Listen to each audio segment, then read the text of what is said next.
of the shadows, I've come to make a name, ready for battle, cause I got a thing to claim. Think that I'll crumble, I'll show you in the slide.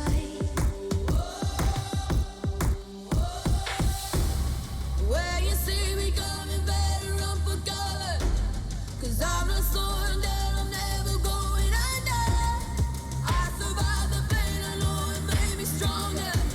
So meet the monster, I came to conquer.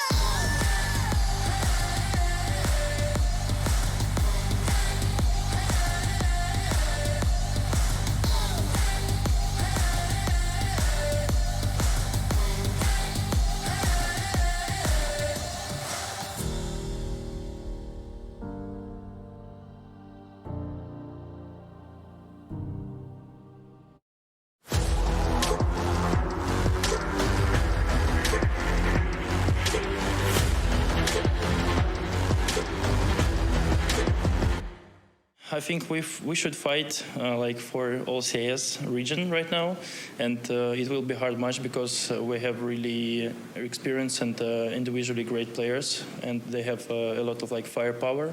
So we should be focused on this on 100%, and we will see what will happen. If there's anything that your teammates are saying to you to help you avoid those flashes? Not really. I just close my eyes. You close your eyes in Counter-Strike, Rob. I've not heard of this technique before. Tell me about... I'm just kidding. I'm looking away from my monitor as well. You're going up against Na'Vi, which means you're going up against the likes of Simple. As you've been developing your style, is he a player that you've been looking at? Not really, because he's playing high sense, so doesn't really... Maybe only setups they do with the players he plays with. What's your sense? 1.9. He's playing like 3, I think. 1.9, the sense of a killer. Pretty much as Chad said, the bread and butter maps. Yeah, so we do not get an Ancient. We do get Inferno, Mirage, Dust 2. That is the order in which it will be played. And again, one of these teams get to go into those grand finals tomorrow. We are ready to kick off Na'Vi versus FaZe, starting off with Inferno. This is a semi-final. Only one of these teams stay alive at the end of it. They're going to have to let them in. Straight through short, 3 are up. Simple's going to be behind late on that apps. I'm not sure if he's going to account for that. He's coming. Yeah, he's coming and stalking. Fires off a warning shot, but it's silenced. I think they've worked it out now, and a good shot across the bow. They'll struggle with the Julies as well. Into the site, looking great for FaZe. The bodies line up. Brokey immediately contributes with him a nice double. And his stats on Inferno yesterday, Chad, blew my mind. He didn't have a single death, 21 frags. And that's just in the rounds 1. Yeah, that was mental. Hang on, there's some cash to be found here. 1,500 in the bank account. Carrigan will take that. It's a lot based on just an entire squad buying into his call, and it's a lot of impulsive and spontaneous decision-making. Smoke exchange, will they respect it? I think they're through, yeah. Rain leaping across alongside For the Ride is all off. The bomb's on their back, and we will see the site taken. Rotates on its way, the entire Na'Vi squad pulls up their socks and starts to jog to the other site. And Perfecto's caught a stray through the smoke. There's That's utility a start. here for a retake right now. They can smoke off Banana and they can flash to go on in, but there's no defuse kit for this, so Na'Vi are going to have to put this together quickly. Yeah, and it's going to be coming through off the back of that util, charging in Coffin's side. A couple of wall bangs from Simple do go awry. More where that came from. These flashes could suppress. It's about this next moment. They're pushing in. Rain holds them at bay nicely, controlling the spray. Carrigan still has an AK in play. Rain doing everything he can to delay. Over halfway tick now. Yeah, and now more bodies starting to hit the deck. Electronics down. Olof brings a fight to Simple. He greets him with the Deeg. And looks like that smoke implies they just want to try and escape at this point. Electronics here with a smoke of his own. He could throw this one down and force them through the grey screen, but that's Boomich eliminated. The B bomb site is open now. Yeah, don't forget Perfecto saved himself that Galil. He'll be bringing that to the party late. Bit yet to find his first frag, and here's his chance. A great chance, steadies his aim, twists too quick. Using that AK to great success. No nades, it's going to have to be brute force. I say that, Electronic does have a smoke. He's going to try and get that on towards the bomb. It will create a little bit of pressure. Brokey relieves all the pressure. He's going hunting. Simple will punish that. And finding even more. He doesn't have the time, but he's made this so costly. Jesus. Olof desperately trying to hold on to his AK and just about. Nobody from FaZe here are going to be attempting their luck up through middle. Simple's going to peek out with the AWP, and he strikes. Olof down, an opening for Na'Vi. Pressure on Perfecto now. We saw him. A glimpse of Carrigan. They'll smoke regardless. It's forced to rotate out of Simple. Don't forget, this is a heavy disadvantage for FaZe. They've still parked Rain over towards App, so it's technically a 3v3. If there is a commitment, fully flash confirms there's still presence there, and Simple's going to be posted up here. Carrigan's just ahead of that scope. Simple doesn't miss, quick to the trigger. And Carrigan pushed on up, completely on his own, will be hunted down. Boomich finds him. Seems to be aware that there's a walk up from Rain. Quite persistent in his app's presence, and Bit's just playing in that safe haven of sight. A chance. Oh, and it's a big one. If they could just find Bit, there's a world they can get that bomb down. Newest addition. Filling the shoes of Flamey and has so far done a bang-up job. Brokey, however, has been a star in the making for FaZe Clan. Bomb to go down. 1 versus 3. Na'Vi will treat him with respect.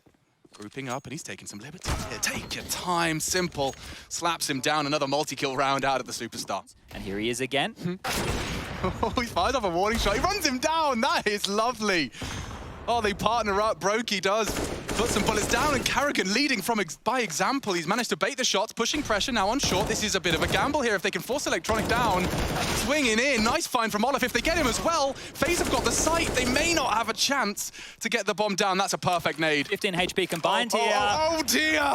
Double nade. That ends their dreams. There was a molly to follow. His spidey senses are tingling, so blind. They caught a glimpse of him short already, 2 in the pit. Rain, quick find as well onto Bit. And just like that, double entry from FaZe. The site is theirs. And they're bringing that same flair we saw just yesterday. Just that one Molotov top banana so that Na'Vi couldn't push down, and they were able to force their troops forward. Now, Carrigan's actually slipped past Boomich here. If Simple's not aware of this, he could die and give up that AWP. Should at least have a shot at this. Yep, spotted him out. Damage done. Twist has done some parkour. Bare bones Bit. Just an M4 and a Kevlar vest to his name, and Olaf has got his number. That smoke will isolate him. The sound cue does bait the fight. Bit wins it out. A heavy disadvantage now for FaZe. They may try and keep those boots planted. I think Carrigan's smoke may achieve that. Rain, bomb on his back and starting a campaign towards the apartment. It's on Electronic here. He's going to get run out again. Been having his fair share of woes. Baited again. The movement from Rain just enough to draw the crosshair away. They're into the site. Simple denies. Carrigan falling as well. Just Twist now. Canadian Sensation has already found 2 of the 5. Electronic keeps a lid on it. Flashes have hit Simple. He still hits his shot. Carrigan as well falling. Simple standing strong here on the B side. Man advantage maintained. They've got 30 seconds to solve this mystery, and now finally bait the shot successfully. A bit of control for Twists and Rain. But there's no util. How will they get that bomb down? How will they defend that peak from Simple? He bides his time himself. I think Electronic caught a glimpse on the orange peak, and they do line up for him. Lovely collection. Another multi-kill for him in the bag. Olaf taking some real chances, and he connects 2 bullets to the thigh of Simple. Quick snap out of Bit as well. Yeah, get rid of those bloody pesky chickens. They get in the way more often than not. Do look like heads, especially when you're holding those headshot angles. Simple will collect another here in round 9. Makes it 11 total.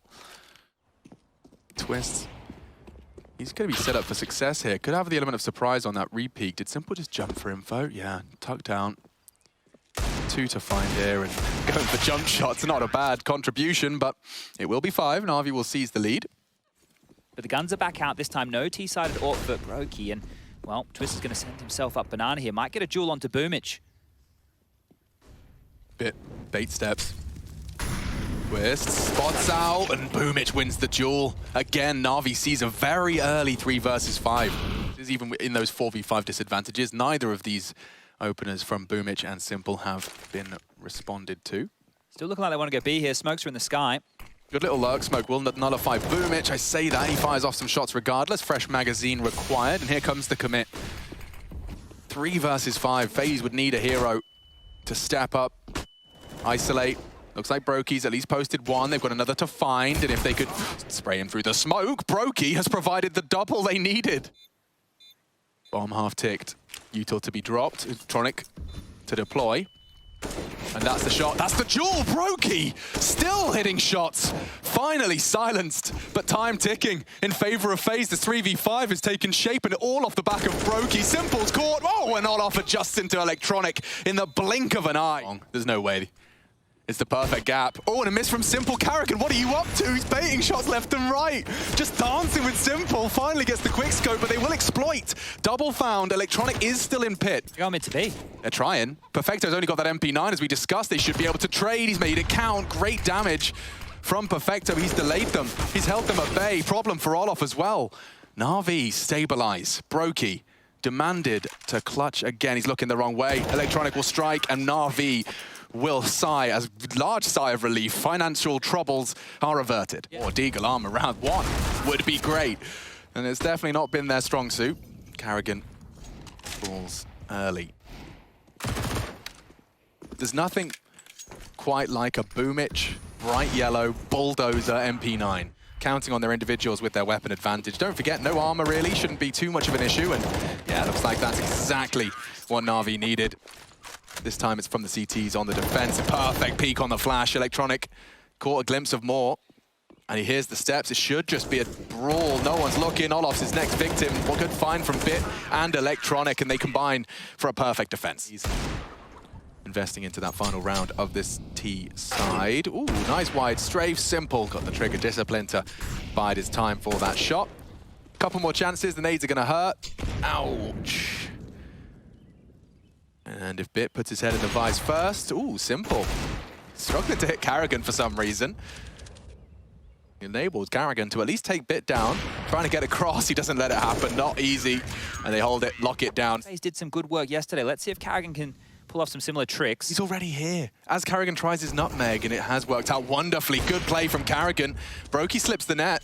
Flash forces Simple off the line. Perfecto's in limbo here, so he will be able to commit if he hears anything. Well, the rookie's going to be tested. Bit's in pit right now. He needs at least 1 kill. This is a big moment for him. They're hitting the side. They're actually smoking off towards the arch side. The wrap onto Bit here is some hard fights. 9-6 sounds a whole lot better than 10-5. Perfecto hears the Bit, readies his aim, doesn't quite hit the mark. Smoke to play around and a flash for the peak. Already up Graveyard though, and they have the sight. Oh, Rain has the bomb. It's thrown forward, but it's Perfecto that stands and delivers.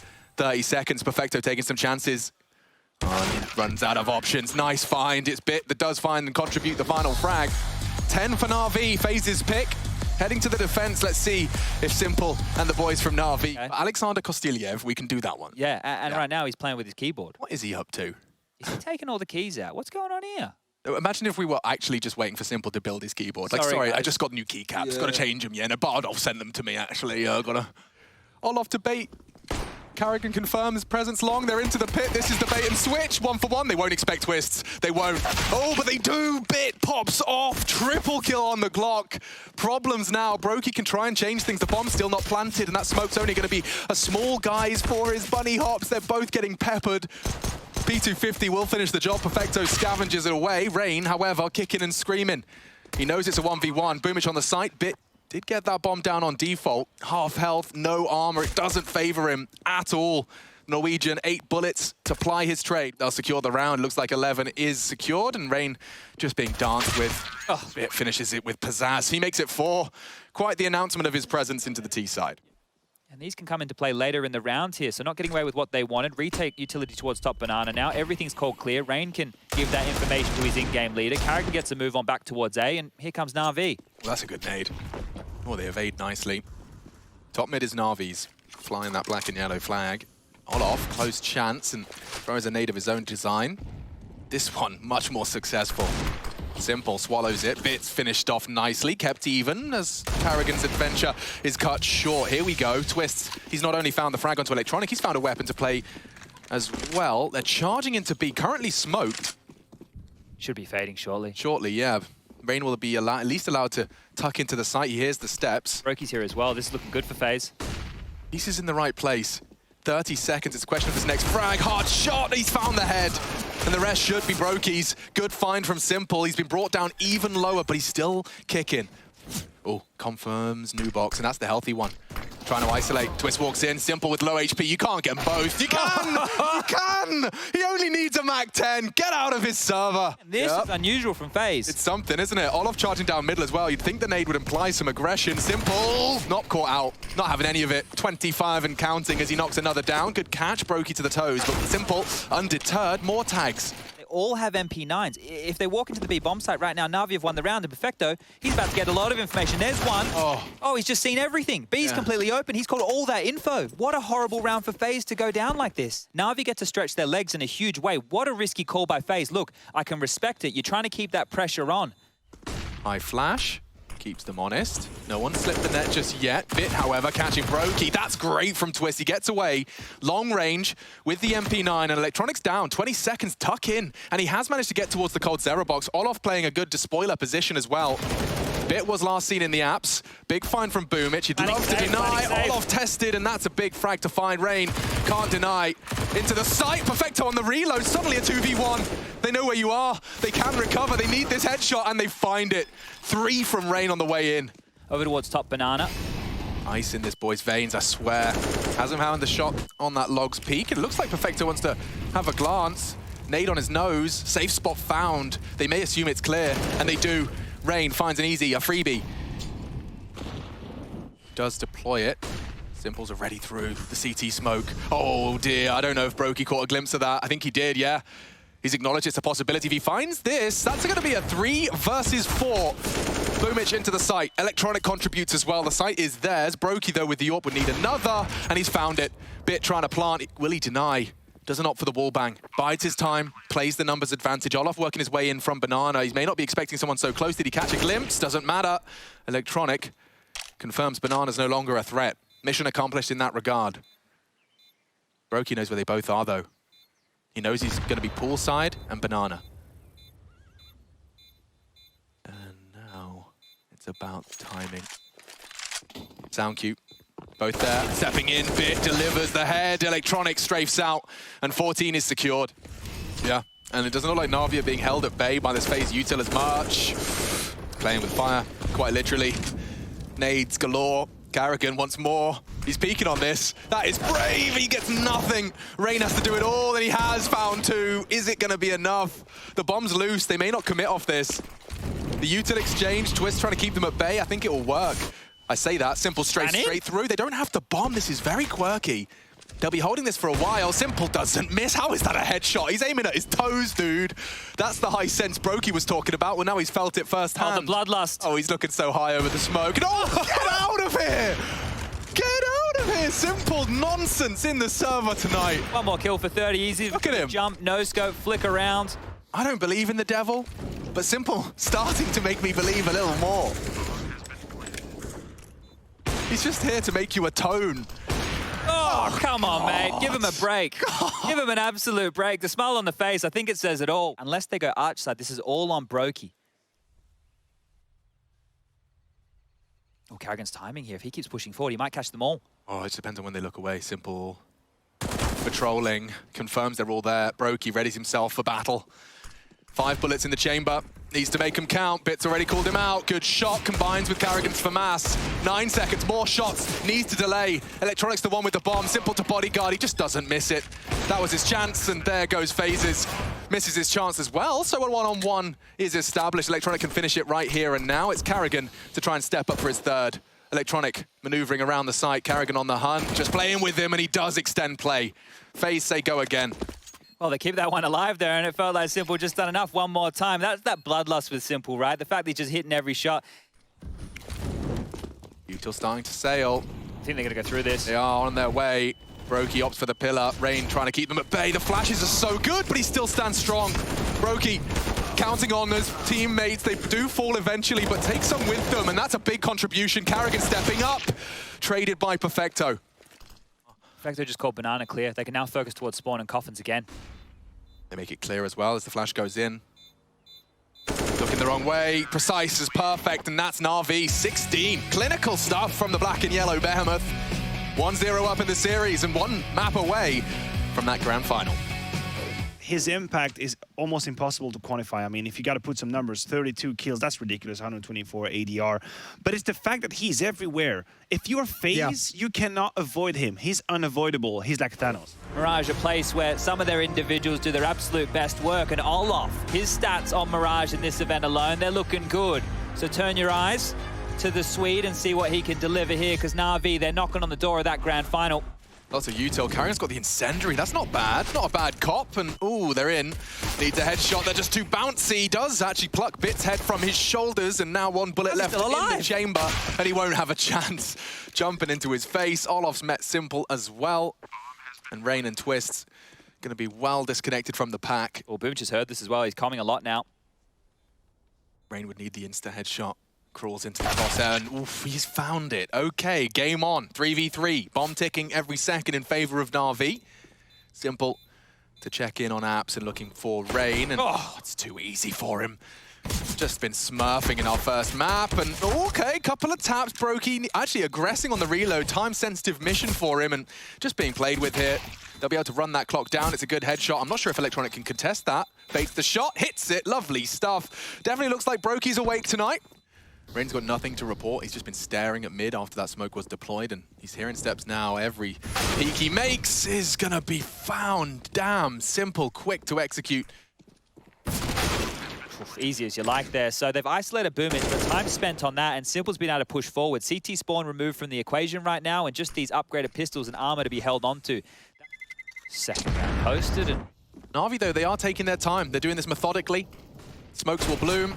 Electronic peeking ahead of it just for the info and knows that the scout's now jungle side. And one by one they fall. And to the MAC-10 no less. Bit's going to be happy to have pocketed some extra $600 kill rewards, and the rest just falling into place nicely. Simple taking CT. Twist is pretty committed here. He's even wallbanging him. Oh, you just can't escape. You just can't. 6-1 already. Just 2 rounds into the play. This is quick, really quick. Holding this. No one's holding this. Boomich slipping through. Oh, Brokey looks the wrong way, and the AWP's gone. Just to a MAC-10 as well. On his own. The stars have aligned perfectly here for Na'Vi. Carrigan got so much to do. Even landed the dink on the MAC-10. Carrigan wants to play around his own smoke. And he has done that so nicely, trying to isolate some duels. Perfecto spots him out. Electronic already towards the kitchen, and there it goes. Falls apart. God, that's quick. I don't want to say it, but I feel like it should be a save here already from FaZe. Ooh, Twists. Lots of steps and doesn't even take one with him. That's gonna hurt. All off, they heard that. Boosting above him and none caught out again. First opening death again for Olofmeister, the Swede. Silenced. Brokey in the right place and hits the right shot. Perfecto down. Does not deter Na'Vi. They're on the way. Spotted out as well. They know Brokey's pushed into the site. He's trying to isolate a duel and another, this time to the spine. Boomich gone. Cut down to size. Tagged out. Rain with the repeat. Looks great for FaZe Clan. They line him up and they knock him down. Boomich spotted him out. Olof smart. Peeks in. Converts. And Perfecto's trying to test B. Very aggressive. Breaks his legs. Carrigan, despite the flash, stands his ground. Running out of chances, Na'Vi. Olof does have 2 players on either side of him, which means he will be having his head on a swivel. Rain's flanking all this. Could have a go, or they've spotted him out. Olof trying to dance with Bit, but the flash is too much. His crosshair just burning. And Electronic provides another. Electronic needs a double here. Under a lot of scrutiny, damage inflicted. It's on to Rain to come up clutch. He's coming in from short, and Bit's his first victim. That's a start. Electronic on the site, gets the bomb down. And Rain, interesting, trying to maneuver back across, trying to have the element of surprise. This is quick, this is very quick. Electronic's coming towards kitchen now as well. He's going to be in that checkers position. Consider it for a second. Rain looking the wrong way, need to adjust. What a snap from the Norwegian. Boomich to tuck in. And they're going for a walk into the apps. A miss from Olof costs him his life. Carrigan now called upon to hold that B site safe. The mollies whistle past his ear. Could have the element of surprise here. That smoke's pretty smart. It will enable them to stray through the window without Carrigan having any way to contest. They're heavy rotating again, right? It's just this B pressure that they want to keep on. Twist is helping out. Brokey's playing in float. Rain's pushing A ramp right now, so there is info to FaZe, or info for FaZe to work with. And he's having a look. He's having a look. And finds Boomich. Doesn't quite get the bullets in the right direction. Na'Vi now a 2-man advantage. They can almost walk in for free right now. It's just Carrigan that they have to negate over towards short. Making it look as convincing as possible. Carrigan caught out. Bit even the one to find it. Oh no, Brokey. Nade is looking good. Magnet on his head. He's caught it. Now a question of preserving that AWP, preserving his life. And already the hunt is on. Electronic, nose to the ground, sniffing him out, tracking those steps. Perfecto, oh dear. And Twist's got so much to do. Going to be peeked upon, and another from Bit looking very, very good. 6 frags so far for the newest edition. Left Bit a little low. And he's pushing in. Oh, taking a chance, taking a head. Disappearing in the smoke. That's a start. A big start. And trying to claw it back is Electronic. Catches Rain on the mantle up. And oh, the AKs are filling the feed now. Problems for the CTs. And it's Brokey's Deagle that continues to find damage. Caught out on the Electronic peak. He's very, very peaky today. Leaves Twists and Carrigan. Na'Vi not wants to throw this lead away. He's got the info. Would need that Oh, does tag up Simple. Electronic as well. Whittled down. Great shots from Twist. Every bullet connected there. Boomich is fully into the B site. Now that's interesting. And dropping smokes as well. And that doesn't convince them, or will it? It should. They'll bite on that bait. Simple just parked the bus on ramp. And Carrigan running in. Boomich doing it all. Twist is on the wrong part of the map to continue to contribute despite all those great shots. Simple just biding his time and enables a free and safe plant on the A site. Twist gets this. There's still a bit of a chance here. Oh My God, imagine. Warning shot onto Simple now, so between a bit of a rock and a hard place here, and Twist knows which side it is, so starting to pivot over towards A. It is an open plant. They can both come through window behind Twist, who's actually been able to get close towards the bomb site here. Yeah, they've gone to completely guarantee this one. They could peek from short and connector respectively. You'd need that long-range deagle. Simple's not interested. Playing it very smart there, Na'Vi, and it does post the 6th. Solid resistance out of phase. They gave it everything it was worth. At least that incendiary implies it. Having a look, swinging out, and they were ready. Far too prepared, and just taking some gambles, taking some risks. Olof falling flat as well. Looked like a couple of Hail Mary plays there out of FaZe Clan. They're going to be joined right now by Boomich, who's flirting through spawn. And there it is. Eventually, they have to find some info, right? The CTs can't just sit and wait. You either gamble or you search for frags. And, well, Carrigan goes down. Rain has to do it all. There's the first. Simple falls. He's through the smoke. Spammed on down. Bit mops that one up. And now it's just Brokey, who I'm sure wants to save. But I don't think Perfecto is going to allow it. Quick from Brokey. Oh, there's a molly coming here. Brokey might burn. Oh, he is. He's been forced in. Spoke too soon. They find him. Perfect play. And nice movement as well from Boomich for the retrieve. Okay. Oopsie doopsie. It's okay. It's all right, Boomich. That's all right. We had a BMS. We had BMS do that early in the tournament. He got an ace, and then he died in the Molotov. It's all right. We'll let you off the hook with that one. Mid control is theirs. You can see Brokey wanted to have a little look, but denied by the flash and smoke. Looking so clinical. You know that conditioning on the B bomb site we were talking about here? Hold up a second. Oh, Twist is caught through the smoke. Boomich is doing fantastic on these entries. That conditioning over towards B that I was talking about, Carrigan's called their bluff. He actually put his lion's share of his forces over towards A. Perfecto making no secret of his palette's presence, but already they're out the side. Oh, chance goes awry. Electronic just so quick.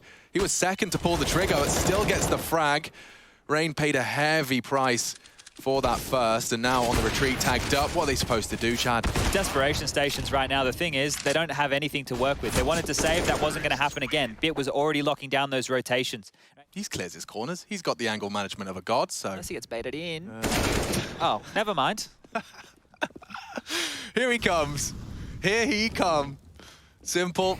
He's already up and waiting for his squad to join him. They strafe in. He'll collect, and that's 10.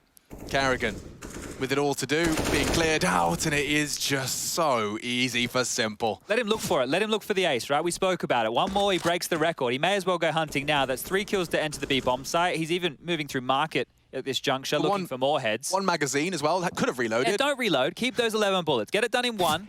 Oh, hoi, hoi, hoi. Rain's going to give it to him. Posted up on the line a little bit. He knows where Rain is now. Knows where he is. Comes in, and Rain will deny. Would have loved the AK, and perhaps that's going to be the objective of Twist now in his survival simulator. Electronic with his knife out. Bit collects another. Fan cams, like, great to see you boys supporting from around the world. Na'Vi definitely have got fans from all over the globe. Carrigan's managed to do some damage, as has Twist. What are they up to? Oh, that's aggressive. You said they had to be going for something a little out of the box. That's an aggressive maneuver, and it may not even translate. He just pushes through the smoke. Got to clear their corners. Tucked in tight. That's the jewel. Olof provides. And a tag as well. They know where he is. This is the round face need, and Olof secures it for him. Brokey just happy to know that he's on the right side here, tucking in towards the triple. Got so many angles to be concerned about. Carrigan. Oh, a chance. He's just so swift. Comes around the corner, the Boomich peak. They're always jumping. You know, he's always making every himself time difficult to hit, and he didn't have the MAC-10 there. It's the AK-47. Lands, hits the shot, and now the round's open for business once more. Oh, he's got the info and does pull the trigger. This time onto Perfecto as he crosses back, and Rain does finish the job. It's Simple's deagle. Doesn't matter what weapon. 10 seconds. He's got so much to do. He'd love to deny that plant. It's on the triple. Electronic to babysit, and he just doesn't have a chance. Electronic knocks him down with a double. Oh, here comes a push again. It's an aggressive maneuver. They might catch Simple off. He's rotating back in now, and he's not ready for that. though Rain is pushed up, unless he goes for a flank, he just won't be there to contribute. He's going to have to pull up his socks and get that flank going now. Oh, too late. They're into the site. Twist with a lot to do on default. He's just holding his nerve. Olof's defended the first. Bit's down. They're swinging now. Twist looking the wrong way. So are they. A chance. And he strikes for both. Nearly the third. Perfecto dink. Carrigan finishes it off. 11-4. We'll see how deceptive it is. I'm not so sure. Na'Vi just 5 rounds away from locking in that rematch. G2 Na'Vi. It certainly does line and feel that way to many of us, and they are sailing into the side. That's not bad. It's all about this first blood. Who will go down? The answer is Carrigan. Trying to make that space, and now it's Rain under pressure here. There's a flash coming in. He's blind around the corner they go. Electronic decapitates him, and the pressure now it's on. Yeah, it's so perfect. Look at this. You just can't peek. Everyone that exposes themselves is eliminated. Brokey's got so much to do. Angles everything, every time. Simple this time hits the shot, and it's only Olof. They'll run him down, whittle away, add his health, and Na'Vi will manage 12. Image is going to get flashed forward here from Simple. Peeks on, out, gets the first and trades it up. That's one of the AKs on the deck here. He's got a full belt of util as well, so can't afford to go down. Ooh, Electronic gets the info. Could have spotted the bomb perhaps as well. I think he spotted both, and oh, Brokey does contribute. That's huge. Olof confirms Electronic is not only low, but on the stairs. They'll start to, will not be able to contest with more than a nade. Brokey, I love this. This could be huge right now. Really this could be huge. Bit staring at him. He's lingering in the smoke. Ah, and that's his chance. Will he get both? He does. The last few bullets sail into the head of Bit, and Brokey, 4 frags. He's done it all. That's why you put the AK on him. And Perfecto left isolated in CT. Simple's going to be in the right place with that armored org. Looking to be the superhero. We know he can be. Carrigan the first to fall as well. Perfecto delaying. And perhaps FaZe falling at this hurdle. So much damage inflicted from that org. Look at their bodies. Rain's flanking right now. He needs to be quick. He needs to be very quick. He needs to find more than just one. There it is. Double from Rain. What a contribution. Tagged up as well, though. There is no guarantees here. Olof holds it to the nerve. He's still there, very low, being run down. Still finds the headshot. It's chaos on the site. Electronic can come up clutch, and he doesn't. Just like that, it's Olof with the triple. He had 8 HP for 2 of those. Walking into the quote-unquote trap. We'll see how much it hurts. Molly should force Electronic's hand out, and he'll clear their corners. Oh, that's Olof caught, but good catch and trade. It's Perfecto that's gone unchecked on that stairs, and catches a glimpse of Brokey. I don't think he saw the same, so B250 does execute Brokey. They're making this one work. They're making this one hurt. So does that nade. Damn. Perfecto working with just a scrap of health now, and Bit just that USP. Does upgrade to the Deagle for this swing, and if he hits that first bullet, he could have had a chance. Perfecto dancing around and will be found. Okay, FaZe 7, but 2 frags from the Na'Vi eco. He doesn't even have any utility. So it's going to be a different looking CT setup here from Na'Vi. Looks like a quick one. Look at the pace. Yeah, Simple's tucked in on that box. They're not even going to check him, and enables Boomich and Simple to already thrust FaZe into a 3v5. More fights to be provided. They're up ramp. Simple tucked in dark. They know where he is. He looks like he wants to re-aggress off of his flash, and he's got nothing to report. Brokey's the one to house them. Electronic, oh, he's going to ruin their day. This is going to be a real dampener. Holds the line perfectly. Clotheslines Rain. Carrigan has to press pause, and that's really, they have to call upon Brokey.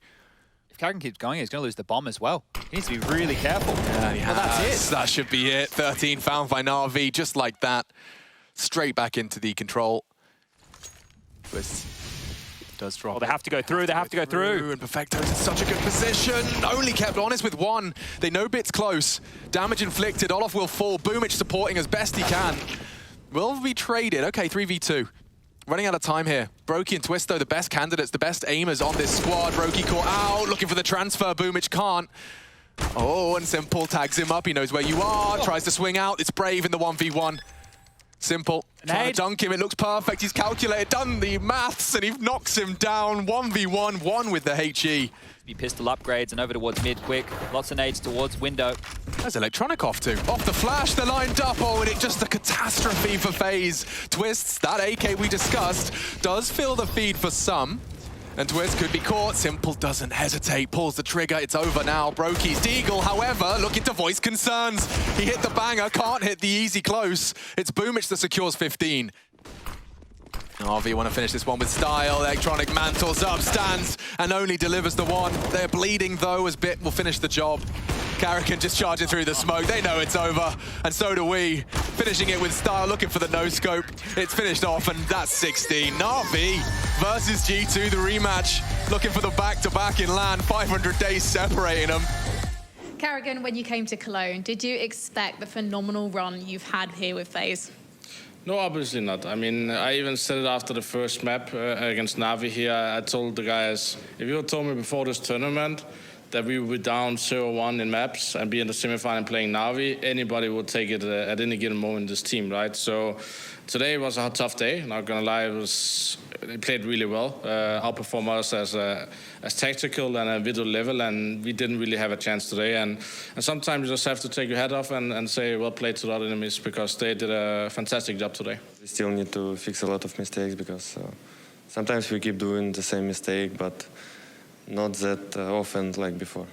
Well, what mistakes have you fixed? I know you're not going to tell me about the ones that you've got to fix, but never. What progress have you made? Oh, just, I don't know, just learning my teammates to get better angles, to understand how enemy gonna think and how they're gonna rotate and all of this stuff. What are the main things you've taught Bit? Because it's his first LAN with Na'Vi, and he continues to impress. He's a big factor in the fact that you've made it so smoothly to the grand finals. I told him to aim higher.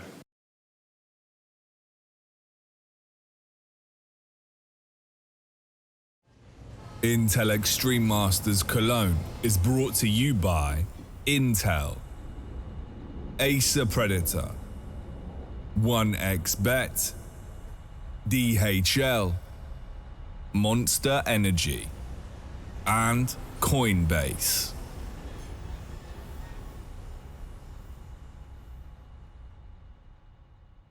These are those moments I don't think anybody else is going to forget.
Well, we've changed up the name a little bit, but the history still echoes through the halls of the Lanxess to this day. The sounds of fans can be screaming as each and every ace or clutch comes to be witnessed by all of us. Even in the year that we can't be there, it's something that you can feel down to your soul. Today, G2 and Na'Vi are doing the digital dash.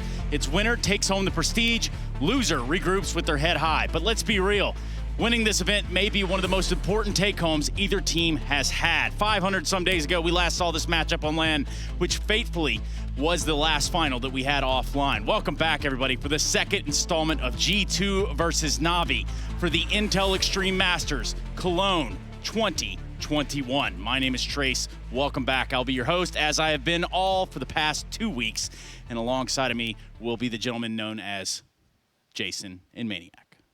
Yeah, pumped to be here. Thanks for such a great introduction, Trace. This is going to be a spectacular final. What a great run both these teams have had to the final as well. It's been a revelation watching these guys actually get back to this tournament. G2 picking things up, and Na'Vi, what can you say? This is a historic event and a historic performance from the best player in Counter-Strike. Yeah, and I'm so glad the level of Counter-Strike we've been blessed with at that event is something insane. It was definitely the most anticipated event I've had the pleasure to work with. It's also coincidentally my first IEM Cologne to work, so I'm just, basking in the moment. I'm just trying to make an honor. It all in. Exactly, just suck it up. Well, yeah, soak it up. That's exactly what you should be doing. In fact, all of you should be doing the same out there with both G2 and Na'Vi situated, getting ready to square off in one best-of-5 to determine a champion. We've got just about all of the key components that we need. Now, the one thing that we should look at, since we are kind of referencing back to Katowice, would be the differences, the changes that we've seen the last 2 times these teams took to a stage within an arena. Look, I mean, both teams had to undergo some roster changes, but they've grown out of it. They've grown better and more decisive. Obviously, for Na'Vi, it was the departure of Flamey, one of the most veteran player that they had coming in with Bid, and obviously he's going to be a talking point. For G2, it was a bit of a revolving door. Obviously, we had Nico coming in, then Kenny's is in the roster, then he isn't. They had to figure out the solution, but I think we can all agree that both these teams have figured out the magic formula right now. Yeah, for the moment, certainly. And what's maybe surprising about those changes is both teams had to change out a veteran with a name that carried a lot of weight to it. Kenny S, one of the most historic and best offers we've ever had in the game. And obviously Flamey, who for a number of years there was an insane talent, very gifted mechanically. And both of them are finding themselves out of their roster. I mean, obviously Kenny S is replaced by, as Nico comes in, but I mean, Bit replacing Flamey is a real interesting one. It took a long time in that online era for Bit to get activated, but he's here now, baby. Yeah, it was a gamble. It was a little bit of a gamble when you remove Flamey, obviously. You know, Flamey used to be a major player. Yeah. That's what it was. And then you have Bit. We haven't really heard of him quite yet, but they can see something. Blade can see something. The teammates can see something, a talent. By the eye test, the first time you see him, you see that talent, but it feels like there is light years before he becomes, you know, a player that can evolve at that level. But actually, that's not what it took. That's not what it took at all. He's already at the level right now. Yeah, and you know, the sad part is, you know, he might have done everything great online. Let's just say that might have been the case. Until he came here and proved it, that's kind of the world that we live in, isn't it, Jason? You've been around the block a few times. Yeah, well, the nice thing, I think, for Bit and for any new player coming into a team during that online era is you do get a bit of a reprieve. It's much harder to be able to pick everything up and be able to perform under the pressure of those big stages that we were at constantly previously. When you have 7 or 8 months of all online play, it's easy for you to feel comfortable. It's easier for you to get integrated. And also, you know, just because of online play, the tournaments don't feel as impactful. No, but if you fail... So you have some time. But if you fail, it hurts. Yeah, that's the thing. Of course, it always hurts. If it fails online today, then it hurts. It tarnishes everything you've done in the past. That's why we talk about depression here in Cologne. So then and now, I want to look at Electronic. I want to talk about Hunter. Like, obviously, these two come into Katowice or Cologne even at this junction, and they've shown what they're worth in gold. The hand of the king. The hand of the king, Electronic. 3 years now, back-to-back, in the 6 best players in the world, and he's only got 1 MVP in his career because it got simple by his side. But the work that Electronic has been able to do years in, years out with Na'Vi is huge. And once again now, when it matters the most, he is shining. He's having that huge impact. He's that player that you can trust. You can trust him. He's gonna take that. He's gonna take that multi-kill in his position. Blind eyes. And a huge inverse as well from what we normally see. A really rough time getting through that online stage. Electronic had a real tough time performing at that level. Coming in here, and he's just back to his normal self, which is fantastic to see. Hunter as well. I mean, yeah, he's still going to have impact. Probably not to the same level as Electronic. I don't think we'll put him at quite yet. But we've got to see what he's capable of coming into this team now with Nico. Very comfortable. It's obviously been a priority for those two to get together and start playing together. And now that he's got that, you know, delivering so far, but now this is a grand final. Yeah, things might just shift up here a little more than you would like for them to. For us, we continue to shift things in a moving fashion like we always do at the Intel Extreme Masters. We're not only here with Jason and Maniac. We're going to go check down on the sidelines. We've got Frankie coming at us live from Cologne. Frankie, that's a nice trophy you got there. It is a nice trophy, I have to say, by the way. You boys are not only the best in the business, but today you've scrubbed up like you're the best in the business, too. I'm very impressed with all of you. Playoff matches, Frankie. Unfortunately... I feel like I should be selling cars, Frankie. I'm not going to lie to you. Yeah, you've got to do it. Okay. Moses, you've come back and you've put those boys in order, and I appreciate it. But you know what? We are all being upstaged by this thing of beauty. Because as we came back to IEM, we wanted to make sure that we had a fresh start now that it is IEM Cologne. And so ESL tasked the makers of the IEM Katowice trophy to rethink the Cologne one. So it still harks back to the classic design, but it's also got the IEM Katowice base. And right now, it's a little bit, I don't want to say nude, but it's fresh. And in soon, we're going to see this engraved with the names of the previous winners of the Cathedral of Counter-Strike, as well as the name of the team that wins today. And my word, having spoken to the coaches of G2 and Na'Vi today, they are laser focused, they are ready, and they are going to fight tooth and nail to be raising this at the end of today.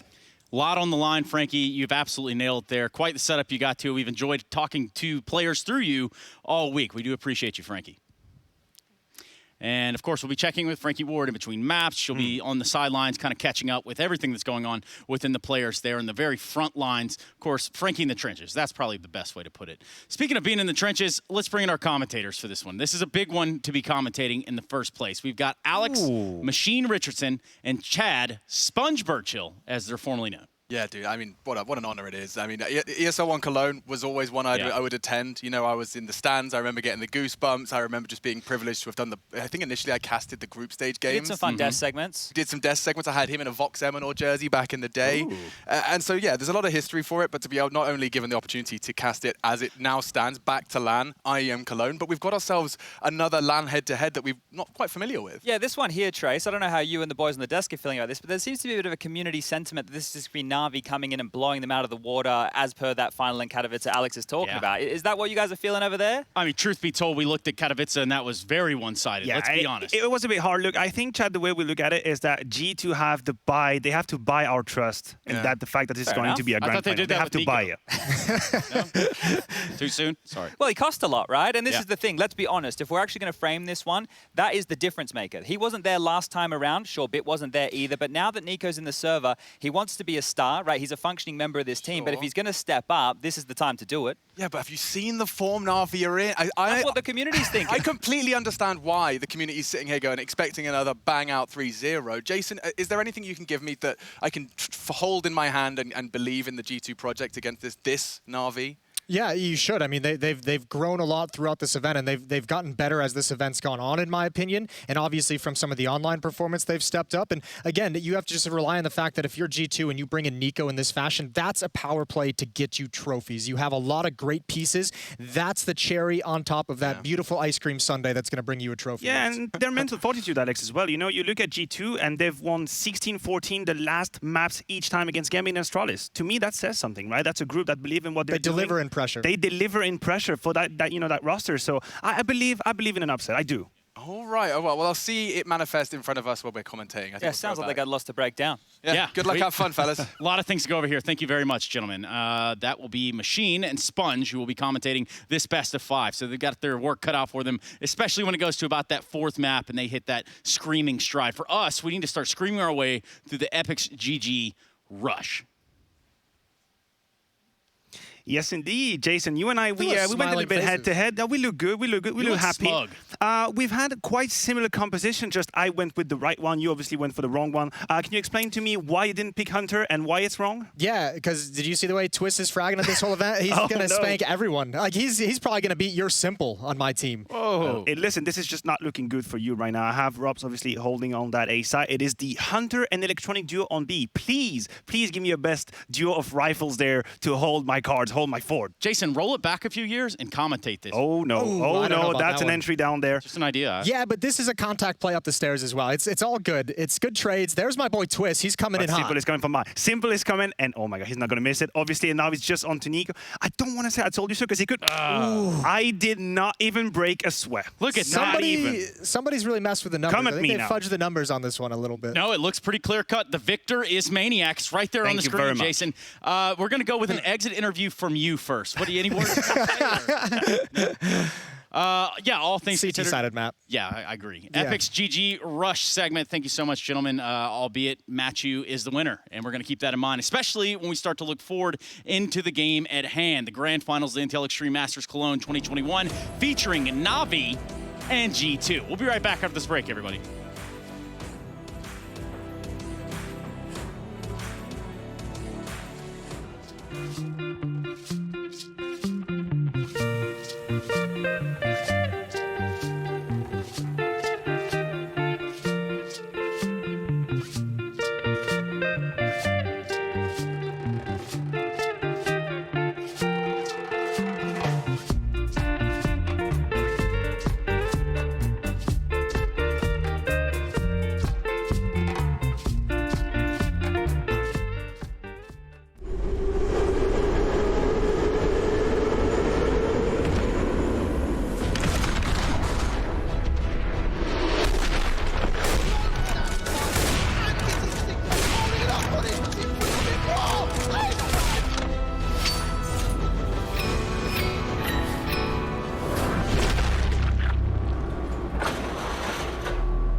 Oh, man, it's going to be a good year.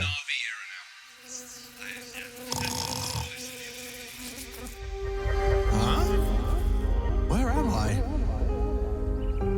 What happened to that guy? They weren't ready for when the online hit. Chad, is that you? Where are we? What year is it? 2021, July to be precise. 2021? Are we still in Lanzus? Well, look, we had a bit of a global situation. We're now in the magical land of online. Online? Did Zentares win anything? Yeah, actually. Christ, get me back. How do I get back to Lanzus? Well, we need to find the wonderful Wizard of Lan. The wonderful Wizard of Lan. We're off to see the wizard, the wonderful Wizard of Lan. We hear he is a whiz, if ever there was a whiz. Fuck! If ever there was a whiz. Did we nailed it the first time? Wow, I don't think we did. The song helped, though. All right, okay, ready? We're off to see the wizard, the wonderful Wizard of Lan. We hear he is a whiz, if ever a whiz there was. If ever a whiz there was, the Wizard of Lan is one because of the wonderful things he does. We're off to see the wizard, the wonderful Wizard of Lan.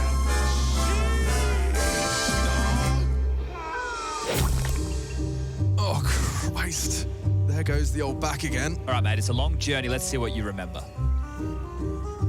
That won't last long. All right, have you heard about the Cadian 1v4? Nope. I guess you've forgotten all those lectures about EPT as well, then. EPT? For Gabe's sake, Jesus. All right, today's lesson. Championship qualification. 3 points, rolling circuit, EPT points, championship events. If you want to qualify for Katowice in 2022, this is how it works. When it comes to the points, there's a simple decay. Old results are counted at 50% of their value, and more recent results are counted at 100%. So in this example, points earned from Katowice this year up until IEM Cologne will count at 50%.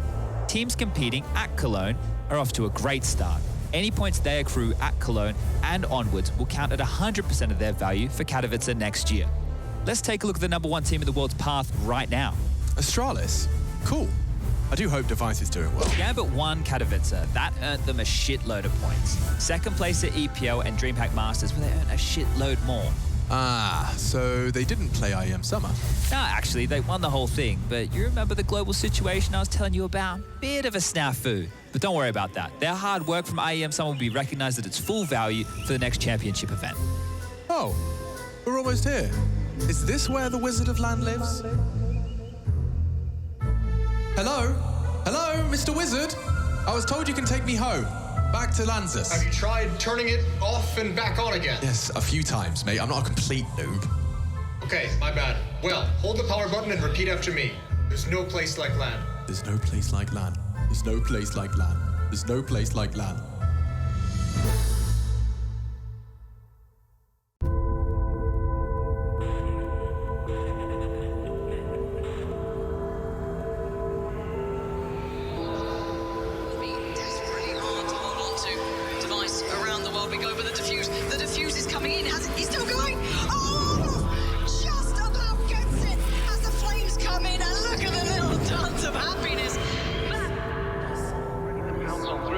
Slow down. There's the flash. That's going to catch Cribs out. They're going to push off through. MBK gets one, but Cribs with a spray down. He gets himself the triple. The Fnatic are not done yet. Simple just jumping casually into the side. He's going to fall down again. What is this touch from Simple? Are you serious? What is that? You can't do that, Simple. That's not allowed. This is not FPL. Again, he's up to 11 kills and looking for number 12. Are you kidding me, Shroud? 4 kills. Can anyone take this man down? He's got 12 and 0. He's a one-man army. Big from Guppy, and now it's on to Electronic, trying to isolate. Oh, himself. He reads it. He reads it. And an arc. A power surge right through two.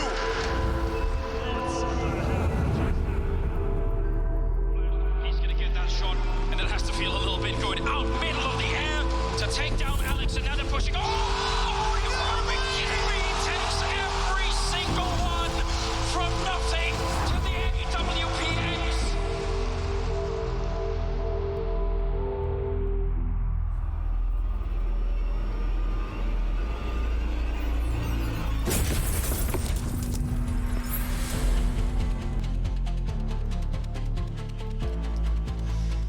With this 8th installment, the Cathedral becomes home to a new breed of champion, a team of masters. Today, we crown a new champion between Na'Vi and G2, a rematch of the Intel Extreme Masters Katowice 2020 Grand Finals, and one that is certainly memorable. Perhaps not so much for G2, but maybe that's because there weren't so many rounds to be remembered either. I've got Moses and I've got Maniac, who are also looking at this team and thinking that today might just be a different day for them versus Na'Vi. Yeah, I mean, potentially, you'd have to certainly hope so, but this is a scary prospect. Look at these players you got to go up against. That's going to be a tough thing to beat. And, I mean, if you're G2, this is going to be a long series if you want to win it. I'm not sure there's a whole lot of maps they can look at and say, I'm happy to play this one against Na'Vi. So you got to imagine this is going to be a 5-map series for G2 if they want to take it. Maniac, you're telling me that the top 5 of the top players here are from Na'Vi. Yeah, look, this is the, I want to say the consecration, for Bit now being part of that top 5. You know, obviously we have the Electronic, we have Simple. Look, we're talking about the domination of Na'Vi. I was just looking at some numbers right there. Out of all the maps that Na'Vi won, only once did they allow their opponent to make it to double digit. Only once. All of the other games, we're talking 16-5, 16-6, or 7. They have left us with that feeling of being omnipotent, have all the power, destroy everyone. And we are begging for G2 to put up a fight. But what we have seen in front of our eyes was insane from Na'Vi. It's a masterclass, you might even say, Jason. You know, you think about some of the things that we see Na'Vi do. You look at Simple, you think the stat lines don't even appear to be fair. Are they from this world? No, I mean, I said it last night, and I looked through it as well. 3 of the 4 series that they've played here, Simple's had one map with like a 2.0 or more rating. I know. He just gives you one map. Every time you go up against Simple in a best of 3, you're down a map. Every time you go up to a best of 5, you're down a map as well. It's a brutal thing to have to play against when you think that just single-handedly he is going to deliver Na'Vi at least one map in a series, and he's going to be a huge factor in the rest of them. You know, Simple came into yesterday's semifinal, highly rated, right? You know what he left with, Jason? Big ol' smile. Because he just straight up pulverized. That's exactly what we got out of him. And the fact that you have a tide changer such as that on your team, and if he's not having the best of days, they also have other people that can step up. Now Bit is part of that fold. Well, I mean, he played a huge role in their series against Vitality, because if you want to put it one series in this event where Simple might have had a little bit of an off day, it was that Vitality series.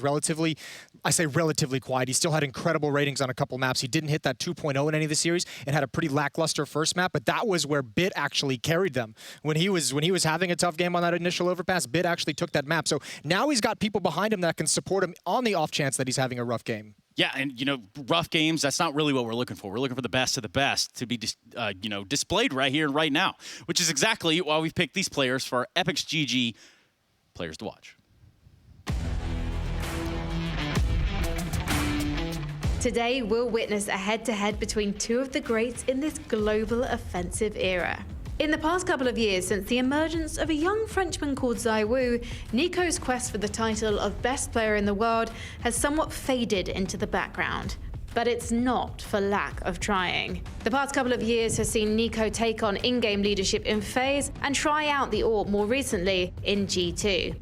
It's fair to say NiKo has done it all in his quest for greatness. But now, back on the rifle and able to focus on being a superstar once more, NiKo could potentially challenge his own big event record, a 1.70 rating at ESL One New York 2017.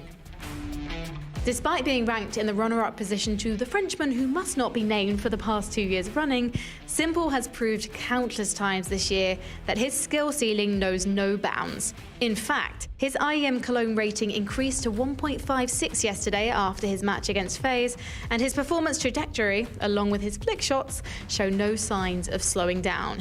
Simple is known for demanding peak performance from his teammates, and when they're on form, he's limitless.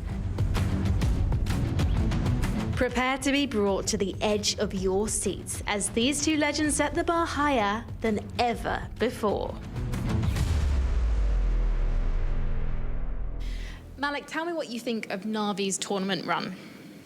Well, I think of Na'Vi tournaments run. They have been doing great. They are fantastic. They were definitely battling, even online, for the top 1, top 2 in the world with Gambit.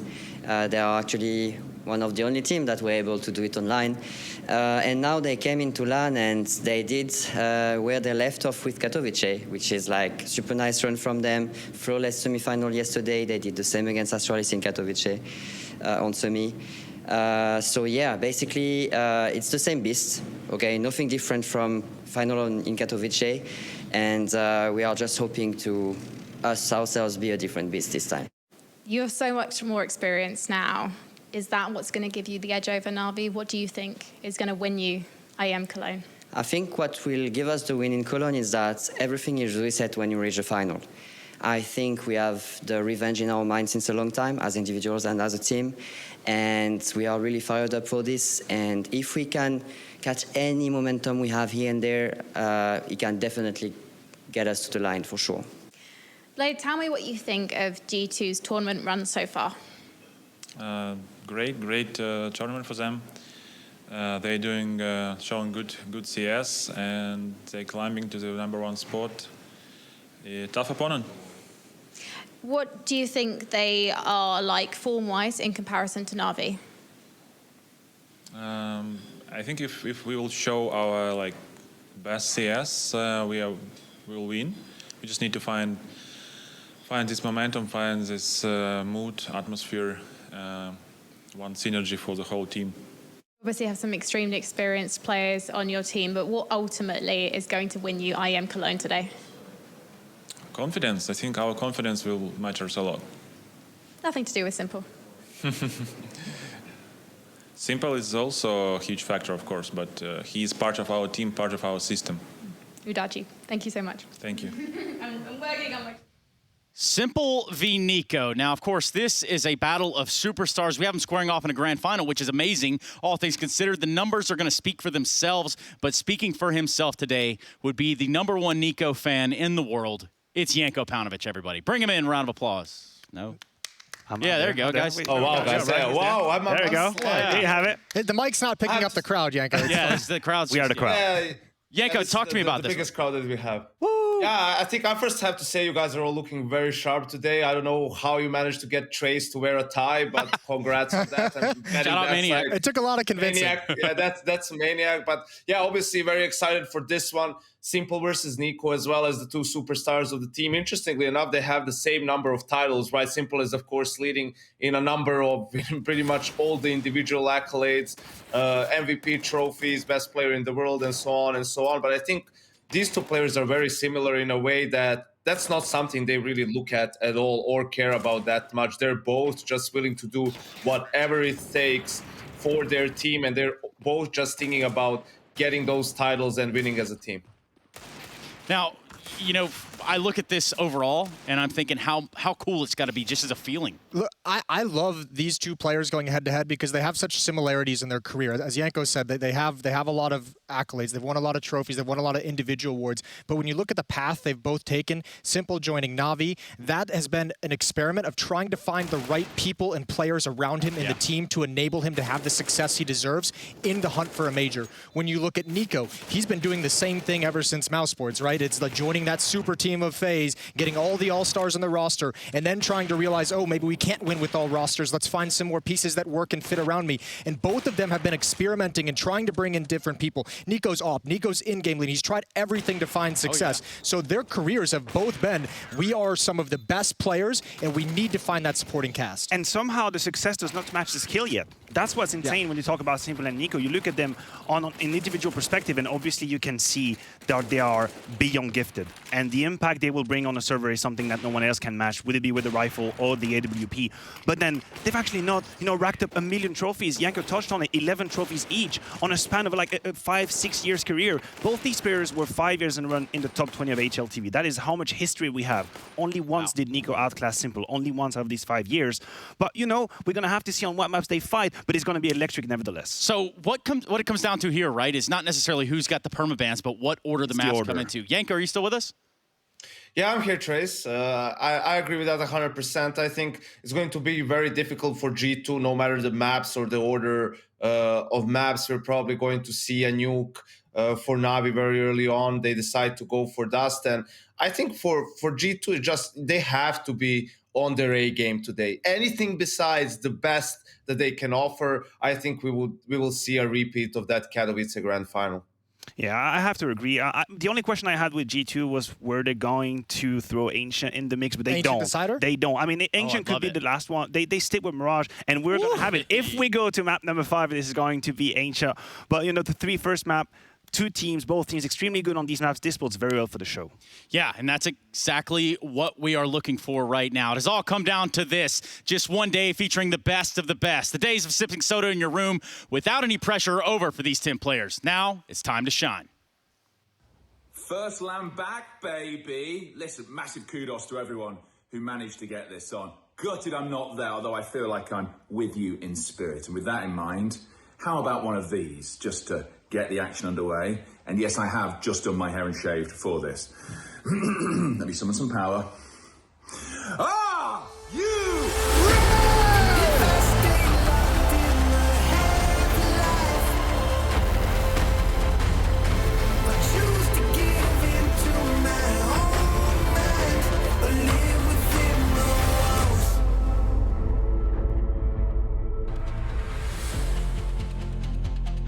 Oh boy, Na'Vi up against G2.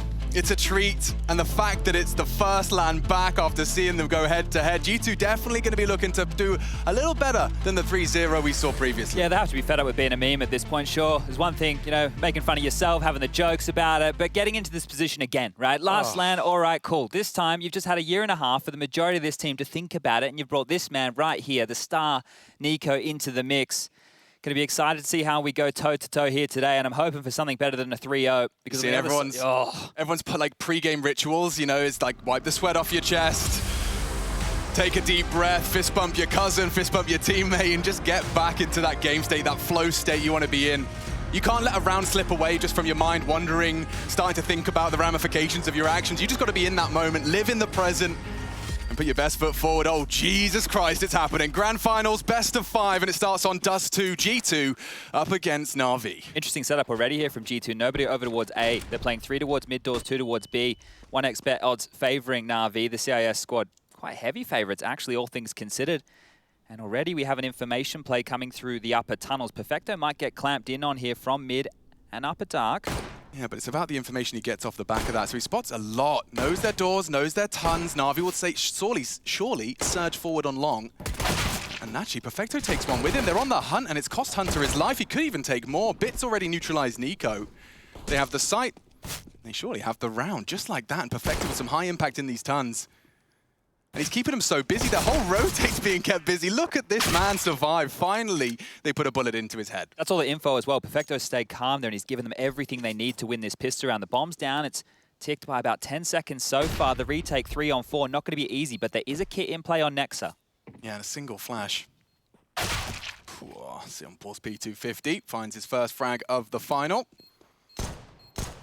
Single flash, single bullet. I think that's going to be it. Single round now on the board for Na'Vi here. Jack's trying to do some damage on his way out the door. Headshot into Electronics, nice. Boomich with the trade. And now Nexa hoping and hold on to that kit and flash. That'd be great to use in the next round of play.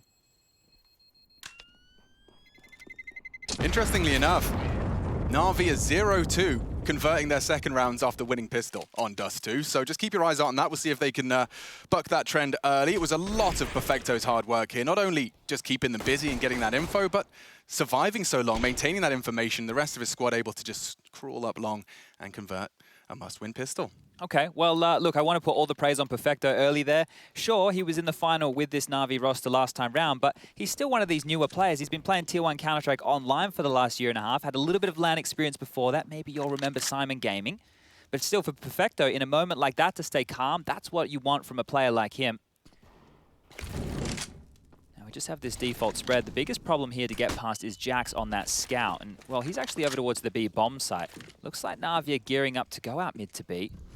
Yeah, Lurk Smoke and Util drop B, and Hunter. Oh, perfect with the CZ. Got greedy for the gun. Electronic keeps it level.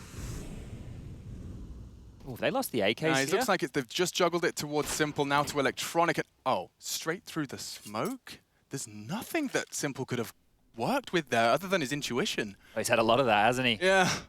You saw the highlights of that previous semi-final. I mean, he does just seem to have a read of the game. Like, he's the closest I've seen to a player that looks like he has X-ray on. You know when you're telling your mum, no, mum, they can't actually see. Feels like he can. Yeah. Well, right now they need to deal with Nico here. Up close and personal, this deagle stings. It does, especially in Nico's hands. Needs the first. Body shots are good, but Perfecto draws that crosshair.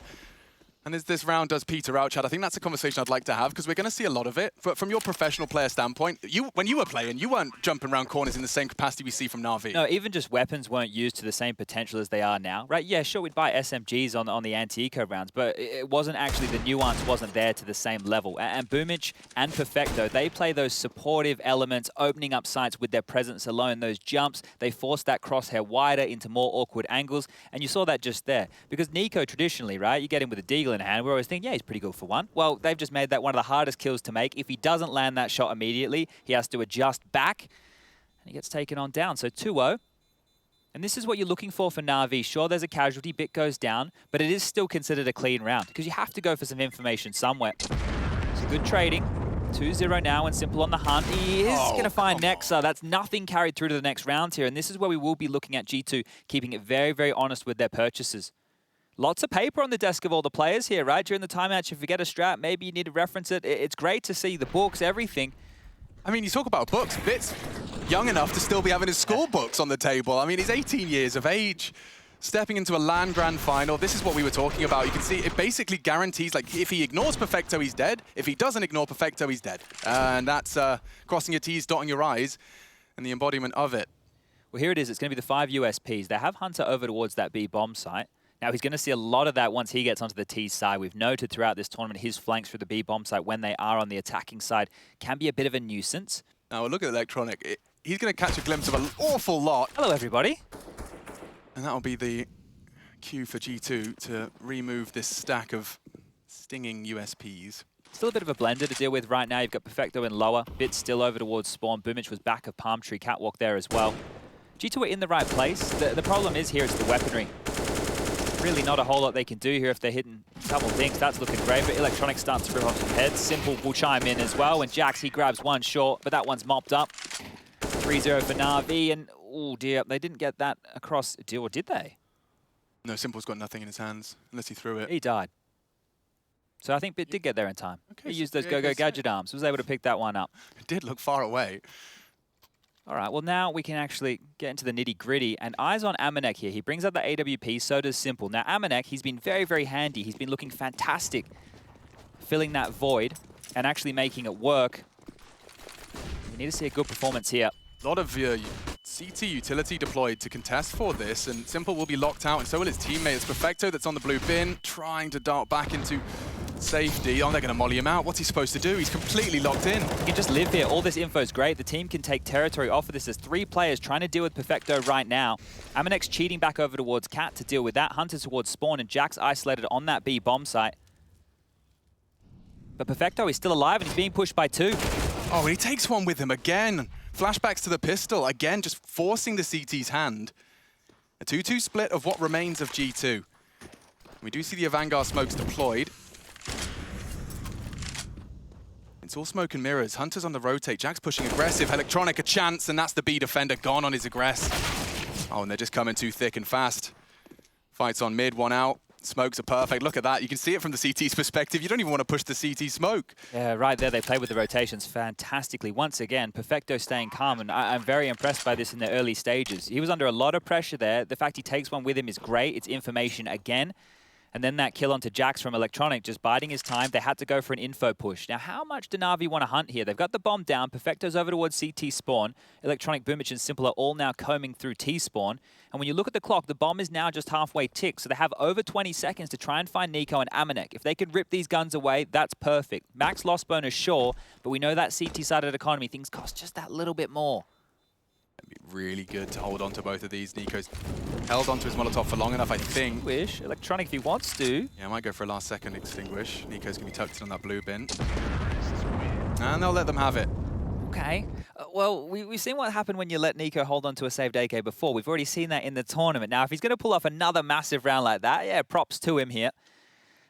The timeout taken from G2 early, and I like this, right? Now, we talk about best of fives being a marathon and not a sprint. Well, apparently last time these two teams met, it was a sprint. Now, if you're G2, you want to try and take these early to slow things down. See if you can get yourself in the game, make sure that you can at least start getting some frags, because that's one of the problems in these first 4 rounds of play. We have a total of 6 kills. That's it. They haven't been contesting these first 4 whatsoever. Now, pistol round, sure. Second round, force by, sure. That third round's a blowout. You're not expecting too many kills. And the first gun round, not getting a lot done whatsoever. So this is looking neat and tidy from Na'Vi so far. Amanek's whipping out the AWP, and I want to make sure I highlight that he has had very hit and or miss performances, especially even on Dust 2. I think he had his worst performance of the tournament on Dust 2 against Big Clan. I remember casting that and him being a non-factor. But we've also seen him have, you know, high-flying 1.5 rated performances as well. So when you've got Na'Vi and they're all firing on all cylinders, you will have to call upon the superstar side of Amanek and that AWP. He's, of course, filling the large void left by Kenny S's AWPing presence. And Electronic has slipped out. The CT smoke joined by one of his own design. Yeah, just creating a bit of a wall to work with there. But here's Nico. This is the same position we saw him get that massive ace with. Xbox smoke's going to land. That's a bit of a different look. And they're going to mount this boost when they feel likely. Nico will jump on the head of Hunter and see if he can find a pick. But actually the flash that will thrust them forward here goes off. They can't find any info just yet. The steps. Bait in. Oh, that's huge from Jax. He's found Simple. And now Nico goes looking. Does inflict more damage. Gets greedy. And Electronic greets him with lead. Hunter, next victim. Both fall. Na'Vi pull it straight back into contention. Looks like they want to fight on Nexus short. He's looking the wrong way. And Electronic collects a third in this round. He has saved Na'Vi. We talk about that hand of the king. Well, when Simple's absence, Electronic steps up to the plate. Chance here for Jax. He's playing a very smart line. Bits too good. Toes exposed. That hinge smoke enabling a nice find, and now the numbers just falling all upon Amanek. I want to see him just go for the save here again. Now, look, I know the max loss bonus is in play and he'd be able to afford it anyway, but it's about the longevity of this half. The AWPer, look, it's a very, very costly role, and if your team, you're getting pummeled, you're not saving a lot of guns, it's going to be difficult to funnel him AWPs time and time again, but it looks like he's actually coming to have a look in here. He's going to be mollied out of position. He's pushing on through, having a little bit of a look, and down to 19. I think that will now signal the save. So sure, he's gone fishing. You know, he's put the bait in the water, seeing if anything's going to come out to bite. And now it's just about holding on to the big green. I want to note, we heard the desk talking about Bit, another individual here that we need to highlight. Those kills that he just got there, that's great for him, right? It's just an easy frag, just making sure you're not taking any risks. If he can stay calm and actually hold up a second, Perfecto can take away this AWP. Yeah, Dominic's not even expecting this. Was so concerned about that CT push, so down goes the AWP, and Na'Vi, they really do twist the knife. It'll force a full rebuy out of our CTs, and yeah, G2 off the back of their timeout have nothing to report. It started great, this was lovely, catching Simple on his aggression, and then it's just Electronic keeping him very honest here. And he finds that close pushed up CZ. It looks easy, but certainly not always a guarantee. Those close corners on short can be a nightmare. Now, there haven't been too many opportunities where G2 can get multi-kills on this CT side just yet. We're going into the next gun round, and this is an opportunity where maybe they can pull that out. Simple, fast down mid. Nico getting boosted up short. Might be an early fight with Boomich here. And one of the 2 kits as well, so he's taking a gamble. Easy collection. Okay, so if now G2 have a man advantage, they'll be looking to convert and do so cleanly. Bit, what's he up to? Lots of space being taken here. This is a big play from Bit. I mean, sure, clear it out, clear the closed doors, but does he do any more? The line in the sand is drawn. Nico's holding his cross back, or rather to be. That should be enough of a warning shot. Will pull out the smoke. Bit's trying to convince them there's a lot more than just him here. Nice moves from Nico. We'll be able to have a little look over that smoke. And Bit catches him just as he does the parkour. And the whole squad will join him now. Bit's made so much space. Na'Vi will jump through the hoop. Electronic already with 1.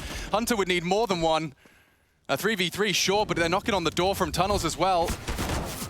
Hunter still thrives. He's still alive. Electronic pushing in, and he does it all. Down to 7 HP. He's on 11 and 1, Chad. This is quick from Amanek, though. He might not expect somebody in tunnel straight away. Electronic is looking. Does he have the heads up? So low HP. Oh! Amanek will finish him off. Finally silences Electronic. No one could touch him.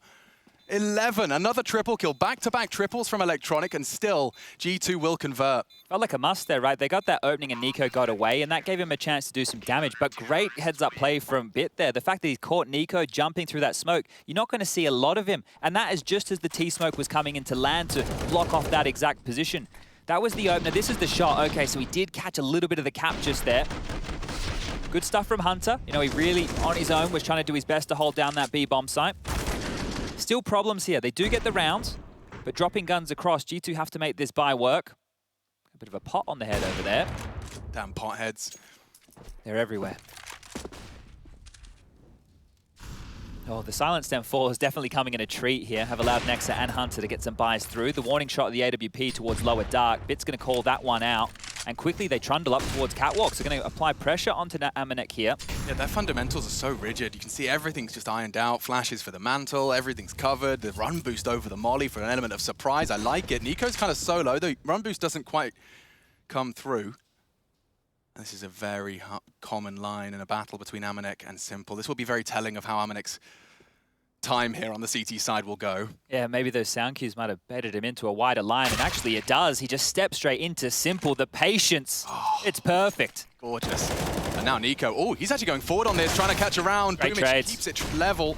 And now the site is surely lost. Nexus so committed to long. The bomb will be planted uncontested. Jax and Hunter are going to try and work the way up through the ramp. No one's checked him just yet on the elevator. A chance here perhaps with the silence there. Electronic doesn't check him now. Pulled back into contention. Hunter, multiple targets, another foul. Looking good for the second. Simple tucks into Gandalf, Perfecto to Bodyguard. Only Simple now, but he has managed to just get out of that corner. They know he's around the smoke and starting to hit shots. G2 scramble, Simple's hitting everything, and now only Hunter closing the gap. He misses the shot, and there's enough time for the defuse. Close, but no cigar for Simple this time. Oh, and that right there, Hunter's impact being felt in back-to-back gun rounds, right? Multi-kills from Hunter, really, really important stuff. And again, only one player staying alive. So right now, G2, they're on the edge. Simple's going to be a bit frustrated with himself. He didn't finish that one off because it was looking fantastic. But they're still right where they want them. This is how it opened.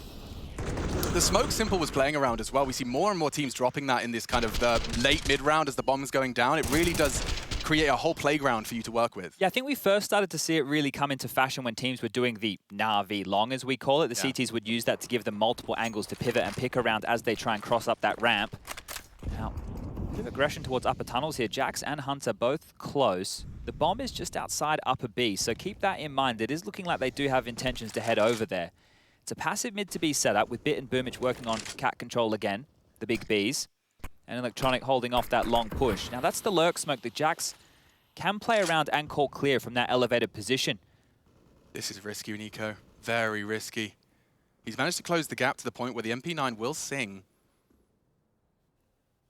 And Boomich is to contain any info plays. It's about patience as well this game. 70 seconds on the clock. Who's going to blink first? Who's going to touch that A or the D key? They're gathered on B. This is supposed to be the fake. Hunter and Jax dig their heels in. That spray's not far off the mark. But still only 2 defenders on B, and it could be one in a blink of an eye. Jax keeps it level through the flames. Going through. They want it. Hunter called upon again. 4 frags in the previous, and now again starting to line up heads. Looking great on the org. Double from Hunter. Simple to get the bomb down, will get across uncontested. And Boomich is going to be locking down this rotate. If Boomich can take 1, never mind 2. This round is Simple's to collect. And that's not far from it. Simple, 1v3 and the bomb ticking. This is his environment, this is his dream. And already takes down and finishes the job of Boomich. 2 more to find, piecing it together. This is a puzzle he's very familiar with. Any sound cue, anything to build his mental image as to where they advance from, looking for another chance. He just doesn't miss. Amanek through the doors. Closing the gap is Nexa, dancing with him, and it just looks so good. Simple, just the no-scope to collect 6. Oh, he just hasn't lost any of his pizzazz, any of his style. Well, you take one away from him in the previous round, he's going to get one right back. The fact he goes into back-to-back 1-on-3s and then he's able to pick one up, that is huge here. And this is just the statement, right? Hunter, it looks like he's the one putting up resistance right now for G2. A great job for him to stifle this, but Simple just walks on in.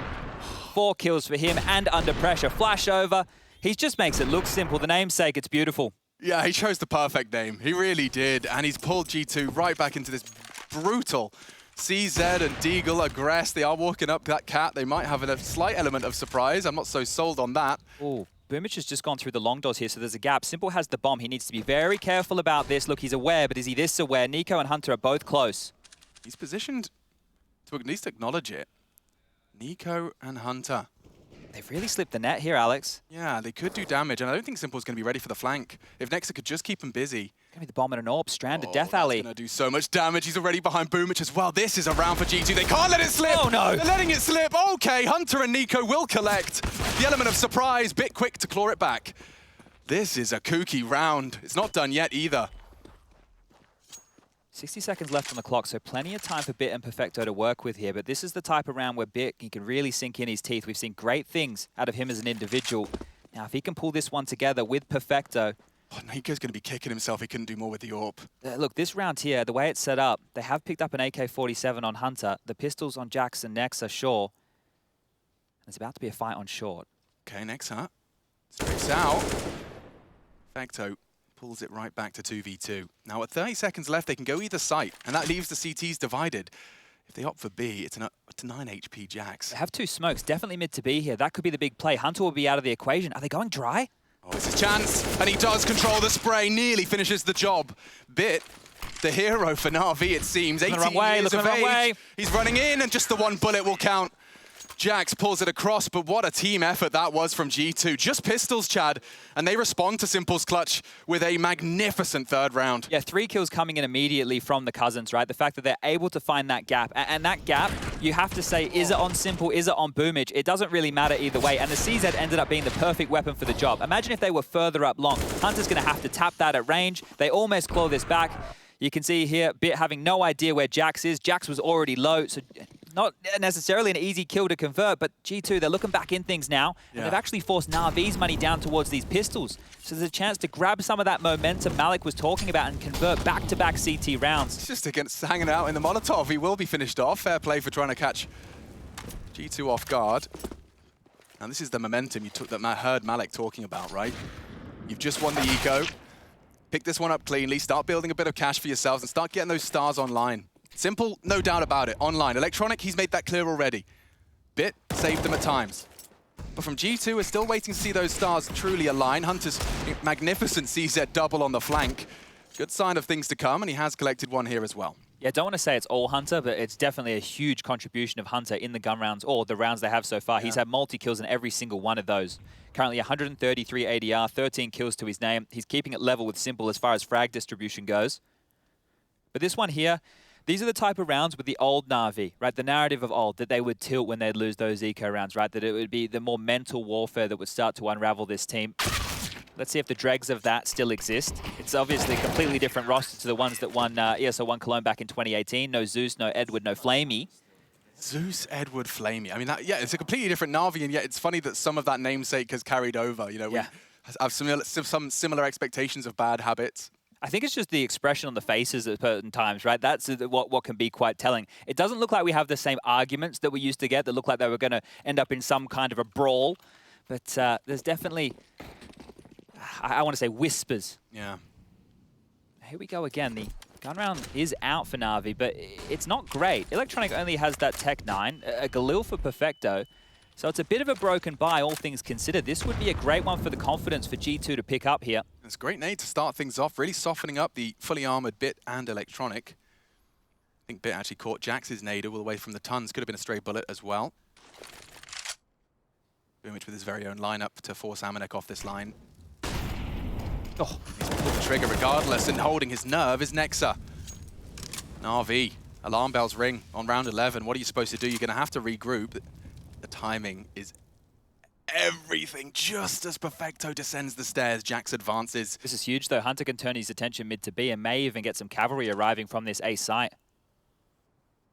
Hunter choosing to walk in. That's against an AWP, but he still takes the head off with ease. Bullets do catch Bit a little. Bomb spotted. And the B site wide open for business. Jax may have to cancel his plans towards T-spawn. The 2 versus 4 for Perfecto and Bit, and they have got util. Should they get that bomb down, they might be able to make a bit of a round out of this. If they smoke up a tunnels, that's all right, and then they can use another one towards doors. So Perfecto's use his towards the double doors. If Bit uses his towards dark, that'll buy them a 20-second buffer here, but G2 still have a massive advantage in this retake, even though B is difficult to crack. Bit's still sitting on that smoke. If they get a frag and he drops it, this is going to get really uncomfortable for G2. There's the smoke doors.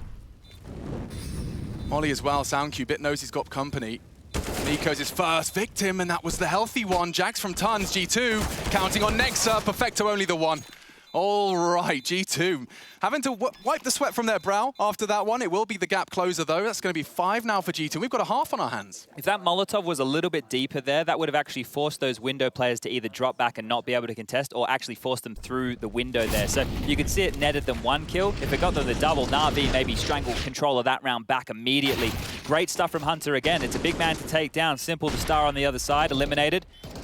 And with the number advantage, right, they should have been retaking this round. So G2, they lose that one. That's like losing that 1-on-3 to Simple all over again. Timeout called from Na'Vi now. And we've had 11 rounds of play so far. Both teams currently using 1 timeout in total. And you can check the top right. Yes, indeed, this is a best of 5. Mirage up next, Nuke as a guarantee. Inferno and Ancient if we need it. Inferno and Ancient if we need it. But definitely on the shopping list of G2, it has to be one of these first 2. I don't think Nuke, you know, it may have looked great. Na'Vi's Nuke has been avoided by all of the Tier 1 teams. It seems so crazy to say Na'Vi and Nuke in the same sentence as being a strong map, but it just is. I just think that they have such a diverse level of moves in their play. And actually, well, Na'Vi are burning 2 timeouts back to back. Interesting. So they're turning that 30 seconds into 60 seconds, and this is, I guess, a chance for them to really keep things calm. You can see a lot of chitter-chatter now from Blade, coach over at Na'Vi with the squad. And the money situation, as you can see with our lovely economy graph just here, it doesn't quite allow Na'Vi to go for a full buy. In the next round, they get 2,900, so we can see some upgrades. You know, if they would like, they can get some deagles, able to get a bit of utility behind that, so they can stay threatening. And you would love to do so. Don't allow G2 to continue to string too many easy rounds together, because if you look at the last 6, well, G2 have won 5 of those. This is to level things up now, and a very good chance to do so. That util, those light pistol upgrades, you can see them being bought on in now. This is an important round for G2 to keep clean, to keep tidy. Just like everybody's bedrooms, I'm sure. Shout out to Hugo. He's ahead of that. Sheesh, baits the crosshair. Oh, and it nearly results in Nico's death. He's not safe yet. Fit's gonna push on that. Nico being threatened. They really want him. That's an M4. That's the start. And he's down to 16, and they're not quite finished yet. He really wants to be bailed out of trouble here. Resmokes on top. And does get away. All right, well, they keep the number advantage here, and just that number in the column is huge. It doesn't give Na'Vi as much to work with. They don't know just how much damage has been done. It does look like they did want to go for another one of these mid-to-B setups here, but they need to push this short setup back. You want them to be playing passive towards the side. Amanek might profit here. Arm spotted, shot through, Boomich down. And now it's a 3-on-5 for Na'Vi. They managed to get the bomb down last 3v5 we saw. Yeah, they'd love that again. Look, I know the loss bonus is coming on through, but any cash you can get now that we will start to look at the tail end of this first half would be great. Just standing in the open. I mean, that's the luxury of knowing you're up against the pistols, right? Just take a bit more of those wider stances. The off angle's not going to be caught by anything. I know he has inflicted significant Electronics crept out mid here, Alex. Oh, I don't know this. Hunter's responsible for it. I don't know if you've got a glimpse. Oh, okay. Jax! Head on a swivel. Jax will wrap it up neat and tidy. Puts a bow on it. Chef's kiss, 6-6. Oh boy, for an old boy, Jax's aim is magnificent, right? Actually, not for an old boy, for anybody. Yeah. Jax's aim is fantastic. That was a huge shot right there to hit. I thought Electronic was about to spiral that one out of control. This was great. Just the arm spotted from Amanek there, so some quick reactions, and here it is in the replay. Oh, ready and raring to go for that one. Lovely shooting there. Hunter must have been shouting at him. Window, window, window. Immediately collects. Okay, into the full guns. It's time to see if G2 can actually take the lead out of this one. Let's not forget Na'Vi won the pistol and held the lead for the entirety of this. G2 returning to form.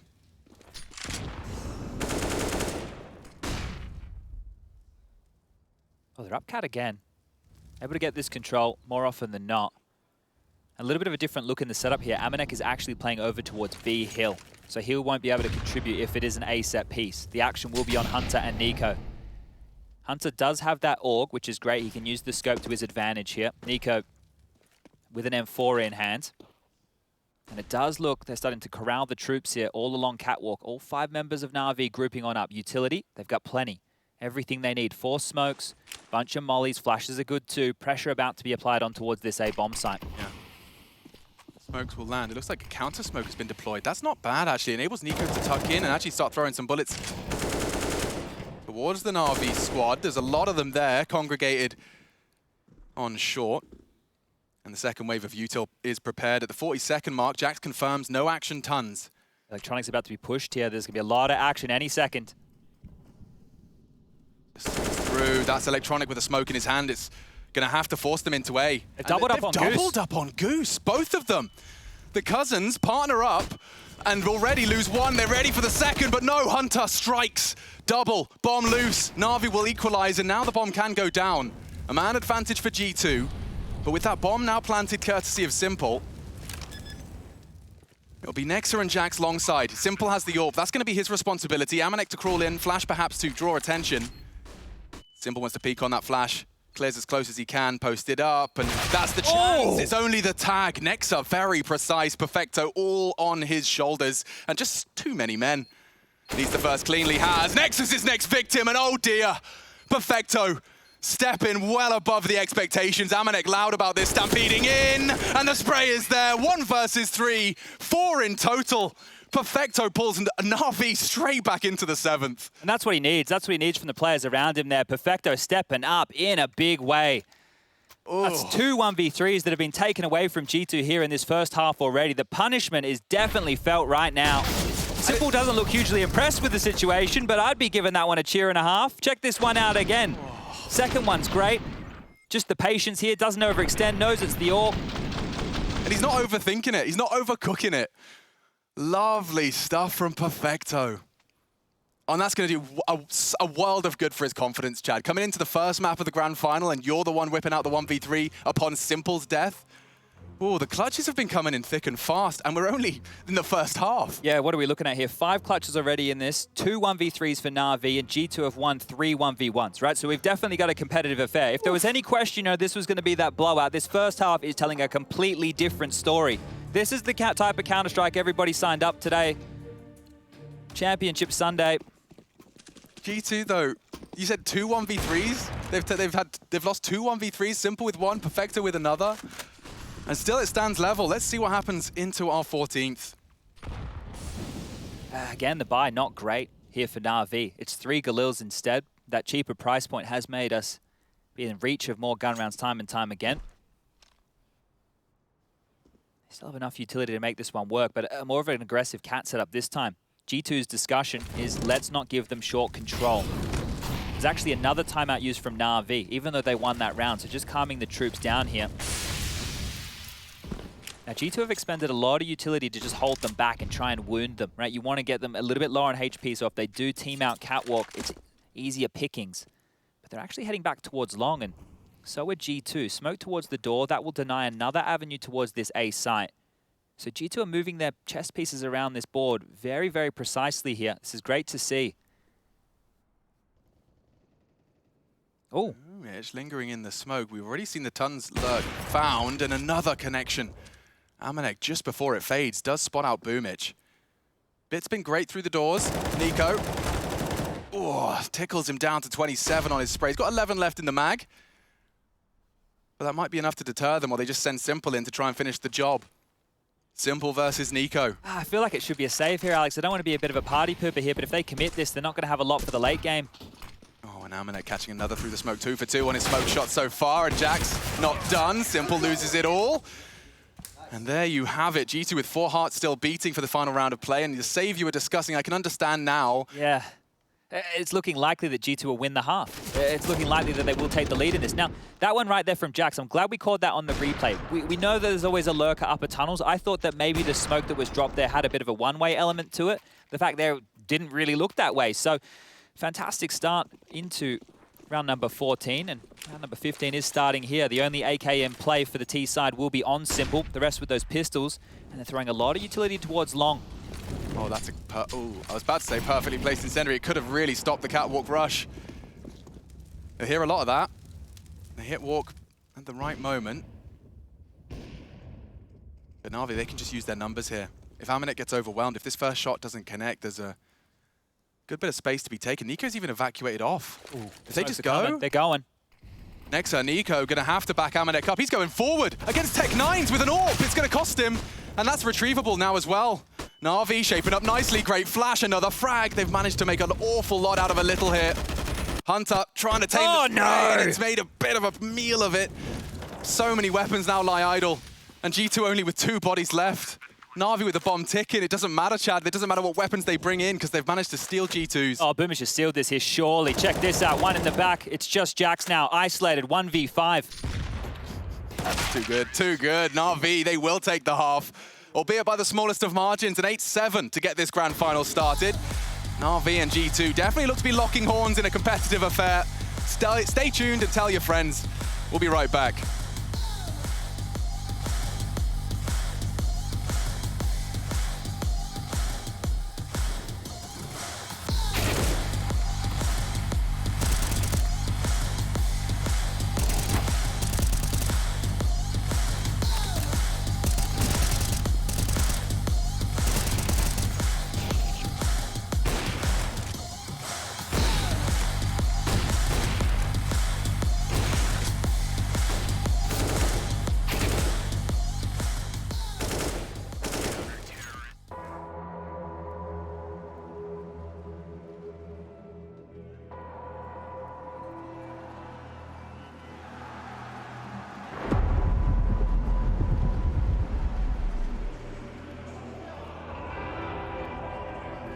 Why would they slow down? There's the flash. That's going to catch Crims out. They're going to push on through. MBK gets one, but Crims with a spray down. He gets himself the triple. And Fnatic are not done yet. Can you believe it? What a spray down that was. Apex is trying to stop them, but it's not going to happen. It will be overtime in the first map of the Grand Finals.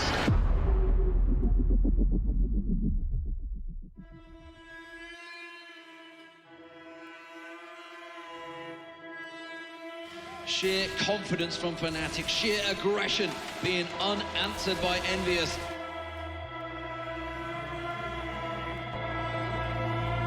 And look at the guns, 4 AWPs.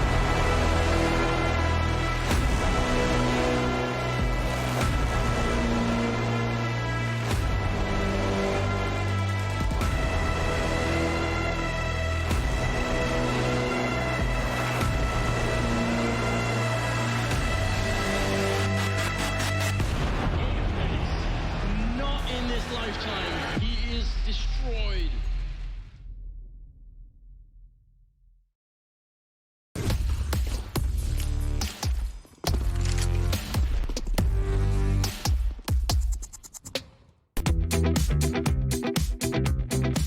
Hey Future Pros, what's this? Dust 2? It's back? I don't believe it.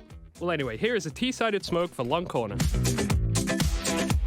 To do the smoke, go up next to this wall as shown. Find the left broken brick. Once done so, jump and throw the smoke. Now you can take long control without the fear of getting AWP down. Good luck.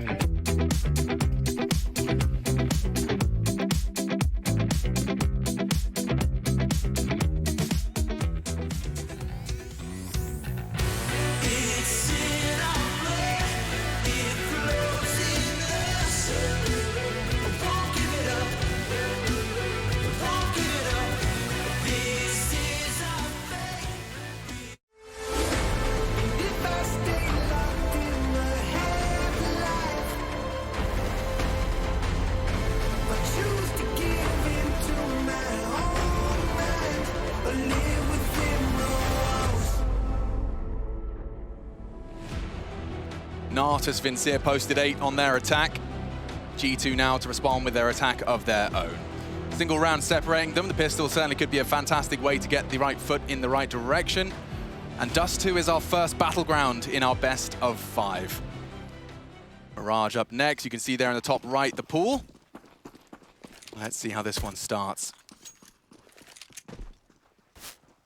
Not going to have the same flavor to the Na'Vi pistol. That was a very kooky state of affairs. Nico, oh, he's fully blinded just as Electronic was having a glance, and he has spotted out Boomage. He's going for duels against USPs at that range, Chad. He's got some confidence on him.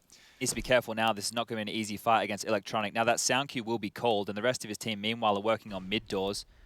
Take that short. Electronic has a chance here, and he does convert. Steadies that aim. 4v5 advantage now in favor of Na'Vi. As G2 now have to do this without the superstar Nico. Yeah, kept honest. Electronic. There's an open runway right now towards this A site. Electronic's playing long. Everybody else from Na'Vi is either prepared for a B push or a mid to B. So if they just were to saunter up catwalk here, they would find absolutely no resistance whatsoever. They have smokes. That's going to be the tell. And they might have to worry about a fast flank here. Simple's going to push through the mid doors any second, I believe. Simple, what are you doing? He's going to be right behind them, really hot on their heels. He's taking some gambles, but it's calculated risk here. Yes, you have the sight, some nades from his teammates made. Oh, big nade. It's a lot of damage. Simple will be caught back. Kept to one. Bomb down for short side, so Hunter may want to maintain that part of the map. And from the pit, Electronic's still there. Some heads spotted, and he's having no issues. Another clean tap to the dome of Jax. 3 flashes to work with here on this retake as well. Plenty of util. Amanek's going for a real off angle here, and it's going to be easy for Electronic. Still a thorn in their side. Hunter, he's been great, but it's too easy for Electronic. 4 kills again. Him and Simple just skipping merrily towards a 20 bomb apiece. And that's just the first round of our second half. That's beautiful stuff, right? Electronic, he's shown up in a very big way this tournament, right? We've seen him having some struggles throughout that online era, but this is the superstar form Electronic, the role we're looking for. This one here was the shakiest of the lot, and the rest of them start to look a whole lot easier. Jax's head explodes like a watermelon there. Amanek looking the wrong way, and Hunter pinned on down in a 1-on-4 situation. Not much he can say about that. Too damn good. Electronic definitely in form.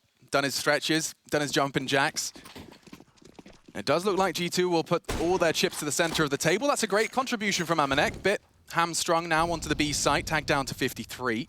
2 orcs coming out here against the anti-eco setup, which does net an AK, a Galil, 2 Deagles, and that Scout. Quick little note, Nico, yet to see him get a multi-kill. He's the only player of G2 yet to do so. So that star power being sucked up by his cousin Hunter right now. Hinge smoke going to come on out here. Simple's going to take early contact. He's on the jiggle. Electronics overseeing business. Boomich has the long doors locked on down. If it is to mid to B, let's keep our eyes on Bit and Perfecto. So they sync up Hinge, as well as that B lurk smoke. Hey, remember what I said about Hunter? He loves these late B flanks through the B bomb site during the rotation, so keep your eyes on that late. Seen him catch some incredible timings, and it just makes the rotation off B feel like a lot longer and more risky. He's going early, though. And he just eliminates Perfecto. Bit hiding behind the box, does manage to convert, but G2 committing A. Charging into the A site. Already wing clipped Electronic. He's safe from the flash peaks, and good. They're looking a bit chaotic. Jax with a chance and does find him. Another chance as well on towards long. It's only a Boomich with an MP9. He doesn't get away. It's Simple, however, with the UMP. And Nico posting his 8th. Call it quits, call it 8. G2 will take the second round force. That has to be called off. There's no way for Bit to get back into this. That Org is going to be precious in the next round of play. Able to scoop up some goodies there. That's quite nice for him to pick up off of that dead body, and an AK is beautiful as well. Now look, that was Hunter not on the lurk, but on the entry, right? And if he can be flexible with that, right? If I've done the homework, if I'm Blade, and we come into this and we go, all right, we're playing Dust 2. We've watched the demos of G2. What are a couple of things that we need to prepare for here? Well, B rotators, Bit and Perfecto. Whichever one of you is leaving the site second, keep your eyes on upper tunnels. Maybe linger for a second or two longer. Well, guess what? Hunter hasn't lurked out. He's actually crept through, somehow dodged all the spams like he's in the bloody Matrix, and got a huge opener. That's a force buy win for G2. And an integral one. This is a chance for them now to springboard back into this and tie things up 9-9. We will see the Na'Vi force buy again. Desperate from Simple, but what's he meant to do, right? He's stuck in no man's land there. UMP, not the best weapon for the job. And yeah, frustration's coming out early here. You don't love to see that. This is map 1 of potentially 5. They've cobbled together this buy. Bit's been allowed to hold on to that AK-47. He's going to take that over towards A, but the pressure's coming B. Perfecto will drop a smoke towards the upper tunnels. That's going to bloom now. And that will hold them at bay for roughly 20 seconds. So Bit got his permission slip to keep the AK. See if he can make it count. Same start for Nico on the default, and he will be cleared. Bit, oh, he's so good. Ready for that. You know where the gun is now? Maybe they spring the trap on towards B. G2 have to react with that info. Yeah, and Simple's going to be pushing mid as well, so it might be working on a fast flank tons. They're walking in contact. Perfecto, it's a predictable spot, but if his 5-7 could just snap onto one head, G2 are going to be really struggling in the numbers game. It's here now too. This is his chance, and again, they do combine. Bit with more damage, making that AK work. 2 frags already on the only rifle in play for Na'Vi. Oh, and it's getting worse for G2. It's Perfecto. Oh, Perfecto. He takes 2, but he throws weapons to his squad. But that's Na'Vi immediately fighting fire with fire. That's huge to give Bit and allow him to keep the AK. Sure, he saved it, right? But with Simple on the team and Electronic playing this well, you have to wonder, was there a discussion to drop it over to one of the big boys? But Bit is showing he is fit to play at this level of Counter-Strike. That is a huge impact from him to win one back. And the Force Buy Wars, well, will they continue? Snapping Turtle, that gun right there, perfect weapon for the job. Everything fell in the favor of Na'Vi, and guess what? Yes, they will. Those Force Buys Wars are on. Buy back again, Hunter into an AK, Galil for Jax, couple of pistols in the mix. All right, well, you saw what Bit can do with his lone AK. Let's see if Hunter can do one better. That pressure, that walk up mid, there was just no one knocking on G2. Bit just goes for that stroll, finding Nico, and then ends up winning the round on B. This could be a car crash here on short. G2 is showing an indication they just want to go back towards Cat, and guess what? Na'Vi are defending with all 3 A players. Got the flash for the fade. This is going to suck for G2. Flash, perfect. Nico does evade and does provide. And they're trying to tuck tail, but he's not there in time. And now all onto Simple. He's got some hard headshots to hit already with 1. Amanek dinking him down, finishes it off with the mobile Tech 9. Guess what, Alex? I don't want to say it again here, but it should be four-letter word. That save simulator, right? The thing is, once that site is given up like that, once it's a 4-on-2 situation, they don't have much to work with and not a lot of damage was done. They weren't slowed down when going for the plant. We have to play the percentages. Na'Vi, they make the right call one more time, and I think G2 will just allow them to hold on to these weapons. Now, the best thing for Nexa is for him to go and grab one of these rifles, get himself an M4, see what he can pick up. That's the most that G2 can profit out of a round like this. And the question now doesn't go, okay, well, how long will these Force Buy Wars continue? It's how long will Na'Vi want to keep reinvesting? If you take a little bit of a look, they're going to get 1,400 in the next round. You can see Bit, he's got 32 right now. He can drop a gun. No dramas there. That is all going to be good. The same for Perfecto with his loss bonus. They're going to be able to have 3 rifles going out into the next round of play. And actually, they're just a little bit shy of getting the AWP out for Simple. $100 more for Bit, and the AWP could have come out. This is where it all started, and this is where it all went wrong. The second kill from Jax was perfect. Simple isolated again. He's got 2 choices. Fight, get as many as you can, or drop into spawn and play a retake. But that one there is going to hurt because Na'Vi, think about this. They lost that round earlier in that first half to Hunter's flank with the CZ. Nico killing Simple in the Death Alley. And now they've lost to a couple more Force Buy scenarios. They need to tidy things up here. Sticking with the scout is Amanek. It's been kept humble. Jax. Oh, he's committed. Full commit, and he opens up the round for his squad. A chance as well, tap in the head, 12 left, and will get out another nade. Okay, mission accomplished, 4v5 achieved. G2 can slow their roll now. It's softened up middle. Bit's just rotated over to help out A, and a flash comes through mid doors. Guess what? G2 are springing to life. Bloody hell, is that 1, 2, 3 smokes? That's going to be a very clear indicator of where they're going. Perfecto quaking in his boots. They're tagged up a little bit. He's taking fights. This is his chance. The pre-fire is there, and so is the double. He's done everything he possibly could. There's some life in this one here. Boomich is pushing long right now. If he can catch Jax, who's on this low HP, that's going to be great, but Knife Out might get caught, and he does. Jax, huge impact, the opener there, and that should be the closer. Yeah, this Frenchman coming to the grand finals with 16 already. Simple and Bit. That nade is going to soften up Hunter even further.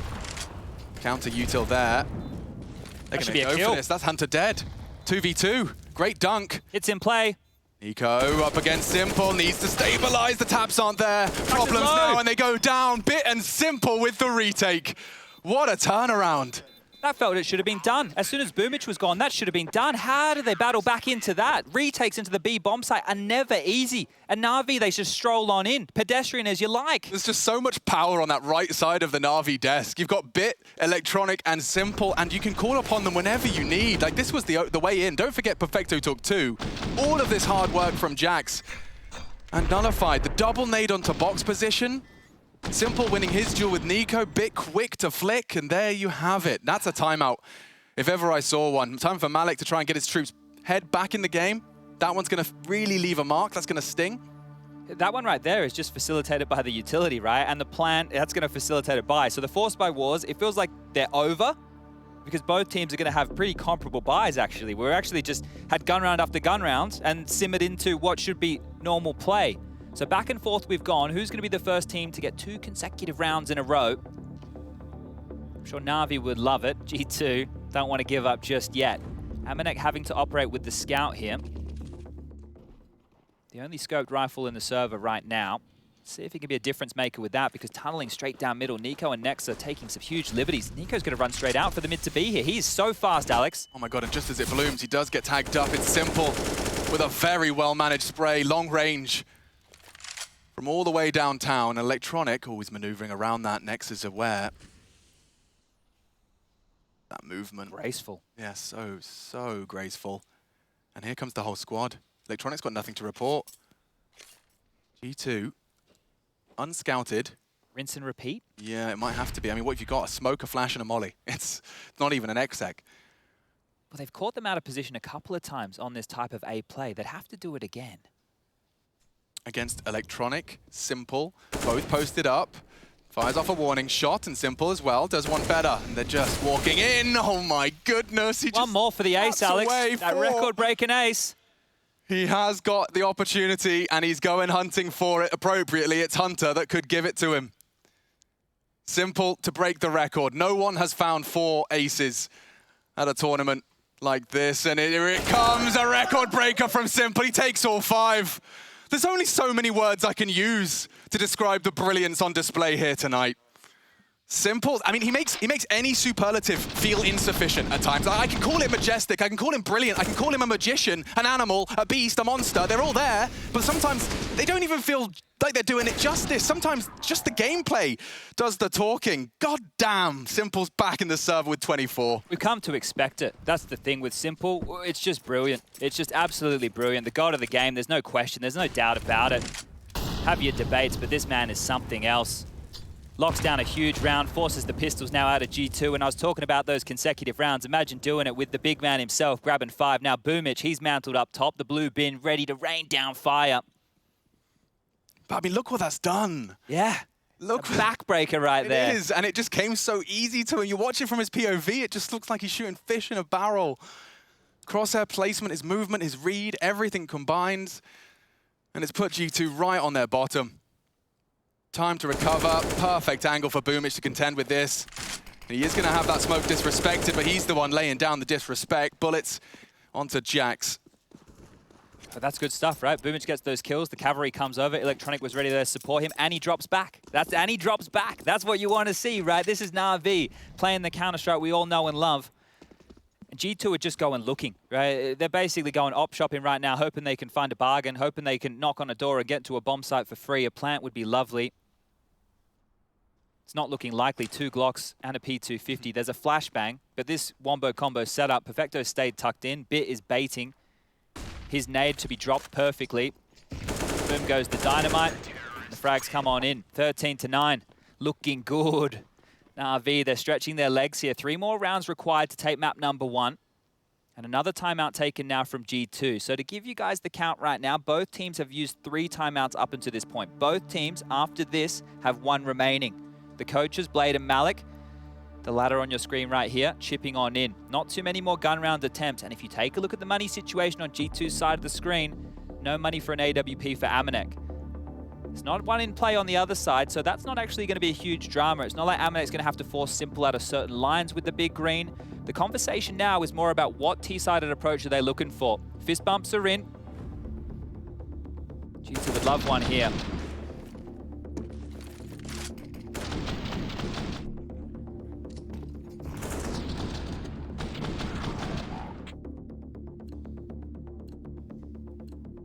This is where we get our answer as to how much more Dust 2 there is to be seen.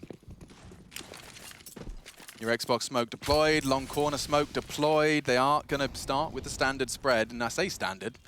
Really get the knife and fork out and eat my words, because 4 tons, and that might just be an alternative avenue to middle for that initial control.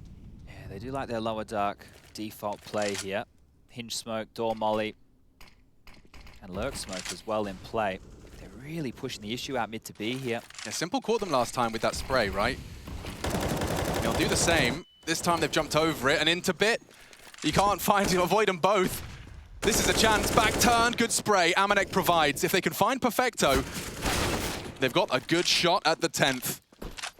Get that book out again, because this one's going to be done exactly by it. Electronic over towards Spawn. Boomich is isolated on an island right now towards Long, and call that one a save. Double digits achieved for G2, and they continue to fight here. That's what you want to see, the tenacity coming into play. And Amanek, while he's on our screen, 7 kills for him. Not like he's having a fantastic game, the same for Nico. So the two of them getting kills in a round like this, that's great. And actually, I isolate them. Hunter's the only one really putting consistent damage down. Jax has had a couple of moments, but this would be a great turning point in the game for the likes of Nico, Amanek, Nexa to come online. I just want to see Amanek keep that AK. You know, the poor soul, he's making a couple of sacrifices, keeping the scout for the information, the role he plays within this T-side, but now, of course, with the Kalashnikov and providing one of his kills. Well, the gun round will change now. It's going to be a different look for G2 to go up against. The AWP of Simple will come out. That means he won't be as isolated to positions like he was just then with the rifle. I think we might see him start floating around a bit more. And because there's been so much presence through lower, dark, mid, and short, this is where you should be expecting Simple early. He might help them batten down the hatches towards long, but then if he pivots mid-doors, we know he loves that peak. If he goes towards short for a fight,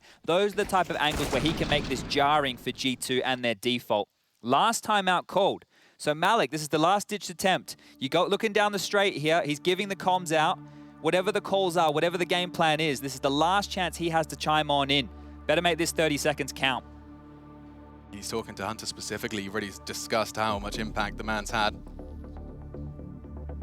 Nemanja Kovac. The second of the Kovacs to fill our screens with magnificent Counter-Strike, and this time he's got his squad on his back. That AWP is out for Simple here. How much of a difference maker will it be? 24 kills are ready for him. But the team around him are firing on all cylinders. Perfecto with 17 and 1v3. Electronics look great. 16 for him. Bit doing his job. He's got 17 kills, and here we go. Trivial tag onto Perfecto's toes. Jax with a bit of pep in his step. Walks straight into Simple's AWP, and again, his name's in the feed. There he is. First glance at a Simple's AWP, and there could be a whole lot more to come. Do you dare trifle with the devil? Amanek does, straight ahead. Nice pop flash to ensure survival, but they do disrespect the smoke and gather some ground. Yeah, very necessary. That info is fantastic now. Gives Nexa a little bit more to work with in his arsenal, and actually the in-game leader anchoring outside long. He's not part of the pack.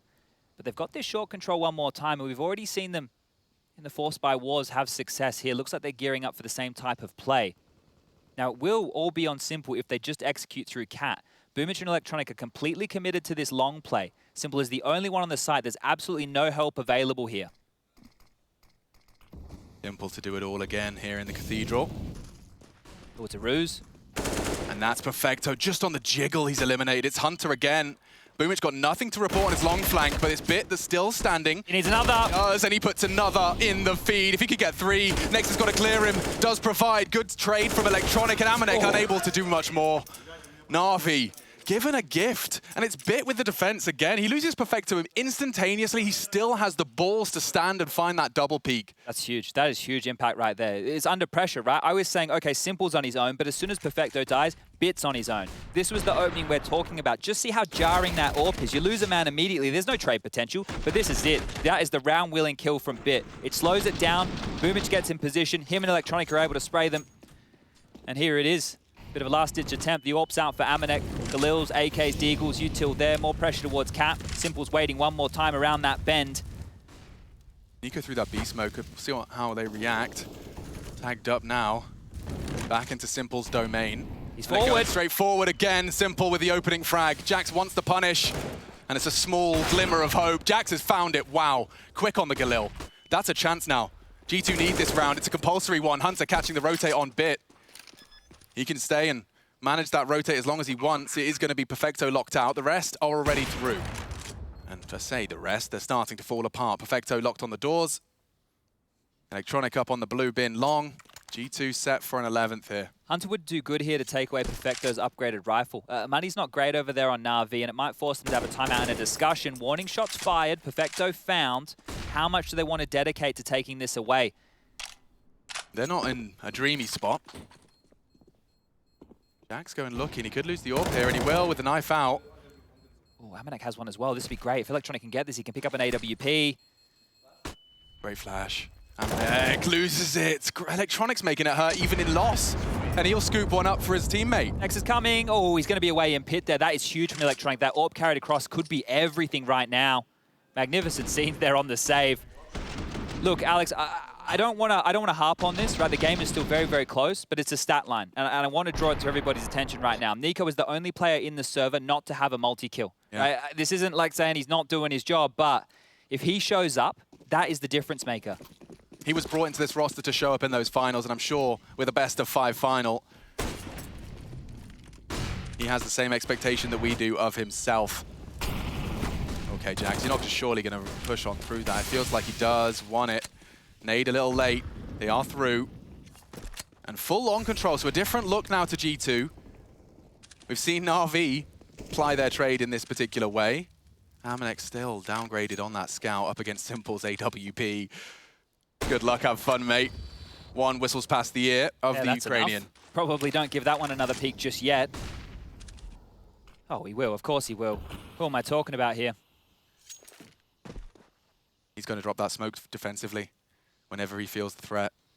He's on his own again here, though. Yeah, it's crazy. I mean, they'll have a fast short flank. That's the gap. He's created one himself. He can peek around this smoke. His teammates will too. Boomich immediately surging forward.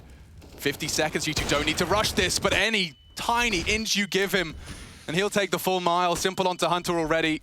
You won't be able to plant with him posted up on Gandalf like that. You need to force him off the fight, but how? Util, completely barren. They've got nothing but bullets now to force their issues and to force their agenda.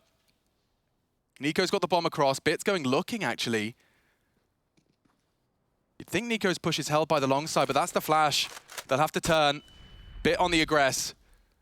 Still no blood and still no plant. 25. It's going to come down to the double peek, and it's Nexa and Nico. They will find Bit. More as well for G2. Still Simple to be forced off this line. His presence is such an irritation, and another shot. Looking for more. Oh, hit him! The wall bang. He can hit another one. Nico does not get the bomb down. Problems for Jax. He's got to come up clutch. They've rocked the clock so much. Where's the bomb? No time now. And Simple does it all for Na'Vi. He takes 15, and he wouldn't have had that AWP if it wasn't for Electronic. Oh, tag, you're it. That is absolutely huge. I can't believe he tags Nico through the box. That denies the plant. You see that? It's like he's on an alley-oop. Perfecto, catch this, the jumping spam. He probably doesn't do enough damage to make that frag.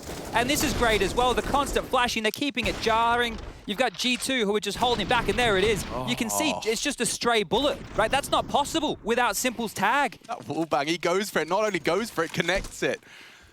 Na'Vi looking like the better team here on Dust 2. And now just to throw that final blow, it's Deagles to defend their honor. Some Tech 9s in the mix as well. Wall bangs the box and the jump to deny. They've rotted so much time. Like when Simple just on Gandalf, you're not going to do anything. Smoke's on mid. The mid to be Pincer. I mean, Perfecto would be isolated. He's got Bit to call upon, and Bit does it all. Finally distracted. Chance on the Tech 9, but it falls flat. Na'Vi, couple of frags to secure themselves their map pick in this best of 5, starting as they mean to go on. Everyone's here that needs to be. Nexa with a 1v5. Bit too tall of a task for this in-game leader.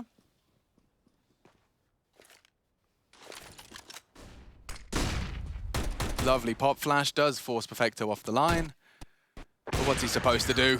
That'll be it. Na'Vi 16. Dust 2 is theirs, and he does collect. That final frag puts him onto 30. Simple as something else. Na'Vi convert. And we'll see what the Samurai can do into our second. We're back with the desk in just a moment.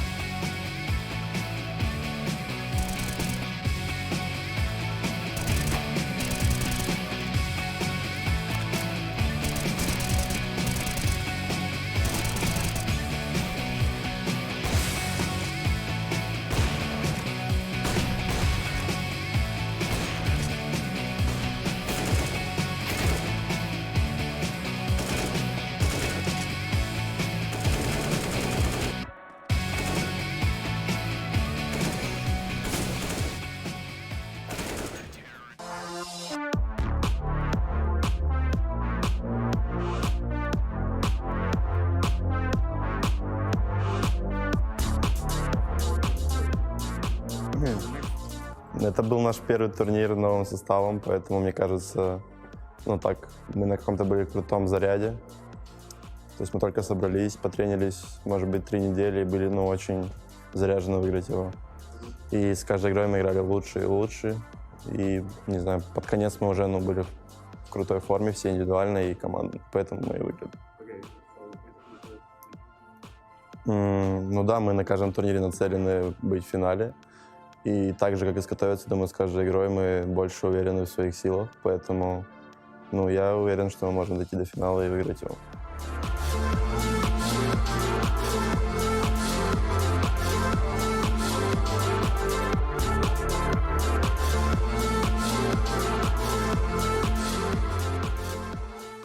The clear goal for this tournament for us is to win it, definitely.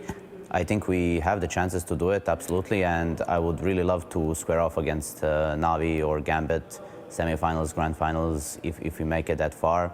Definitely is something that I think me personally and even the whole team wants to do.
Do you think you know everything about CSGO?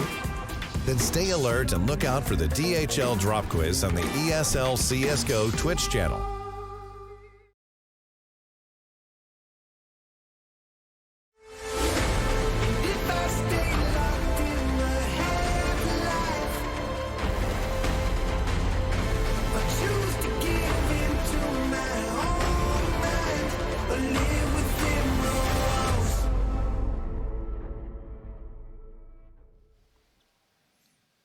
Wow.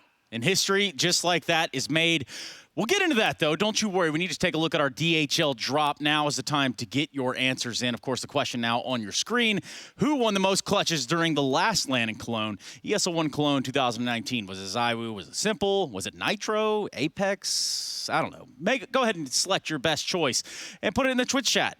Exclamation point DHL drop space the coinciding letter. Now, of course, we see Navi picking up the first map, and we also see a little bit of Maniac and Moses here on the desk. Right now, we need to take a look at a very, very pivotal, very crucial moment right here in the timeline of the event. Simple with an offline record today, scoring his 4th ace in a single event. That is a record, and he keeps on delivering. And I don't ever care what he says in interviews. I'll never.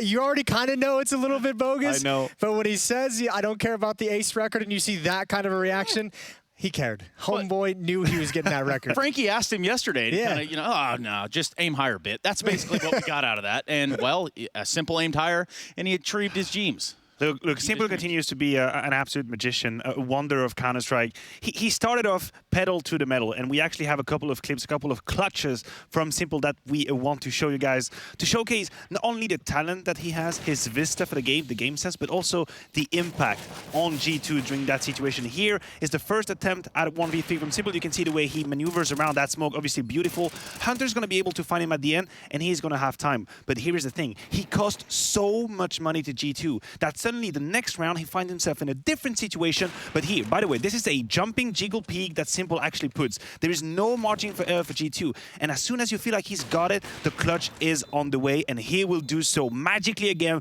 with that freaking no-scope at the end. And G2 have got no money. This is so huge. Those 2 rounds just showcase it's the tax you have to pay. It's like the Simple tax when you're in a situation against him. The first time, obviously, like you said, it's economy, it's money. It takes guns away. It makes you weaker for the next round, takes your utility away. In the second time, every time they want to get space, every time they want to get a little bit closer, you have to pay the price of one player. First Nico, then the player coming through the door. It's a tough experience. The margins are just so small for him, and then that forces a reset. But we can also look a little bit here and maybe just take into consideration, right? So G2 dropped the first map, but let's talk about some of the timeout usage right here, because you could see there was a little bit of pressure there on Navi to begin with. I mean, honestly, pressure was on both camps. This is the grand final of IEM Cologne, Tris, right? Both teams realized how much was at stake early on in the game, and you don't ever want to let your opponent go away with the financial outcome. You want to have pressure on them, you want to have control, and both teams trying to fight for it. It was a little bit messy at the beginning. Well, I think if you talk to Navi after this game, I think a lot of that frustration is going to stem from the first half. I think the second half of the first half kind of got away from him a little bit. There was actually a decent amount. I actually think G2 played a good game. They were missing a few things, but if you think about it, they had a bunch of rounds playing 5-on-3. They were able to get 2 opening kills, and also Navi's able to win the Perfecto 1v3, the Simple 2 1v3 attempts. That was an example right there, Jason. You're talking about situations that G2 should have won. It started off with an amazing opening from Jax. They didn't take that B side. Once he gets that kill onto Boomich, it's a 3 versus 2, and now we have Bit and Simple tasked with the idea of retaking the B side. Great nade usage onto Hunter. I think he should have peeked a little bit earlier to make the best out of his situation. And here is a topic of conversation in that clutch. The fact that Nico misses these bullets. Yeah. And that is going to be a topic. That is going to be a topic, Trace, because we said it. We said Nico coming into this grand final had a lot to do. He's got to wake up. When you are Nico, when you carry the weight of your whole team on your shoulders, you have to deliver more than he's doing right now. And that's kind of where I want to put the perspective right now. We look at G2 with a map loss right here. It's not the end of the road for them by any stretch of the imagination. But with a Nico lacking, a considerable amount of multi-kills, I think as Chad pointed out during the commentary, from an outside perspective, Maniac, what does that tell you about, is he in his own head? Like, what do you think's going on there? I have seen a couple of examples in that game where frustration was palpable, and he was outside of the comfort zone, that's for sure. These situations where you're half peeking, at some point he takes 50 damage Certainly of a towards Molotov the end, on the he ground. was frustrated. Exactly, and you can feel it. And if you're G2, you need Nico to get out of his own head and move into that second map with a fresh feeling, because we know how integral he is to that. And Hunter was here as well. Hunter shows up, as Hunter has previously in this event for us, and he can show you the answers to this DHL drop, because I promised you 60 seconds. Don't necessarily know that many of you got 60 seconds, but I'll give you the answer. Who do you think it was? Do you think it was Nitro? I think it's ZywOo. Nice, guys. Okay, yeah. Spoiler alert. It was ZywOo. Imagine that. I mean, the two other choices were a little bit less convincing, Apex, Nitro, and clutch situations. I don't know, Nitro had some memorable clutches at that event against our boy Simple, busting out the knife. What do they call him? Nasty Nick? No. Yeah, something like that. Something like that. Flubbed. Anyway, so ZywOo with the most clutches at the last LAN in Cologne. That was 2019, which doesn't feel all that long ago, even though it was. It's not going to be long until we come back. We have a whole other map coming your way in this best of 5. Potentially Navi walking out with this one 2-0. We're going to find out. Mirage on the cards. We are back after this.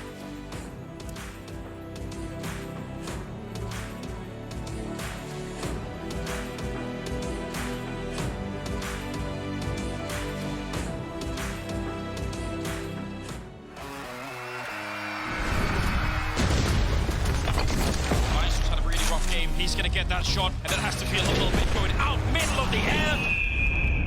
Oh, you've got a big three. Takes every single one from nothing to the AWPs. I can't believe he's just done that. Epics.gg official CSGO trading card. Collect your Epics on shop.eslgaming.com.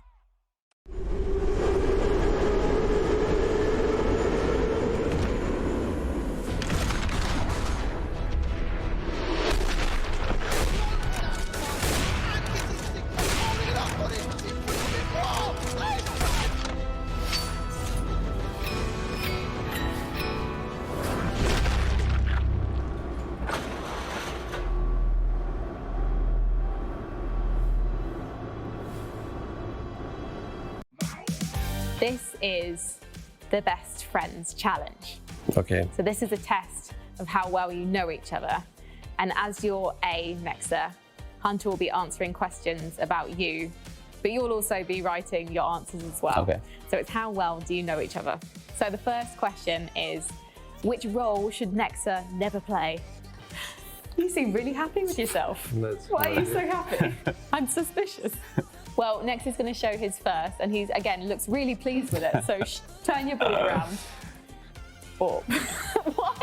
Why is that so funny to you? Is it that bad? Because I know that's what he's gonna put down. Yeah, of course. How bad is the situation with the AWP? Honestly, we didn't try it ever because we don't want to even try it. So that is that bad. What's your experience, Nexa? I never tried it at all. You never even ever. played it? No, I would just be mediocre at best, and I want my opera to be the star player, so no point in going So this that's direction. good. Second question. What is Nexa's biggest fear? Nexa's biggest fear? Don't have one. I mean, it sounds like you're scared of AWPing. Being an opera. You can't copy my answer.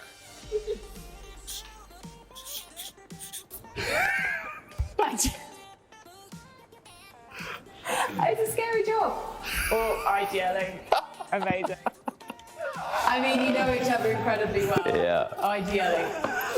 What is the one thing Nexa can't live without? Okay, let's see your serious answer. Chips. Are you a mayo or a ketchup person? Mayo. Mayo.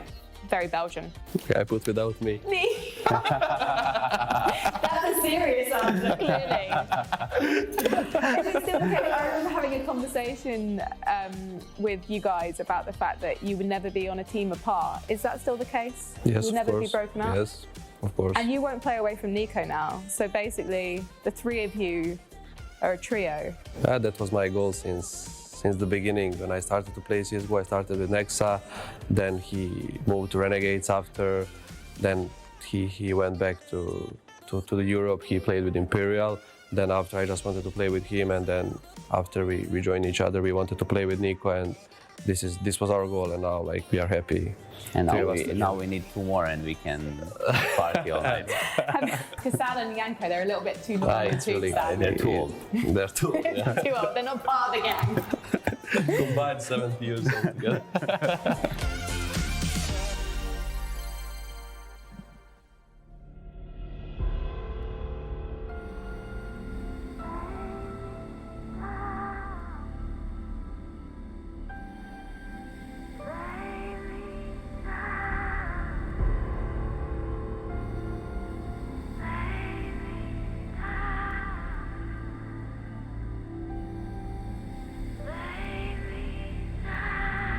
Look into my face. Tell me now why you want to wait. Running out of words you wanna say. I've been looking for you, looking for you. If I stay locked in the headlights, I choose to give into my own mind, or live within the walls.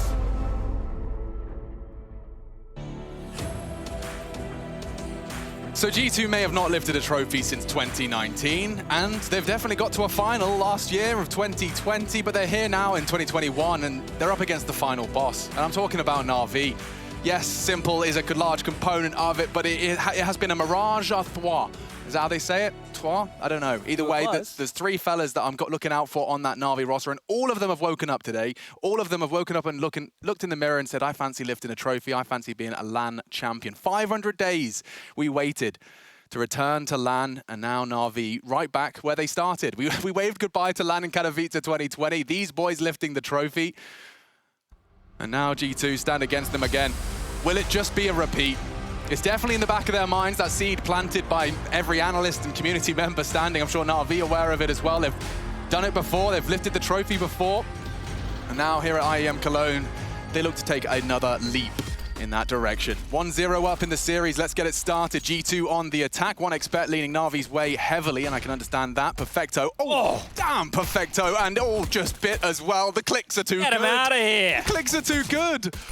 G2, you've got, what, 90 seconds? You've lost 3 members of your team already. Oh dear. Oh, there's a lot of details in that one. The fake towards middle was called completely clear by Electronic and Simple, which meant that Perfecto and Bit could keep their attention drawn over towards the B apartments the entire time. They are some bangers of shots to hit. Now it's Nico and Jax. This would be some 2v5 to bring back and would be a statement here going into map number 2. This is G2's map choice. Oh, well, there's an opening duel and a multi-kill for Perfecto. He'll start farming the stats early. Now, these are the guys that threw the utility. There's not even any Kevlar for Jax and Nico right now. Oh, they are naked. Birthday suit Counter-Strike. Yeah, this should only be a matter of time. Oh my God. Yeah, that's crispy from Bit, and maybe Simple will grab this final one. Jax, wow, he's given up his position. The bomb has been spotted, and they are coming. Bit's being gooshed. Now for Jax, it is really just about damage. Look, there's so far, there's 3 players on Na'Vi who haven't even taken a bullet just yet. They haven't even had to get into any action whatsoever. So if he can get some kills, they're going to have to at least reinvest in Kevlar going into the next round. Name of the game, not going to matter. Boomich gets the kill, and they're just happy with the way that one kicks off. No damage done whatsoever other than the 1 bullet out of Jax's Glock into Bit's dome.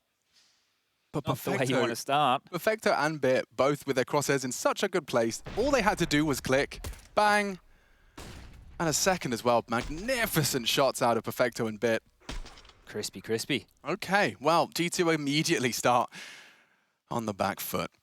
Now, just a quick little stat line here. Both of these teams have played Mirage twice throughout this tournament. Both these teams are undefeated, and we've seen the duality of G2's CT and T side. They had a banger of a T side against the likes of Big. They destroyed them. It was a 16-1 game.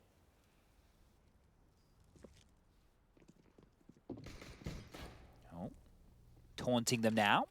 And the other matchup was against Gambit, which is a huge scout for G2 to take. That was with a very, very strong CT side. Simple.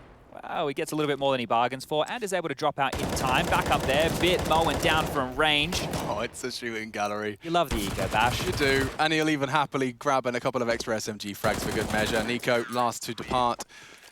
And the 2-0 conversion without a single body dropped. Now that's the key I want to take there. Not a single body drop. 2 rounds of play. Now sure, that was the full eco. All right, we'll give them that one there. This is where that needs to change. We can't go into the first gun round and then only get 1 or 2 kills. We need to see something threatening. G2 need to start off on a very, very strong foot here. Yeah, the only time of damage we've seen inflicted is poor Jax with a Glock dink. Other than that, G2 yet to do anything to the Na'Vi roster, and it's going to happen here. AK's in play, all the util they desire. Nico quiet on Dust 2, going to look to try and show everyone what he's got, and Simple just smiling, smirking, an evil grimace on his face. He knows what he's up to, and the nade looks destined for greatness as well. Hunter's going to cop that. Oh, G2, they just feel like they're surrounded like a bully circle, just getting pushed and punched by every member of Na'Vi. Simple can mount up ticket here and look towards Connector as well. This could be a perfect timing. Perfect in Sentry as well. There it is. Oh, and he collects. Doesn't matter if there's a smoke or not. Simple. Off to his winning ways again. Patrol in the site. Na'Vi have got 4 players leaning on this side of the map, and a missed shot keeps one alive just for a second longer as it just falls into place. We said, Chad, you know what we said. They had to do some damage. All of these bonus weapons no longer being replaced by a rebuy, but being replaced by G2's AK-47s and M4 as well. They've just got a full upgrade. They've just had their buy in the middle of play. Yeah, Boomich could even go and grab another AK if he really wanted to get looking here. Nico, 1 on 5. Impact over on Dust 2. Almost a non-factor here. Let's see if he can split a couple of domes and make this one costly. Maybe he even just wants to hold on to this with the head armor behind it. Na'Vi the Immortal. The thing is as well, like Simple having the deagle on the second round, the penny didn't even drop until I see him jumping into window room on the first gun round with the AWP in his hand. But I see AWPs take that pot shot through the smoke, and it's, you know, it's supposed to just be a pot shot. He's just hit the first one straight out the gates. Amanek doesn't even get to play the round. Yeah, it's definitely setting a tone here, and it will just be the save here from Nico. So they get to hold on to this AK, and that's good because it's 2,900 as the loss bonus in the next. He's not going to get that. The rest of his team will be able to upgrade some light pistols and deagles around him. So that's great, but still not a single kill. Literally not a single kill in 3 rounds of play. And the most damage done was Jax in a 1 on 5 on the pistol, and he goosh Bit. right? That is the only point of damage done. The crosshair has not even been in the right place for any of the G2 players, Jesus, to contest. Not even in the right place, right? They haven't done any damage whatsoever. Now, it's only 3 rounds of play, but this cannot continue. We're getting back into things for round number 4. Deep nade from Simple. Gonna do a chunk of damage there to Nexa. That AK-47 on the back of and Nico. the second one being thrown out by Electronic as well. They're luckily to evade it. Oh, did they miss their window smoke here as well? Doesn't look good. The boost will counter any potential CT glances. I say that Simple could at least post up on this line. If they shimmy forward, the barrel will be spotted, so they will have to dismount here. They've been given a lot of room to work with. I mean, why not boost that and wait that out with your hero AK? Is Electronic going to rotate in? Save for a moment, and he is walking in. He'll surely anticipate this. Is Simple ready for it? Nice find. Nico's AK is the first, and Electronic quick to take the boost away from him. Hunter down, weapons recovered, stopping any funny business in that department. I think Bit's actually going to try and hide that even more, so just make sure that there's no chance in the world that one can be picked up. He's even picked it up himself, so Nico would need to do a lot more here. Electronic, meets Nico, and now we're starting to see him take form. He has to find his form here, and Amanek, just looks away in that off-angle. Perfecto will collect an equalizer into the 3v3, and now through jungle, yes, but with 20 seconds, you've got to make your mind up here. Feels like it has to be towards A. Oh, that's a third for Nico right now. They can pivot. They need to get a move on. Almost 15 seconds left. He's done so much for them, but it's by no means a guarantee. Boomich tucked in on triple. They may expect CT. Boomich, a chance to strike. His teammates will get the info. The bomb's being planted. He denies it all. Boomich wrecks G2. And it's just giggles in the Na'Vi camp. They keep G2 on the goose egg. Nico did as much as he could with the hero AK, but nothing to report. No rounds in the bank. That one right there, even though it doesn't have the consequence that G2 were hoping for, is great for Nico's confidence. 4 kills in the round, and they were all clinical. That is what Nico is known for. That AK-47 just destroying heads. And every single one of these was great. We're catching them on the replay.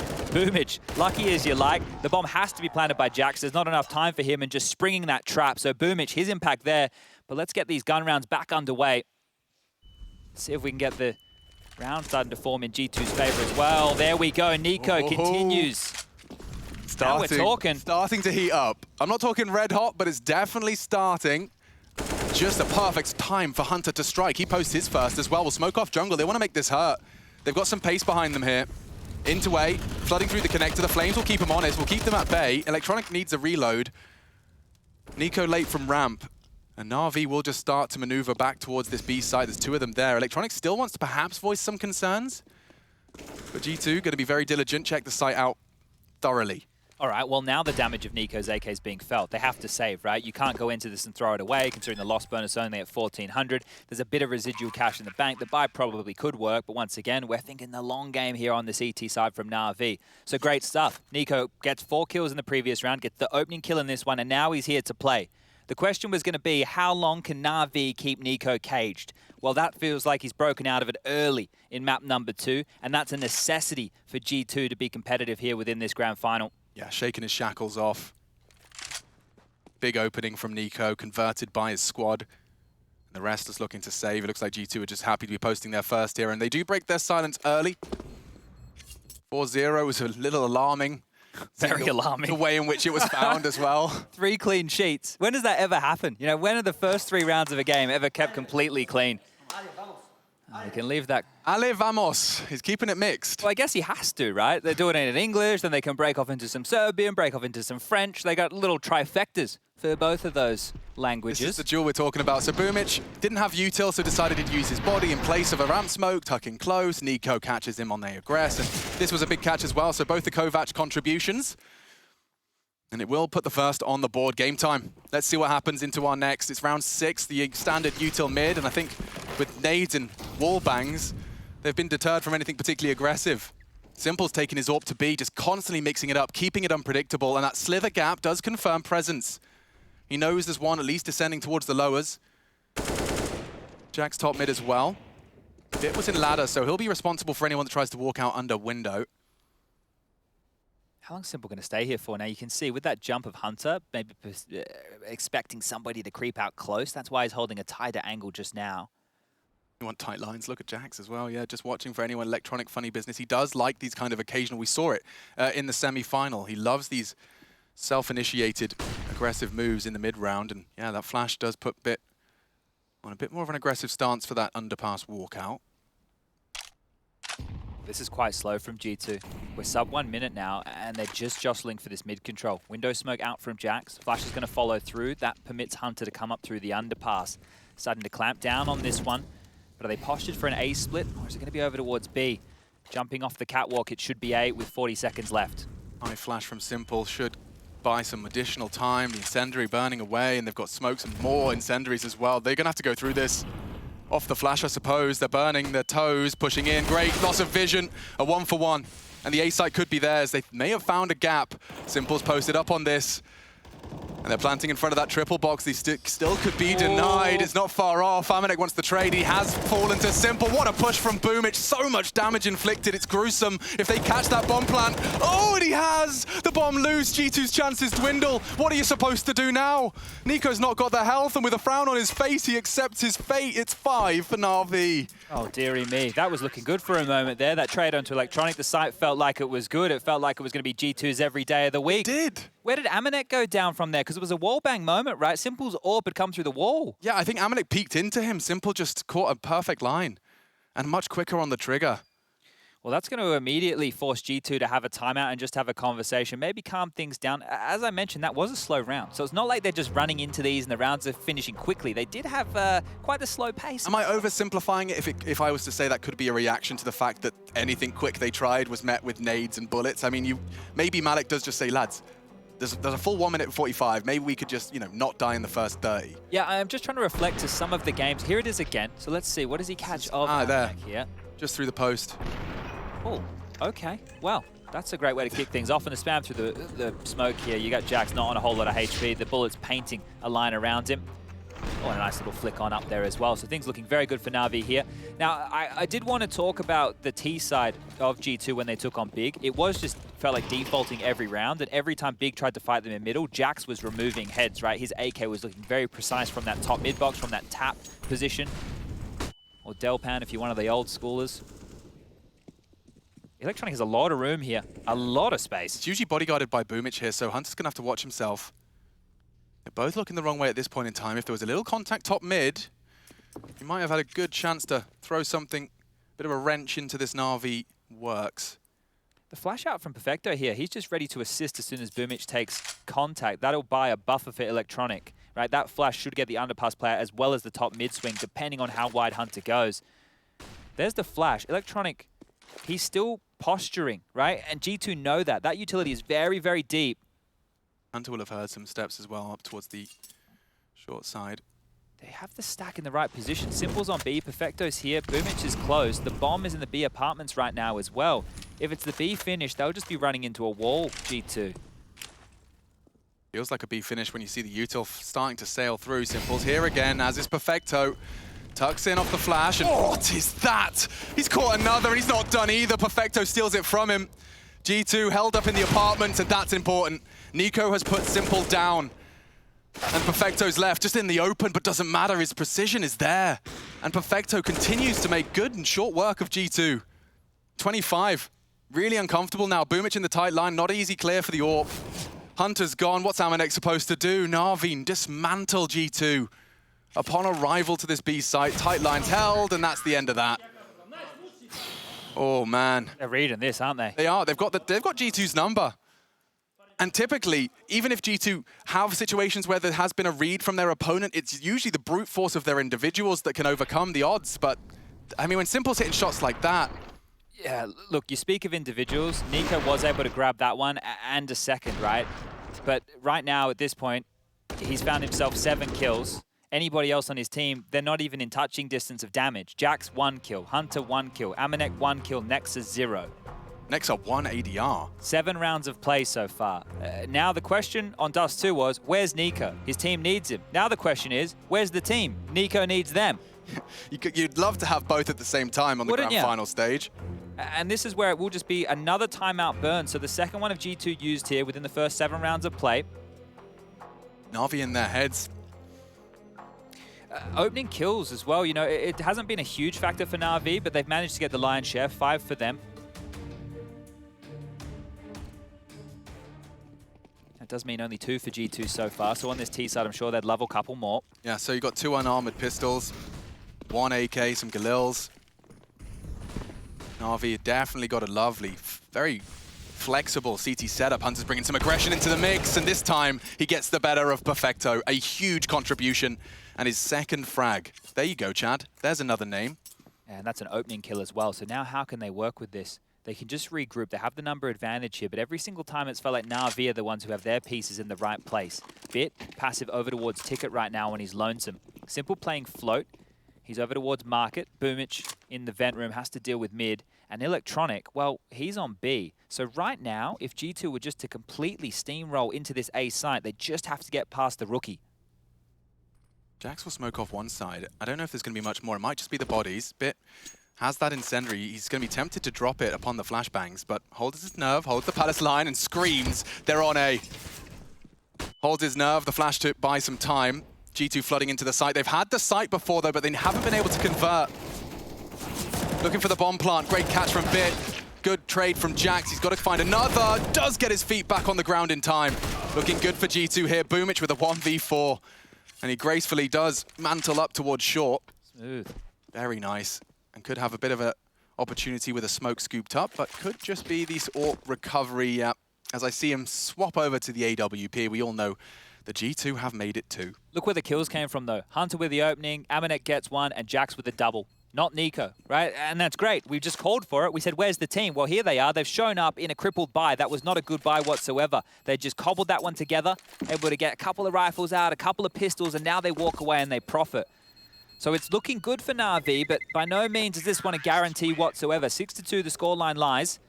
And if they can get a consecutive T round here, they can really start working on this CT-sided economy. You see Boomich having to save there, percentage plays, all that good stuff.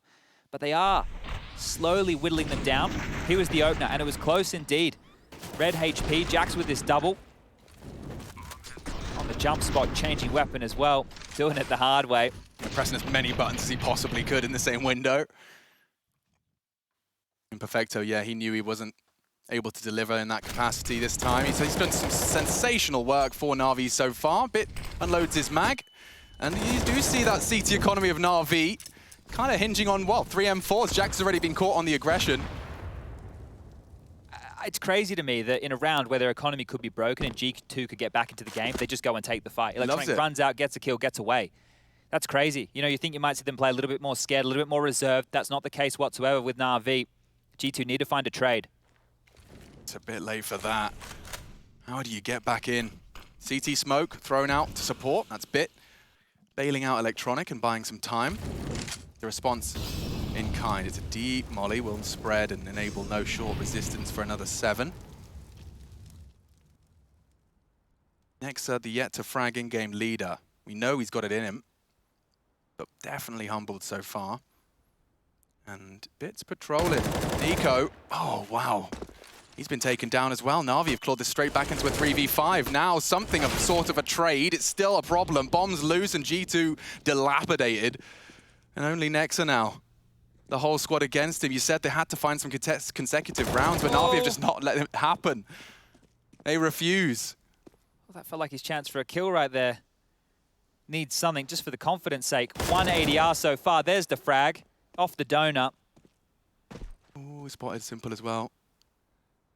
There's the AWP is posted up and walks straight into his line. Really good stuff right now from Na'Vi, and I want to point out that it's not like Simple's AWP is being used ticket, right? That's traditionally where you would see an AWP play. They're keeping him over towards this B bomb site quite often. Now, if you guys come back with me in the time machine to when Zeus used to be on Na'Vi, Simple in the early stages of rounds would back up the B bomb site, right? So that the B bomb site couldn't be bullied. Now, if G2 came in with a game plan, yeah, we're going to go hit up Perfecto. We're going to bully the support player on the B site. You're not getting away with that. If you go in, you get either destroyed by Perfecto and Bit combo, or Simple's there with the AWP to slow you down as well. Yeah, Bit is a revelation for Na'Vi. How often were they so close, but just didn't quite have that fifth finger of the fist? Look, Flamey had great aim sometimes. Bit has great aim and he's bloody versatile. But all the time. And he understands this Na'Vi game plan. Look at Electronic. Look at the flare from this man. Straight up.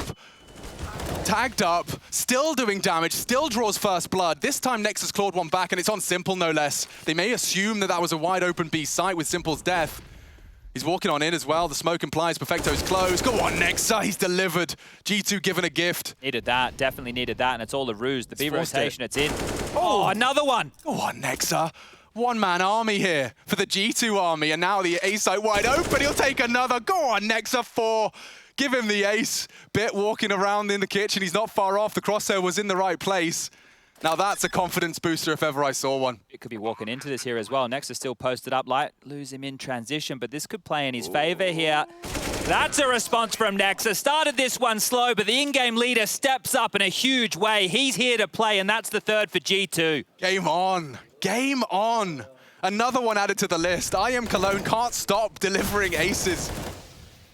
1 on Dust 2 for a record breaker. Now Nexa with a neck breaker. Some great shots.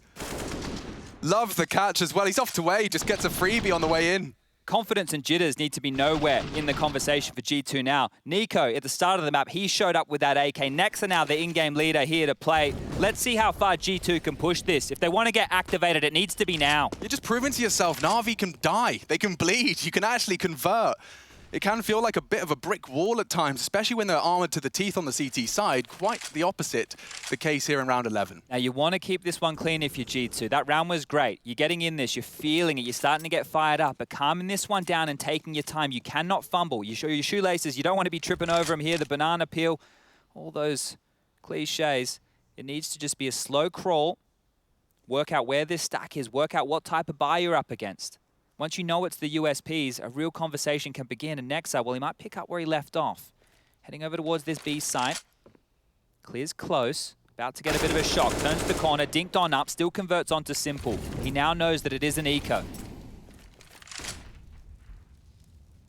And he can confirm there's no more presence in the B apartments. It still looks like they want to walk up short, though. This could get very dangerous. I know it is on the USPs, but if they don't clear all their corners here. They've got so much time. Take your time. Jax is tagged up Bit. Will he clear his corner? Oh, Boomich has taken him down, and now back to turn. There's too many bodies. These P250s are hurting. It's getting costly. 2v1. And Perfecto shouldn't have a voice into this one, but already he's just chipping away at Nico. Every bullet connecting, and he's no. Perfecto, this would be such a clutch. Breaking G2's morale, their spirits, and their hopes.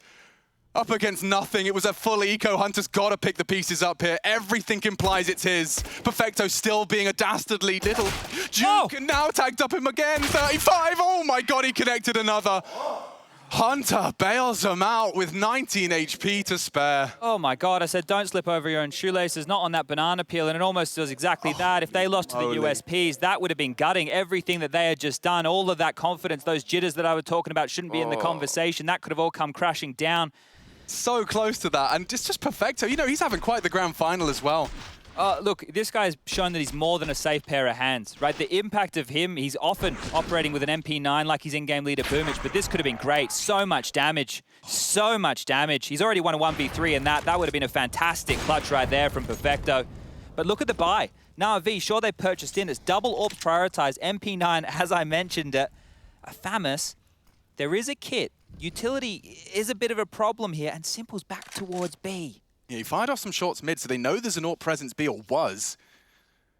And he's actually going for a lovely angle here on top of the bench. He should have a chance to at least pull the trigger onto the first. They bunny hop out the window. The flashes are there. They haven't found him. Simple now put his name in the feed.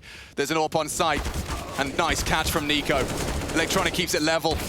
It's going back and forth. It's Jax that catches the rotate. This looks great for G2 now, and they've got so much time. Bit with the AWP. You'd imagine he wants to keep hold of it. He hasn't fired a shot yet, so they don't actually know what weapon Bit was wielding. If he can just keep his head tucked right now and say, hey, don't look for me. Let me just hold on to... Assume I have a FAMAS. Assume I have something quite light, because this back in play is actually going to be great for Na'Vi going forward. Their loss bonus only at 2,400. G2 are back in this game in a big way, and this AWP could be the trump card that they're not expecting. It looks like they're just going to forego him right here. Jax is starting to have a look towards Connector. Hunter saved that AWP to give to Amanek, but G2 are back in this first half. That's 5. Now we're working on something. Now we're cooking with gas. Now how far and how much of a surprise will this AWP be? Because Hunter took that one away. They know that Simples wasn't scavenged. This is such a question mark. I'm going to be very, very curious to see how it's plied.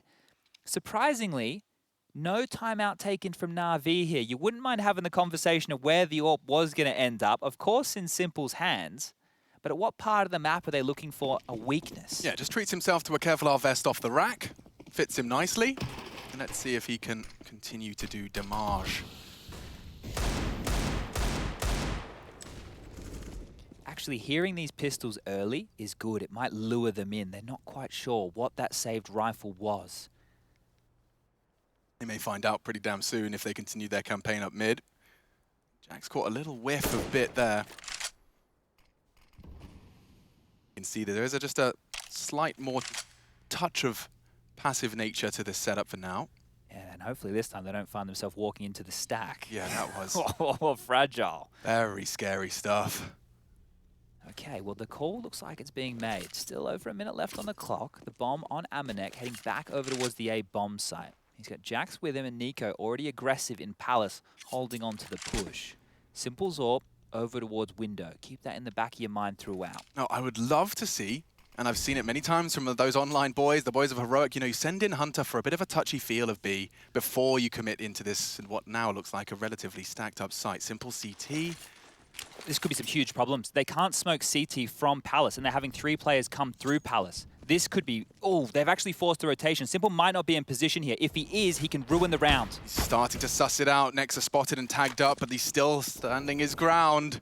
He's looking for you. Jax just jumps straight into the crosshairs, and that's they're a problem. screwed now, 25. He knows where you are. He's looking ramp. Your util will not force him off this line. He's still ready to receive you. Tucked on triple. He's looking the wrong way. You got to get out now.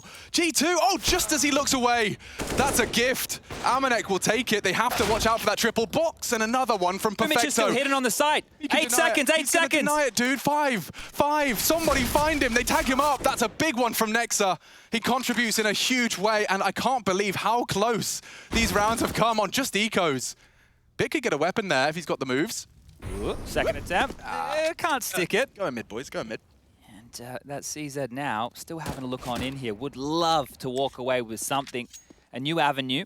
A new direction. I can't believe how sketchy that was. Can you believe that Simple just looked away? It's like 12 seconds. He can't quite believe G2 would have overcommitted Palace. He looks away, Amanek strikes. Yeah, that's the thing, right? He doesn't know how many players were behind that Palace wall. Yeah. So the fact that he surges forward is to help them as they're coming up connector. But that was where Nexa did all the damage. You have to give a big thumbs up to Nexa. He found Boomich behind the box. I'm sitting here screaming, Boomich can ruin it all. Nexa, no dramas whatsoever. The clock was so low. And that's Boomich special. We saw him already convert a round off the back of that. He likes to sit triple. When you've got 20 seconds left, he will tuck in and be ready for that denial. Oh, this is just huge from Nexa, right? He started this game, what was it, 0 and 6? Now he's got 10 frags. 5 of those came in all one round, and this was another impact round from Nexa. I cannot state that enough. This one right here, because, you know, just a little bit of extra time. So there was a chance. There was a real chance here, but Na'Vi, they're back against the wall right now, and they're pushing mid. Let's see how this reacts with Jax and Amanek. Electronic got some real pep in his step. Aggressive, elevated. Flash from Nico. Simple's already caught Hunter on his underpass campaign, so there are real options here, and I'll fully flash. Jax again to die. Amanek claws something back. They'd love another. Not to be found all too easy. So much time. Round 14, and already G2 stomaching 2 casualties. Util deployed. Mid-info denied. But what does that tell Na'Vi? Well, they have to worry about some of these smoke gimmicks right now. Simple has 2 choices. Has to look towards the window jump up, as well as the connector play. And Nico... Oh, you wouldn't. I think he might. Try and slip through. Oh, the barrel poking out costs him his life, and G2's chance is really starting to dwindle. Nexa confirms they've evacuated the window. All bits pushing again. Would he really check ladder? He's considered it. Amanek, I think he may have just been spotted. That's the bomb. They can't afford to lose him, and down goes Amanek. Here comes Nexa. Yeah, 2 not expecting him now. This might be 2 huge frags. 1v4, he's got to give it all he's got. They both just disappear, evaporate. Oh, that's going to waste so much time for him to search right now. This is still a free kill onto Perfecto every day of the week, but he can't get the double anymore. Position noted. There's there's no time for this. There's just no time for this. Hoping to flush out another here. Nex is done in this one. This is going to be 8 for Na'Vi. What an adjustment. Boomich from the heavens. Airborne as he starts to unload his mag. One more round of play here on Mirage, and it started so bleak for G2. Similar scenes as that of Dust 2, actually, now I think about it. Good to see Nexa online. What a turnaround he's had. I think he spent the first 5-6 rounds on a big goose egg, now posting 12. He's at the top of the scoreboard in the server with Electronic. Now right here is a big difference maker for G2. I've said they've had great T-halves in one of the maps that they've played. That was against Big. They had a really good CT half against Gambit. If they can keep this one down the middle, there's no reason that CT half can manifest right here, right now. Simple's been searching. He's been getting away with these opening frags, but the trades have been good. There was a moment there where Nexa could have really pincered and pounced from behind, but just didn't line up in his favor here. That'll be the third timeout called for G2. On that CT half I'm talking about, they'll only have one in their back pocket. Here we go, round number 15 about to get underway. The AKs are out. The buy is looking good for both teams. Jax is going to really want to avoid that opening death again. He's had a fair few of them in these last few. And out he goes. He is the entry fragger, but right now he's just been struggling to break through Na'Vi. Slight gap in the smoke for Simple to work his magic. Someone has to be the sacrificial lamb. Someone has to go through first, and it might be Jax again. He's jumped over. That's a good element of surprise. Not so surprised. Bits' eyebrows remain firmly furrowed. Well, that's kind of ruined the entire strategy there for G2. Yeah. They don't get that mid control that they can hunker down with and rotate through late. Now they're just hedging back towards A, and well, they got away with this before, but it was because of the presence of Nexa against the lower buy of Na'Vi through middle. Hunter, he's parking for a late flank right now. A minute on the clock. Are they just going to search on out here? Because Amanek has a window of opportunity right now to post up to the window. Be a bit of a classic, but I think they feel like they have to make a sound cue before rounding this corner. Hunter's going to try and sell a fake. And it won't really be convincing unless he can take one of them down. They're walking in now. Okay, Boomich spotted out. Nexa begging his teammate to find the frag, and they do! Both of them, in fact. Oh, and another from Nico. Suddenly the A site is open for business. They're battered and bruised. Hunter with the latest of flanks. They know he was B. Perfecto and Bit, though. Both of these new boys have delivered. Let's get back into game. Final round of play. G2 to close this gap within touching distance of Na'Vi. Perfecto a smoke and a kit. If he could get it on the bomb, it's on default. Through the smoke. Nico will post another. 3 from Nico here, and that's it. Okay, competitive Mirage after all. This grand final delivers, as do G2 in the second half of our first. We'll be right back with the second.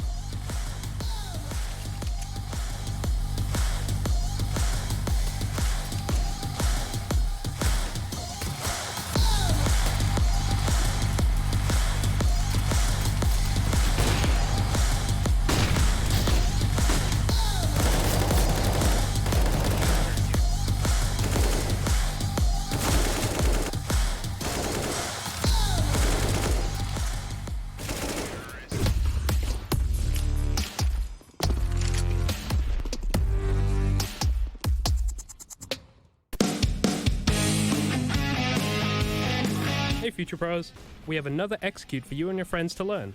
This execute will help when you are taking the B site on Mirage. For this setup, you will need at least 3 Future Pros and 3 smokes and optionally a bunch of flashes. Let's break this down. Future Pro number 1, you'll be throwing one of the arch smokes. To do this, line yourself up with this corner of the cracked stone floor. Aim at the left side of this dark squarish smudge on the wall, then simply jump throw the smoke. Since you threw this from close to mid, I would recommend wrapping around cat to get to B or maybe holding off rotations in mid. Future Pro number 2, you will throw the other arch smoke. To do this, line up with the middle part of this window. Aim to the sky and position your crosshair so it is in the middle of the antenna and the overhang. Then throw the smoke normally. Future Pro number 3, you will be smoking off the window leading into the B side. To throw the smoke, get yourself into this corner. Aim at the corner of this large tower, then jump throw the smoke. Nice and easy. With all 3 of these smokes thrown, taking the B side should be much easier than it would be without them. To make this even easier on your team, get your players to lob as many flashes as possible over the top of B. And as always, good luck.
We return straight to the fray. Na'Vi exchanging bumps and smiles, and understandably so. Not only 1-0 up, but just the one round up after the first half of our second. Mirage competitive. CT start looked great. Perfecto has looked like a fourth start, as if there was any more needed in the Na'Vi sky. And there's one of the newest. 18 years of age on the grand final stage is Bit. Nexa recovers after a very slow start, and let's see how the second half has any more ridiculous plays to be delivered. Already had a record breaker on Dust 2. 1xBet odds are still favouring Na'Vi, no surprise there, but at least this one isn't a blowout just yet. Utility purchased on in, classic P250 given over towards Simple, and as the old adage goes, this pistol round is important, but more so for G2. Yet to win one in this series so far. They'd love this one here to make this CT side easier. Yeah, they've come so quick and easy. That's all the util. That's surely the game plan out the window for Na'Vi. Boomich down. 2 from underpass. The cousins are here. Nico's got 1. Hunter departs, courtesy of Bit. They're into A, though. Electronic could get the bomb down here. Only Nexa over towards Spawn. The smoke buying some space. Simple cannot go down without a frag. He's got 2 info here now on jungle. And he's already tapping the heads. This P250 is so threatening. Simple is a force to be reckoned with. And it may require 2. Perfecto's still in mid. Nico trying to keep him busy. Eyes away. Amanek is there. And Amanek needs this. Simple denies. Out of bullets. Those bullets, and he needs the reload. He's got one left. It doesn't matter. Nexus found him with the double. Electronic has planted. Looks a little awkward for him. Nex has a kit. Yeah, and he's going to go on it with the smoke. It's going to be very hard for Electronic. He's trying to close the gap. And there's a Nico chance. can't bodyguard. The bullet's so close. He could have denied him. But G2, their first pistol of this grand final, and it was compulsory. They've converted it and straight back to a level pegging. Needed that, really needed that, and you can hear them getting fired up now, getting into it, starting to believe. If you thought you signed up for a blowout here today, that's not the case. Map number 1 was competitive. Map number 2 looking like we're going down the same course. Bit did great. I can't believe Bit gets Hunter top mid with the Glock there, but the trades were better for G2. Oh man, I just felt like that was going to connect, you know, Electronic with the denial, and Nico this time, just before the smoke blooms. Confirms Boomich's doom. All right, this one shouldn't get out of control. Now, shouldn't is the key word here. The Deagle in the hands of Perfecto, Bit, and of course, Simple. How much can they get out of this round? Oh, Nico, look at that. Perfect stuff. And the initial one top mid, 2 more straight through that connector smoke. No silly business with your boost here today, and it is just Bit. Man in question, 2 huge shots. Oh, almost had time to line up a third. All right, all right. Oh man, every member of this Na'Vi roster will take the full mile when just the inch is given. Never mind the inch, the bloody millimeter. This is where the rifles come out, though. Na'Vi didn't invest in much more than upgraded pistols, so we'll get an early gun round out of them. It's great stuff from Nico. I think we saw Simple do a similar thing with an AWP. Harder weapon to do it from Nico. Do you see Matthew's tweet, Maniac over on is it Maniac CSGO? If you're looking for it yourself over on the broadcast, but he just compared all the world #1s over the years. You can see how they've both kind of been in a little silent battle between each other. Simple, of course, head and shoulders. Nico, however, is absolutely in the conversation, has been for many years. Yeah, really just fallen off our radar. I think it's more what he was plagued with, the brush that he was painted with, you know, that he was a problem. I think it's not much about him being a problem. It's about him wanting to do everything to win. I know we may have lost it now, but Simple used to be painted with that very same brush. The problem child. I don't know if we can steal that one from Keo, but you guys get the point. Now this one here, looking like they're selling a bit of a fake over towards A. We've just seen the wall smokes land top stairs. That usually facilitates a bit of an underpass walk. Bit is on that journey. He's been spotted.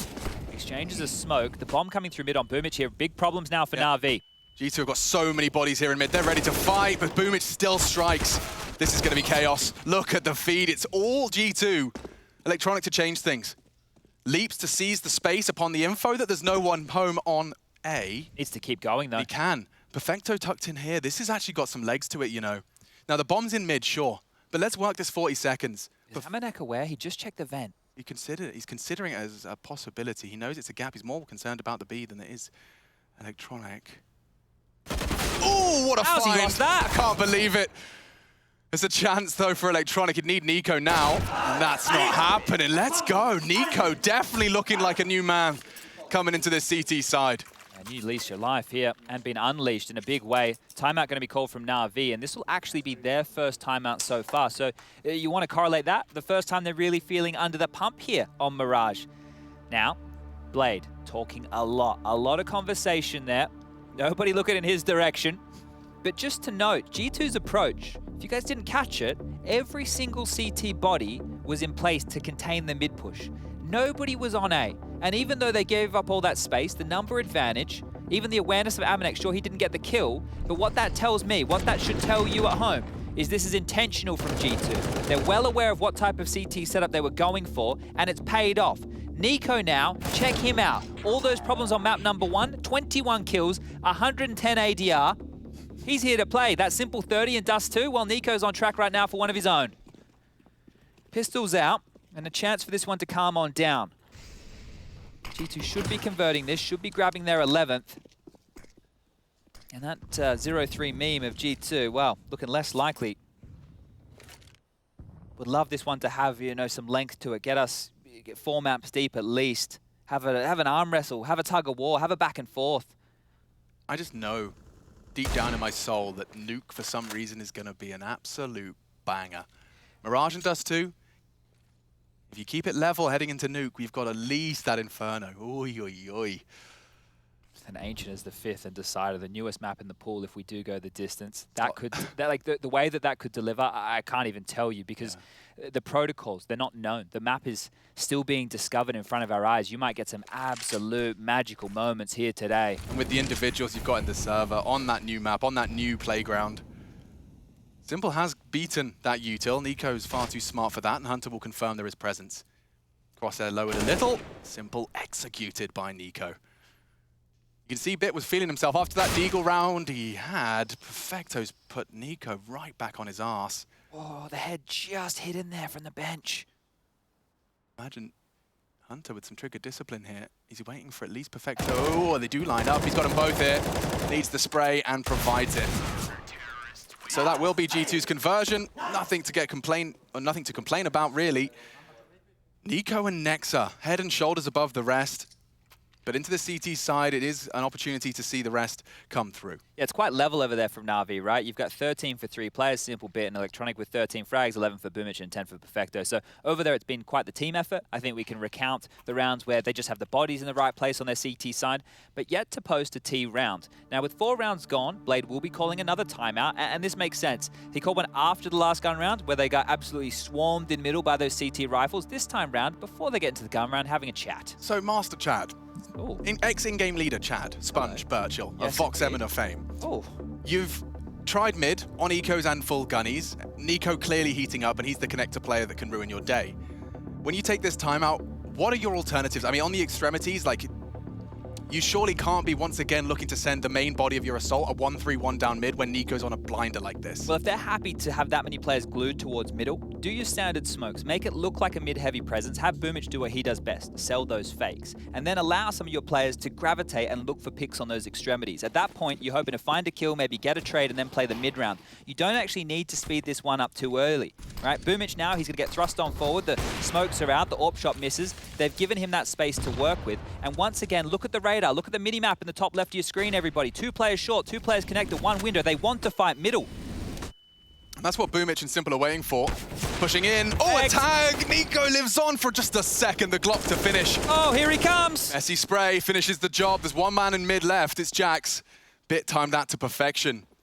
And now Amanek to be called upon on the A site. By finding the pick on Electronic, he was ahead of the pack. They will commit the bomb towards A. He scooped it up in T-spawn. No one there to receive them. And the smoke implies Amanek may want to get his attention drawn on this side of the map. He will be there. Oops, didn't mantle. Chance here. Now. A real chance for Amanek. Can't afford to miss this shot. They're giving up the space as well. Amanek can creep forward. He might catch them by surprise. Oh, Amanek. Looking to fill the shoes of Kenny. Yes, that's huge. And that's the shot. Perfecto down, 2-on-2. Another smoke coming in from Bit now. He's just dropped that as he's coming up ramp. Simple has to stay perched in apartments. It's all up to Bit here. He needs to get the bomb, he needs to trust his superstar, and he needs to get that one down. Jax is rotating through CT. Amanek's taken more of a passive line here. I like the setup. Amanek can react if it was to be B. It is A.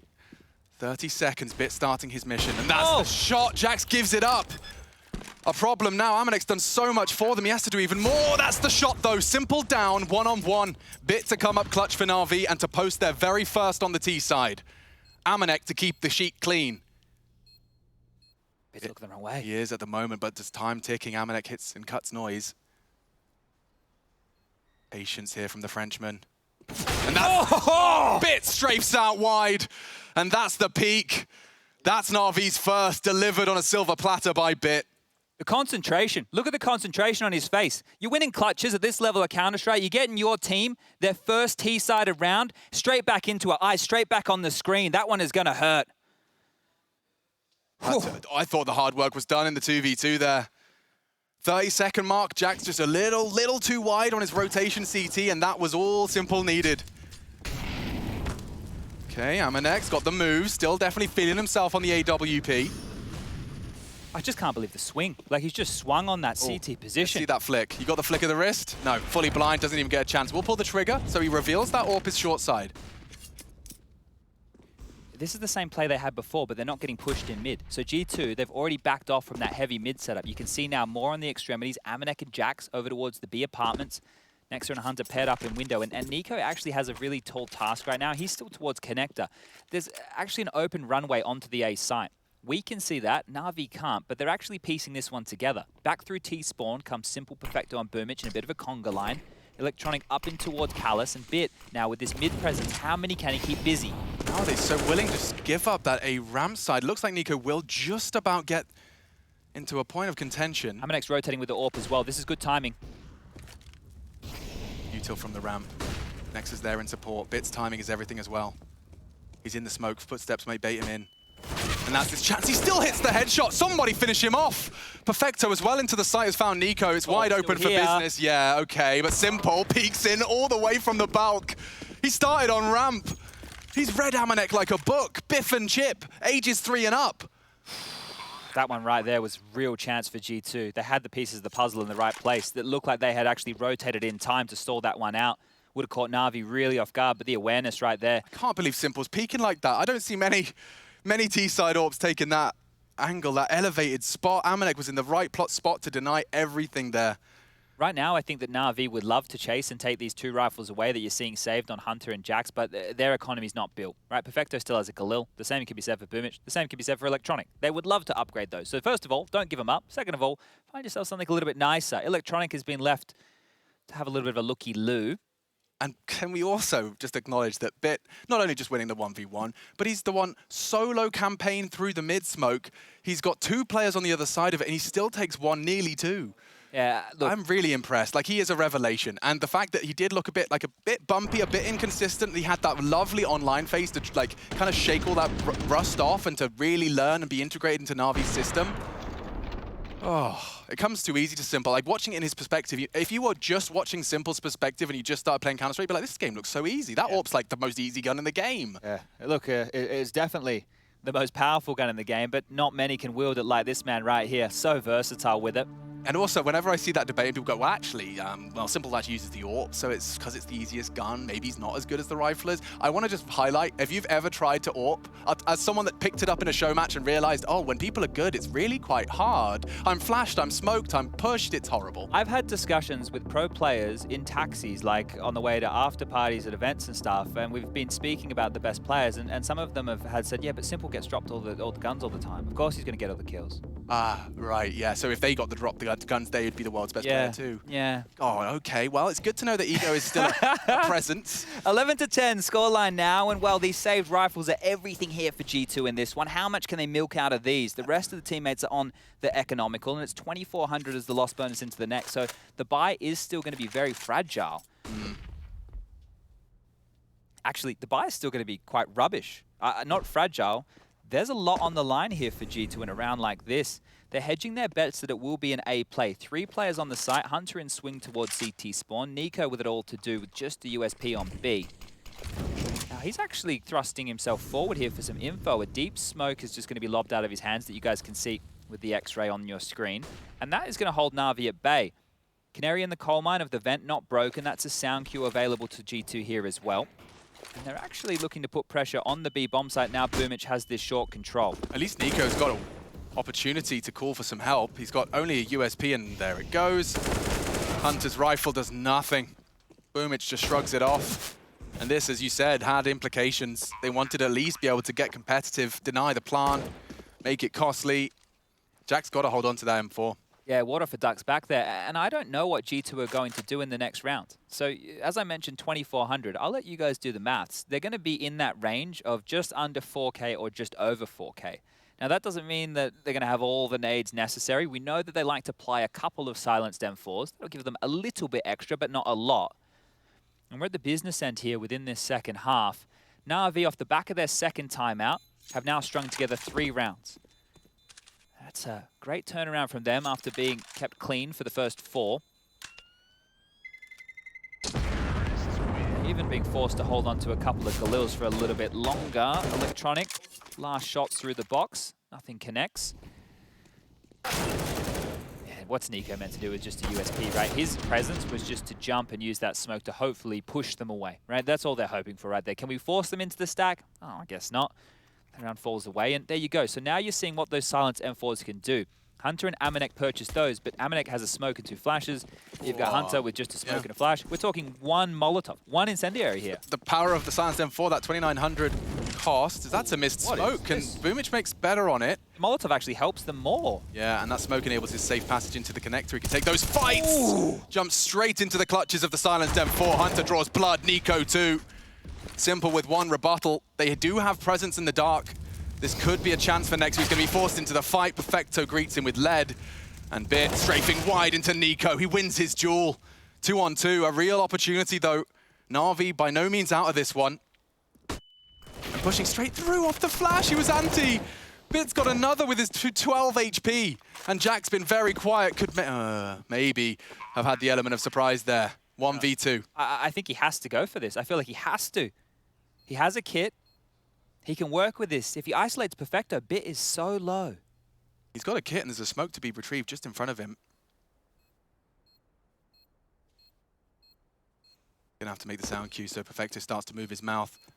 Jax, uncertain, wants to clear the ramp. He's running out of time, running out of chances. It looks like he's given this one up. Doesn't even go for it. Just head on back. Perfecto to bring an AWP to his best friend. Yeah, recovery mission right there. Make sure you bring the boss man his favorite weapon, right? You know, on the teacher's desk, you put an apple. Well, simple, you give him an AWP and you keep a smile on his face. That's 12 now. Na'Vi back in the lead. But you can see, calm. Yeah, certainly. You can see what that economy conversation is still ringing through. Hunter did get the opening frag, so simple. With 1, it was Bit's frag that really kind of won them the round here. Nico going down and he finds another as Hunter's walked through that.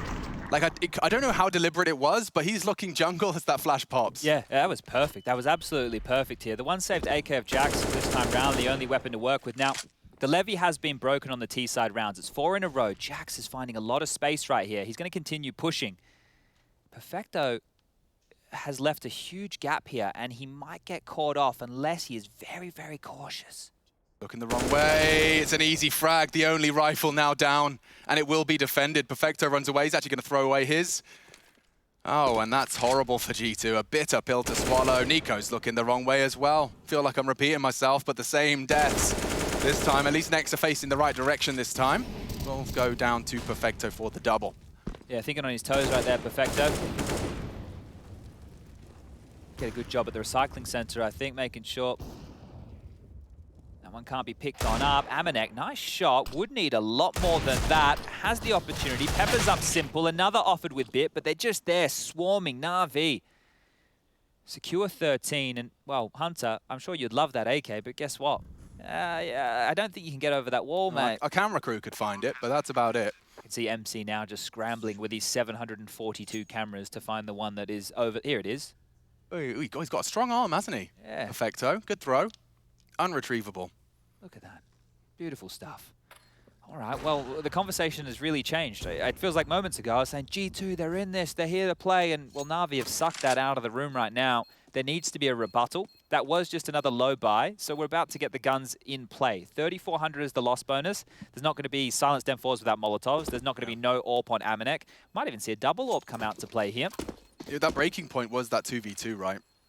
Just seeing, get so close, Amanek with all the AWPing, he catches them on the cross, but converting the 2v2, Bit was involved in that in a large capacity.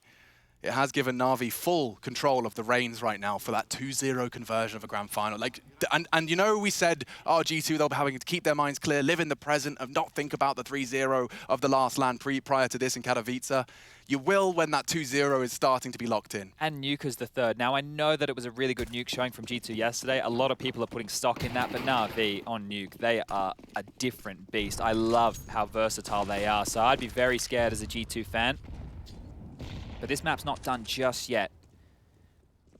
If you have any concerns, G2, now is your chance to voice them. They're not going for this clamp down on middle anymore. Actually quite transitional with the CT side defense. Amanek is swinging that orb over towards B. Na'Vi making their presence known in middle. The Cousins in tandem to lock that down. Nico and Hunter throw out some utility of their own. Nexa and Jax, they plant their feet on A, but Na'Vi, like water, they're going the path of least resistance here. Looks like they're geared up for that B bomb site. We still have a minute on the clock right now. Just the two of them to defend this, and it's going to come in very thick and fast. Bodies and nades sail through. Amanek passes his first test, and he's got a good eye on towards that Apps Aggress. Flashed off. Perfect util from Na'Vi. He'll drop a smoke to play around. Hunter's got a good element of surprise here, and double spray on the M4. Simple looking for answers, can't find the shot. It's Hunter and Nico. Multi-kill out of Hunter. He's definitely been the shining light, the beacon for G2's hopes and dreams. You heard the loud response there out of the server. It's a loud response in the server as well. The fact that everybody stays alive in that moment right there, keeping that money, allowing them to have a little bit of residual to reinvest. This is great. Look, this position here, what an awkward one to worry about clearing, right? You know there's an AWP as well. The silenced M4, there's no traces to play off of. That smoke he was playing around as well, I don't know the source of it. It could have been a Na'Vi execute that he expected it, or could have very well been an underhand jobby of his own. Really enabled that. Great play. Run boost out mid is the plan. Nade waiting for him upon arrival. Well timed there with the HE, so Boomich has softened up. That is just more of a nuisance than anything. Does make him more susceptible to the two M4s of Jax and Nexa that are currently in play. And G2, it was one of their positives, even with Kenny back on the team, is how fluid they stayed on their CT sides, moving around, re-aggressing. Now sure, there is an opportunity for gaps to get left open, but so far so good. AWP of Amanek back on the B bomb site. This is almost feeling like a mirror image of the last round with the CT setup, but the T play looks a little bit different here. 4 through middle, and we're back at that 1 minute mark. As bit progresses up. Ooh, nade right there. Perfect timing from two of the HEs so far from G2, but the entire congregation of Na'Vi is there. Simple wants to deny info mid. Little smoke on top, and looks like this is just going to be a pop and go. Nico sitting anti, there's a gap, and Nico strikes now. Disappears into the smoke they deployed. There's more way around it. Perfecto claws it back, and he's going to make it 2. Now a real problem. Alarm bells ring in the head of Nexa. Bullets 2, and Simple suddenly, or rather not Simple, Na'Vi suddenly with a 3 versus 1. Amanek left his own devices on B. And that really fell apart quickly. Nico, 2 apparently not enough. Yeah, he did great there. You know, I thought he was good for that third onto Perfecto there as well. But while Perfecto is still in our mouths here, let's just talk about what a team effort this has been so far. 20 for Bit, 18 for Simple. You've got 16 kills for Perfecto, 15 for Electronic, and 14 for Boomich. Everybody is showing up here from Na'Vi. Nico, he's really come alive since map 1. 27 kills at this point. If he gets a third there, maybe they secure that round. Maybe it's a different conversation. But luckily, so many players stayed alive in that one CT round of the last couple that G2 have been able to post. They will be able to reinvest. But losing this orb, it would suck. The leg shot, you got to get out of there, Aminet. You got to get moving. It's just the only threat is from T-Spawn. He should be safe and sound now, so he will at least bring that through. Oh boy, we're at the business end of our second map here. Now, this is one of the benefits of, I know it's not the new money system anymore, but you no longer have the hard reset. Remember before when the loss bonus would build, you'd win a round and then you'd drop off that cliff all the way back down to minimum loss bonus. Well, right now, G2, they have a much higher loss bonus, which is going to facilitate them to stay competitive. They're going to have a juicy looking buy, and we do get play back underway, but this is a different look. Oh, what? Wallbang? Okay. Well, they're going A. Boomich is selling this in mid on his own here. It's got Nexa, Nico, everyone looking at it. It's Amanek's responsibility on A. Electronics swing straight out, taking some serious space. Sights open, let's go. Turned. They're already flooding into CT. He bests Nico. Smoke on towards the connector. Nexa ahead. What can he find? There's so many members of Na'Vi hanging around here. This is for 15. This is to really just put the thumb screws on to G2. Bomb's already going down. Simple, if he wants to cross, may meet that silenced M4. Just tagged up, doesn't find the lethality he sought. 3v4, how do you get back into this one? Some tags onto Simple's a great start. Bullets into that triple box would help, but he's bounded away. Jax very quiet so far. Now time for a loud repeat. That's Simple found. Electronic his next victim. Jax has given G2 a chance. There's a kit in play, they can do this. It's very, very tight. Perfecto and Bit can finish it into 15 here, and Perfecto with more damage, traded, now onto the bomb. Jax has to guard him. Has to play spoiler. Jax, you have to defend him. You have to defend him. Jax has got it. And so have G2, and they love that one. Malik, often very soft-spoken, but erupts for his squad. That will be 13, and we say play on. Huge. That is a huge round right there. The echoes of that one still need to be felt here. Na'Vi, that looks so good. Walk into the open door of that site. Stroll on in, get full control, get the bomb down, but then Jax, he's had a bloody quiet game so far, but he's stepped up in a big way here. This double, round defining. Simple and Electronic on the retake. Headshots provided, and he gets the third here to keep Nexa's hopes, and G2's as well. Oh boy, I think it was Nico with that volume, raising the decibels in the studio. And make no mistake, when you're shouting that loud, these players are in the same room, they are back to back, they are well aware of just how much that meant to G2. Well, one more timeout burnt right here from Na'Vi. One left in that bank balance. If they need those 30-second breathers anymore, only one more to do so. And G2, I'm sure they want to reset after a round like that. It's taken. Freeze time. 5 seconds left. We're going to get this one back underway, and both teams have everything they need to close out this map. Map number 2 is delivering in a big way here. 14-13. Na'Vi just hold on to this lead. 9 flashes in playoff spawn, a fair few of them thrown out into contest of that mid-fight. Doesn't look like G2 are going to be taking such an aggressive stance this time. And Na'Vi are not as direct either, right? They are playing actually just a default spread. Perfecto watching B-apps, Bit underpass, Boomich top mid control, Simple overseeing business with that AWP. And Electronic, well, his job is to watch Palace and worry about that A-ramp push. But right now, none of that is likely. Bit of a stalemate here, nobody engaging in any duels, just a standard util to hold them at bay and keep them back for as long as possible, being lobbed on out. And now Na'Vi start to make their move. Window smoke lands, naded exchange, Bit, it's gonna gobble that one up, down to below half HP here. Looking good for G2. They've passed that test, haven't they? Mid control, haven't lost a body. And this is a lot of info for Amanek to hold on to here. He has so much info that there's nobody towards B right now, but... Up to, oops. Gets to really walk around in his wonderland, and he's hit the shot onto Nico. A cursory glance from the superstar, and it's cost him his life on the crucial round. Man advantage, this is gonna hurt. Hunter starting to gamble B. Bit can fend off the rotate if Jax is loud about it. Into the site now, bomb on the back of Boomich. Requires more from Amanek. He has pulled the trigger. That may deter the bomb commitment. There's not enough bodies here. There's 20 seconds. They have to commit towards this B site. Where's the help? Jax can find Bit here. Bit still hitting headshots. He's such a problem. Amanek looking the wrong way. Still struggling. Simple with the dunk. Gets it just in time. He's turning it around, and they can get the bomb down just in the nick of time. Simple has just bailed them out completely. Bit as well. Low HP, catching the full on Jax. Oh, Nexa, so much to do. This is for the map, essentially. Got some jelly beans in their pockets for the final round if Nexa can't convert. Simple to take first contact. He's the one actively searching for this frag. He slipped through. This is huge. At least the element of surprise, but he's got to hurry this one up. Doesn't want to be touching the bomb, clearing his corners. Simple knocks him on the back of the head, and I want to see that one again. He strings together the movement, baits the shot of Amanek. He did everything he could to track him. So much pressure there. Boomich is up in B apartments, 10 seconds left. He's on his lonesome. They have to brute force. That right there has to be reactionary from Bit. Just catches a little glimpse. That's all it takes. And Amanek, he stands. He delivers what he has to. This is the nade. This is the jump. This is the shot. That's filth. Absolute Look at the time. He's getting into the site with 7 seconds left, and the awareness here to be ready. 22 kills now for Simple. Now you're seeing the difference maker. We're getting into those pressure moments. This is where the difference is made. 15 found, timeout called. Na'Vi one round away here from locking up a 2-0 start in this best of 5. Look at it, I called them jelly beans. It's gonna be MP9s, it's M4, FAMAS. It's far from ideal. Simple has just truly opened up that wound just as it was healing.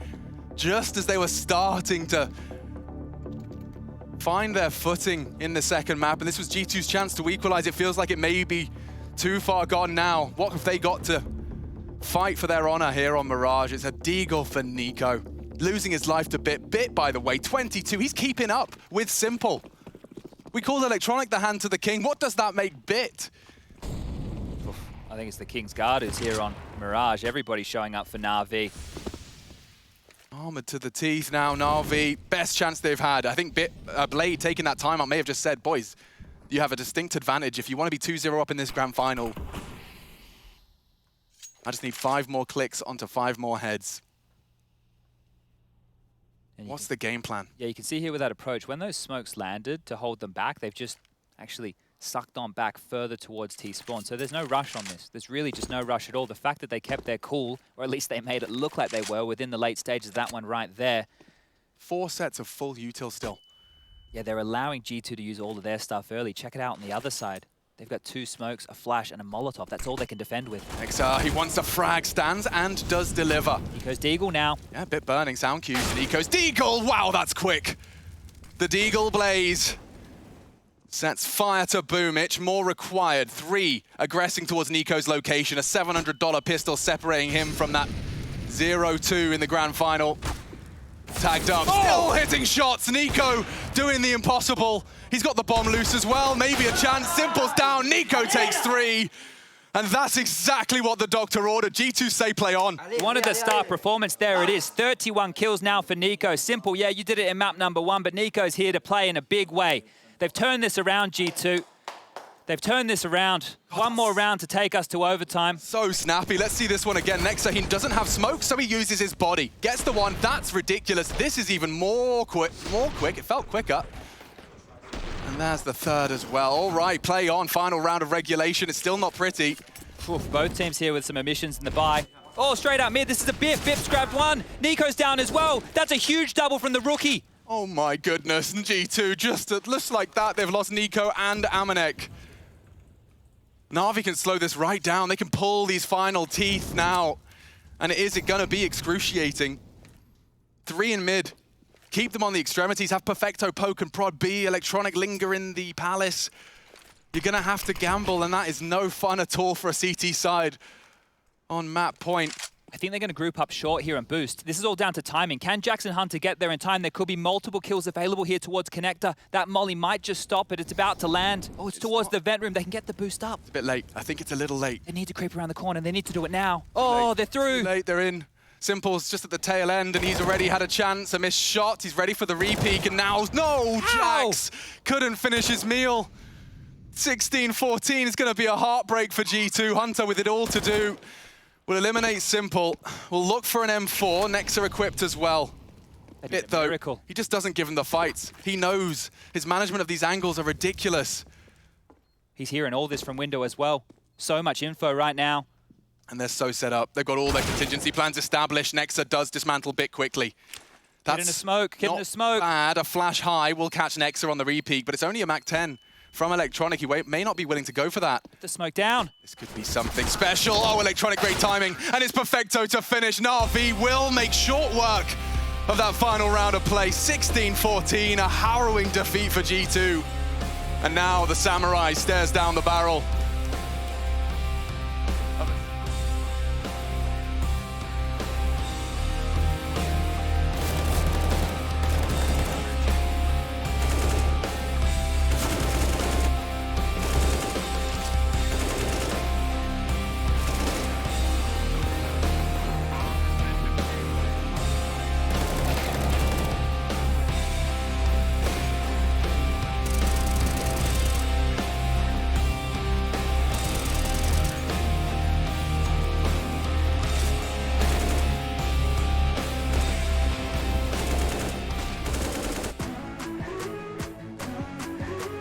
Hi, it's Simple from Team Navi, and this is my Prime 6.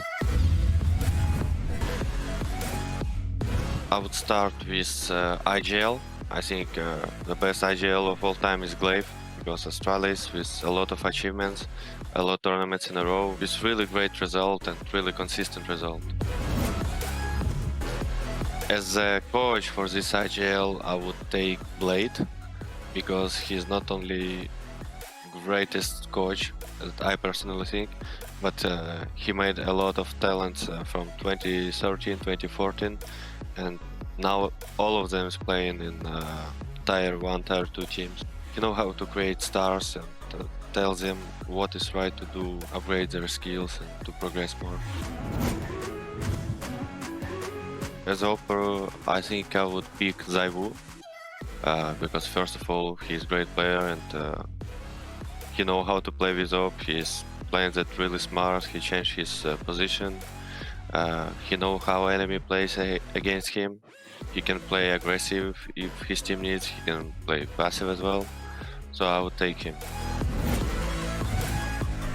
With support player, I wanna pick Hiko, because this player, we had a lot of memory with him, the one that helped me so much with Liquid team, and he was always ready to help to any player, he could take any spot. I think he's one of the greatest teammates, and I think he's one of the smartest guys. Entry is the hardest one. I enjoyed how Rain played. When he played in FaZe, he had this entry role and he was doing a great job. For the dream team, I would say I would probably pick Rain. Yeah, I think he's a really good guy. I know him a lot from outside of CS and he's doing a good job. And as a star player, I would pick Electronic, because this guy he's on another level. Me, Electronic and Blade, I think we have a same mindset. Like Electronic can easily be a star player in any team.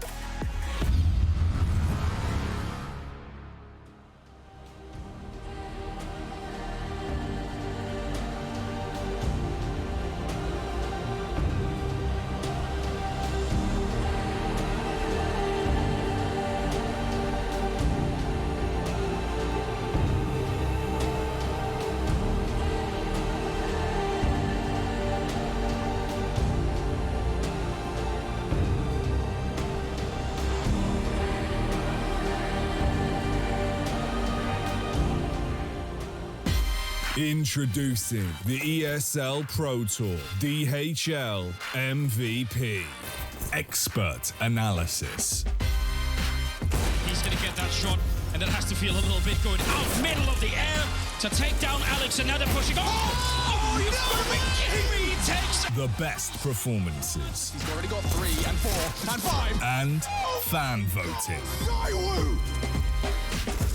He needs a multi-kill, first found, Twist aggressing, they have to double peek, he's getting his shot, he's hitting another one! Simple! Who delivered best? Unbelievable!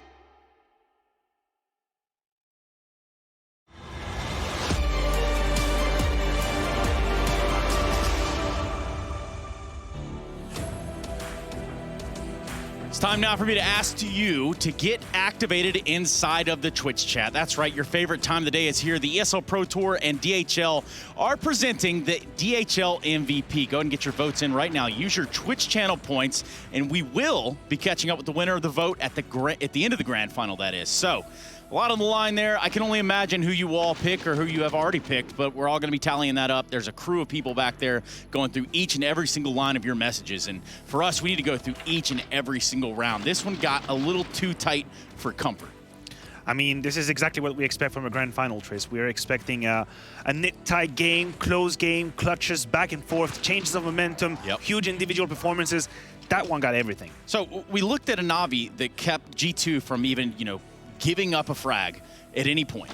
Yeah, both of G2's T-sides actually in these first two maps I've been pretty impressed with them being able to come back into it, especially here in Mirage, because yeah, the start of Mirage looked like it was going to be a disaster. It felt like that whole map was going to be a train wreck for G2 just by the first 7 rounds or so, and I think G2 eventually just realized that it was costing them way too much to go mid, which is a really painful thing on Mirage. Na'Vi was getting kills in mid, they were forcing a lot of utility, they were doing a lot of damage, and G2 wasn't gaining anything off of it. They were just losing everything. And then you start to see them simplify things. You see a couple B contact plays or pops with 4 players with 1 lurker in mid late. You see him, going towards A and having heavy hits executes onto the A bomb site, and then they finally get that reset. So that adaptation of just kind of ignoring mid in the early stages of the rounds and maybe addressing it a little bit later, I think that's what allowed them to claw back into the game in the first place. Yeah, I feel like the reaction from G2 is actually the reaction from Nexa, right? That Ace finds, just look at the scoreline. He's 1-7 when he finds his way into the B side, and he just singles out all of these duels. That right here was Nexa finally getting activated into the map and starting to realize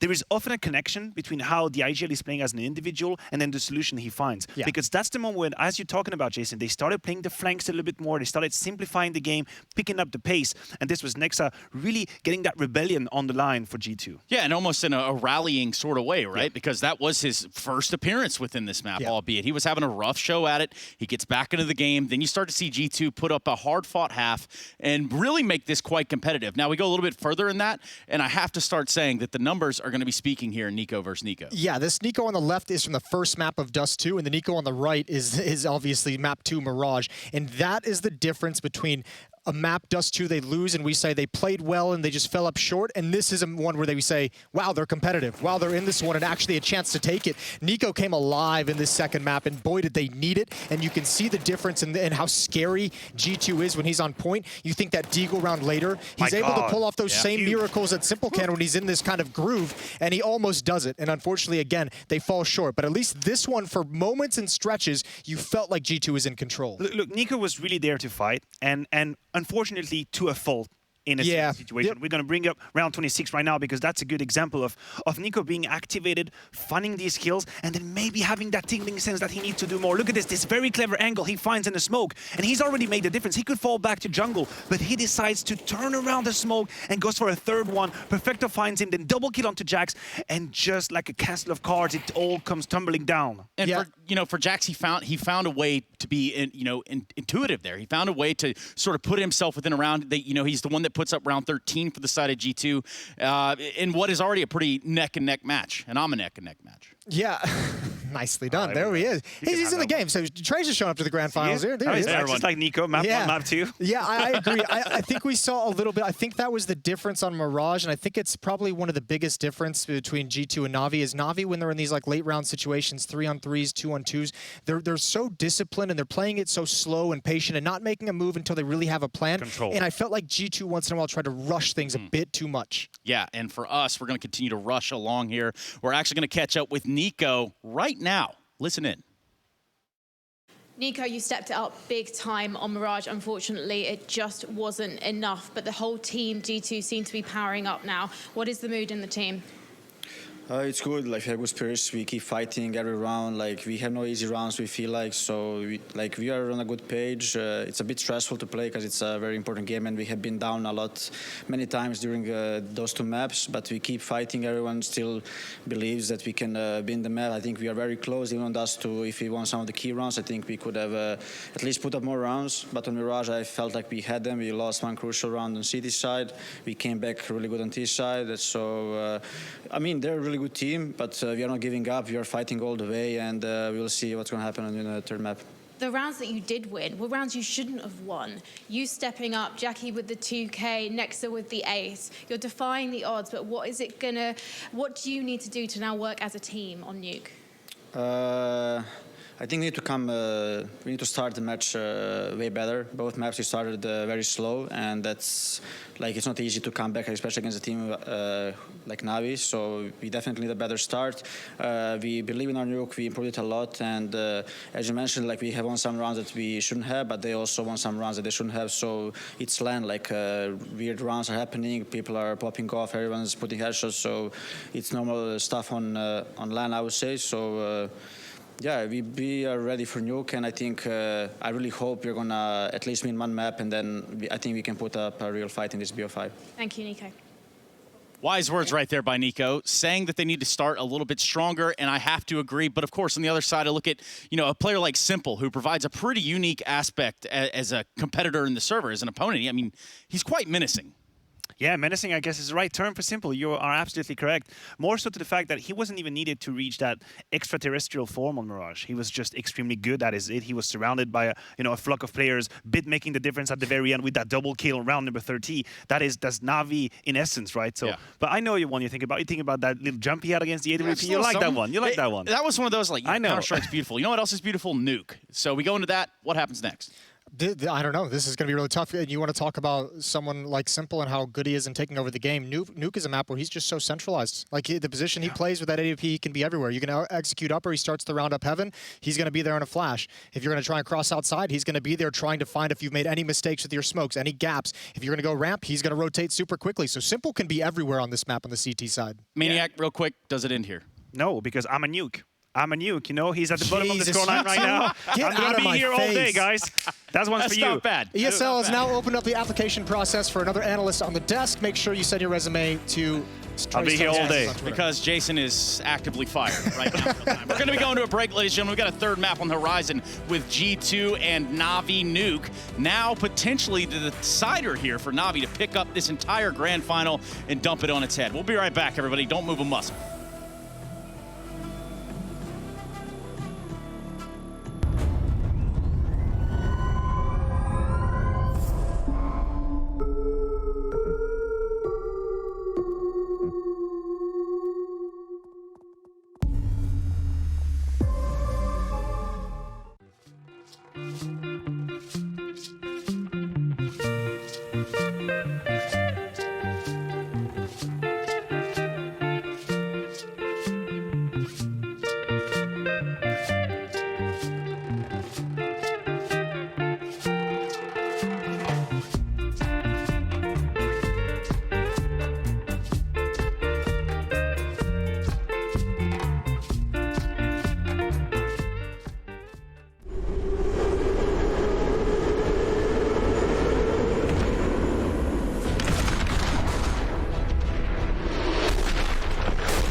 How many players, coaches at this event have played at the first Cologne in 2014?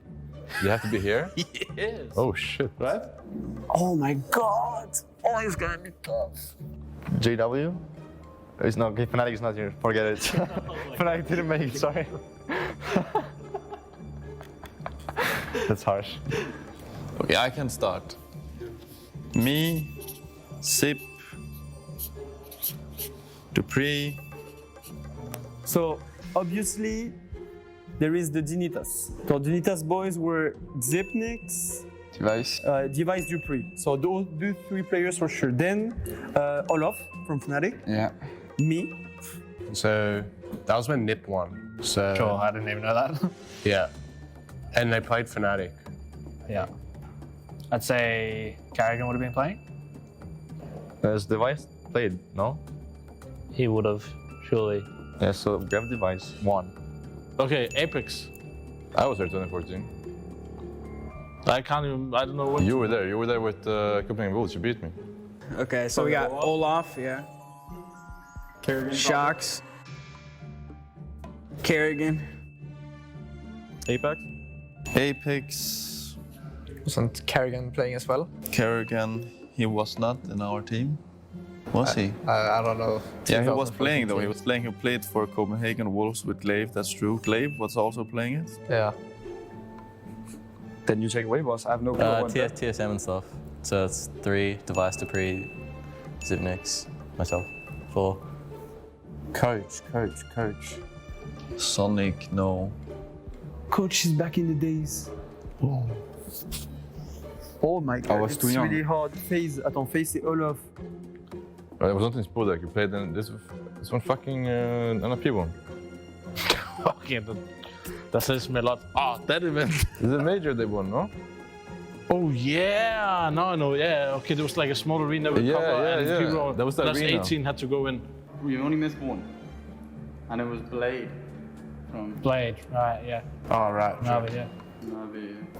Ah, yeah, Blade was playing with Flammy back in the days. In Flipside, no? I'm not sure it was with Flipside? He was Yeah. playing Flipside. Okay, Blade then. No, I can't remember the last two. It was Blade and Shocks. Oh, Shocks. Yeah, of course, Shocks. Shocks played in Apex team. Boss, man. Listen to the wild guess over here. So I just wrote down like 7 here. We got 7, I think. Yeah. I wrote down your answer. Ah, okay, okay. Yeah. Fuck, I didn't write right. No. You're Okay. the only team to get all of them so far. Yeah. I did Shocks. We said 2 French. Yeah. Then you got all of them. Nailed it. I'm good. That's pretty good. Yeah. Blade and Shocks. Yeah, we got close.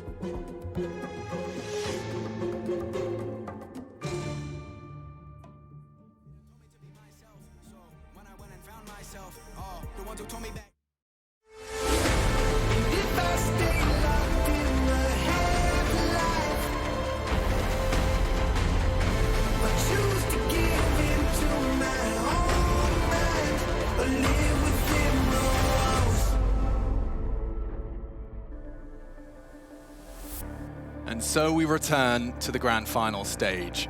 A reverse sweep demanded of G2, courtesy of the boys on screen right now. And a team effort, a full collaboration of the unit that is Na'Vi. They may house an ungodly name in Simple, the greatest to ever do it, ever to touch that mouse and keyboard in Counter-Strike. Up against them is the G2 Samurai, pushing Na'Vi to their limits. A 16-14, all the rounds of regulation, Chad, but it did fall Na'Vi's way. And now we're heading into Nuke. Scary, scary territory right now. Na'Vi's pick, the third of the series. And this is a map here where G2, they did have a fantastic performance on this against Astralis. But how much they're going to be able to replicate here. They have some names to house. Electronic towards that outside position. I think he's one of the best to do it around those smoke walls, so we'll be keeping an eye on that. One of the keys in G2's domination to get to this point was Amanek on that AWP outside. So that's going to be a heads-up battle that we need to keep our eyes on. Complete change in his role, man, and he's going to have to do it up against the very best. Defending Yard against the Na'Vi T side is going to be a tall task, and one I'm sure he's up for. Definitely seen like G2's individuals come alive during that Mirage game. Every single one that was called upon had their moment. It may have been just shy of the mark, but at least individually, Nico certainly proving his worth. We saw Hunter pop off on Dust 2, so all of the components have been there. They're awake, but will they be able to activate up against Na'Vi in order to initiate what could be a reverse sweep? Na'Vi are within touching distance of lifting that trophy, though. It's over there, it's waiting, the brand new collaboration of ESL1 and IEM. For IEM Cologne 2021, we're into it. Na'Vi start on the attack, 3 dispatched to the lobby, G2 on the CT side. 1xBet odds were really favouring Na'Vi. Now those odds have blown out, and there's no P250 for Simple. He actually has all the utility. It's Electronic with this Tech 9 ready to spring into action. Top pop, here they come. Bit and Electronic straight in, no resistance. Hintus just doesn't even get to pull the trigger. And pistol rounds have been a real problem for G2. Nico bides his time in the heavens, has spotted out Boomich on towards that squeaky vent. And the one-way dropped. They will be able to peek around that. Jack's hoping that that's drawn enough attention, especially with the flash. Jax might be able to strike from main. Here come the bodies. Next attract, Bit struggles. Simple's flanking. Jax found another one. 3v3. Here he is, the knife! The knife, you dare! He's pulled a knife out on him, and it doesn't cost him a thing. That is naughty. Simple first round of play in our third, and he's got himself a 1,500 kill reward. That right there, I could just see it coming from miles away. The fact that he's been able to throw that utility, open the door on the top side, and then flank around ramp and go for a knife kill. The audacity, perfecto, handy as you like in these pistol rounds. Look at him. Oh, just coming up behind. What's up? Cop this one, and that's just punishment. Last map was close. This is how you start in map number 2. Lovely little bonus there for Simple, and the AK-47 picked up. But look how mobile Na'Vi want to stay. Oh, wow. Tech 9 on Bit, Mac 10s for the rest. Smoke walls towards Yard to work with here. And I just love the way that Na'Vi do it. They have so many different variations. The timings, it's perfect. Absolutely perfect. And I'm sure Blade is a part of playing that as well. I just love to see the nuance here. It's these little details that we're going to keep our eyes out for. Arm spotted. He's marauding now. Electronic just forcing them back into position. On his own, by the way. They're heading ramp. It's understaffed right now. Nico's scout not going to be able to say too much, and first departure from the round is Jax. Forced to watch now as this very mobile Na'Vi, as you highlighted, continue to just go back and forth, to and fro. Well, the fact that there was contact ramp, there was contact secret, has forced a huge rotation, and now G2 have gone looking. 3 players about to peer their heads up secret. Here's Electronic, the MAC-10, perfect weapon for the job, and he wants more. Thrust forward, 2.5 kills. Info found. Cousins survive, but Na'Vi, they want the frags. Hunting, looking, Boomich is on the chase. Nico's been spotted. It's only a matter of time until round number 2 is posted. Nice response there from Hunter. Wants to keep his head above water. Na'Vi not going to let him, though. Look at this. Especially with their weaponry as they currently stand, they may as well dispatch both, Perfecto and Bit. This is cruel, isn't it? Yeah, and it's a horrible way to go down. Just defending your honor, holding onto your deagle, you're getting a shot in the back, and that's if Perfecto doesn't finish you first. Flying start for Na'Vi, G2's force falls flat. A knife kill in the bloody pistol. I know the fact that when we look at this, the series right now lies at 2-0 for Na'Vi, right? Yeah. And a lot of people, they were coming in here thinking it was going to just be an absolute drubbing. G2 were going to get blown out of the server. It hasn't been the case. Like, Na'Vi are winning, sure, but it has been a close affair. G2 are in this, right? They're in this. It's the smallest of margins determining these maps. And if they can just show up here, they can make a statement, they can extend this series. I'm sure they have a lot more to give.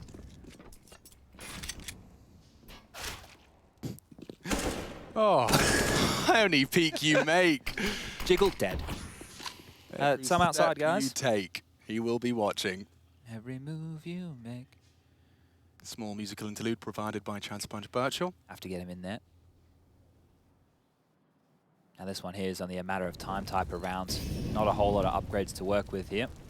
P250s at best. Electronic spots on top of Hunt. Amanek quickly dispatched off Jax.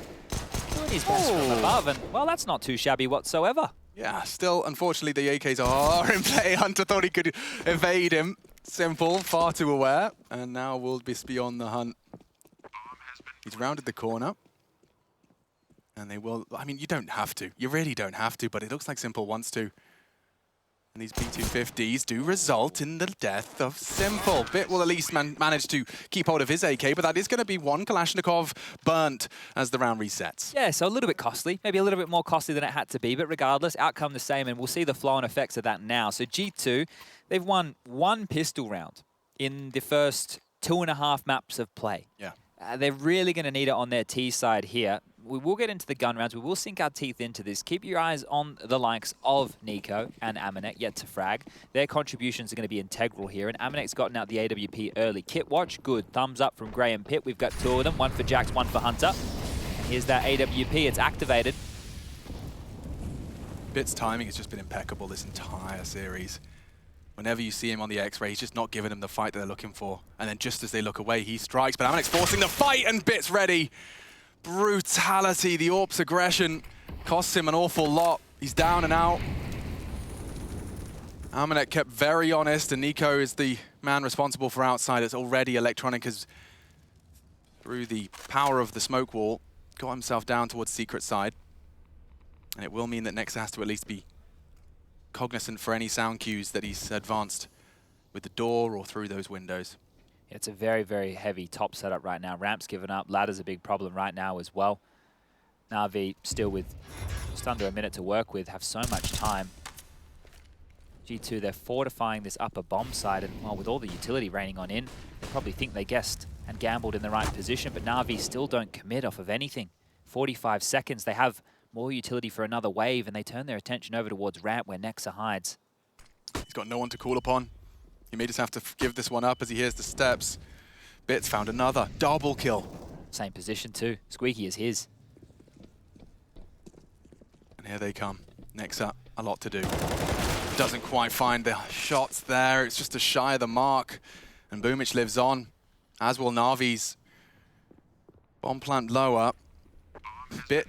If you've got a player that you can fully count to be just holding lobby, and not only that, but fragging in lobby, Never mind your newest addition. That is a dream for any T-side. It's crazy that he was the missing piece, right? Absolutely insane, because there's no more conversation of will, you know, the third star show up. That used to be Flamey, one of the most inconsistent players we had within the upper echelons of Counter-Strike. We knew what we'd get from Simple. We knew what we'd get from Electronic. The question was, who was the third star? It was meant to be Flamey, and he never lived up to that title, but Bit does, and he goes down. Nico gets himself his first kill. Jax finds one in the back as well, softening up this economy even more so. Frags come in. Nico should survive here. Gets the AK-47. Backs on off, and well, it is 4-0. Max lost bonus in play now. Dream start for a T-side here on Nuke. Well, this is exactly how Mirage started, right? And it was actually even better on Mirage. Na'Vi were able to keep them so honest. This here has been a little bit more contested, but that's way too easy for Bit, isn't it? The shot there onto Amanek was great. Hunter through the smoke, he had to be desperate, right? If I'm going to give Hunter anything there, they need to go for an aggressive maneuver, right? You can just see how Na'Vi are playing with them. Multiple little executes within that round, pivoting back and forth across the map. And lots of utility out the gate here for round number 5. They just need to avoid this saved AK-47 in the hands of Nico. But they are heading yard, and that is where the AK is placed. Shy of the mark there. Those nades not doing any damage whatsoever. Electronic 96.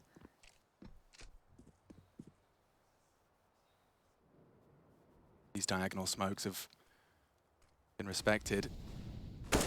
Now Nico. Oh, no. Unable to finish the job. The rest will fall apart. Couldn't even take down Electronic. That's going to leave him a little shaken for sure. Yeah, that one stings. That one hurts to watch as well. Shooting players in the back, we do talk about it, right? It is difficult. It's hard to get the pathing straight, but with that AK, you're hoping to convert one like that. Gotten away with murder there, Electronic. And off to a very good start for him. I spoke about his presence in yard. You've seen his impact in every single round so far. Yeah, I mean, I was about to give you some props because he's done exactly that. And more for Electronic as he makes it 2. Now call a timeout here, right, G2? Give yourself just that 30 seconds worth of conversation before you get into the next gun round to play. It doesn't look like that's going to be the case. And opening kills, well, it's one-way traffic at this point. Na'Vi have won every single one so far here on Nuke, 5-0. That needs to change right here, right now. AWP is back out. Buy is looking juicy again. G2 need to start finding some traction. If we want to have a competitive third map, it needs to start here. Yeah, this is CT side Nuke. Can't be a goose egg 6-0, just can't. New wall of smokes deployed. Looks like the CTs did drop an incendiary to try and at least create a gap, but they've got a counter. It's still a safe passage for Electronic as he just trundles straight across to Secret.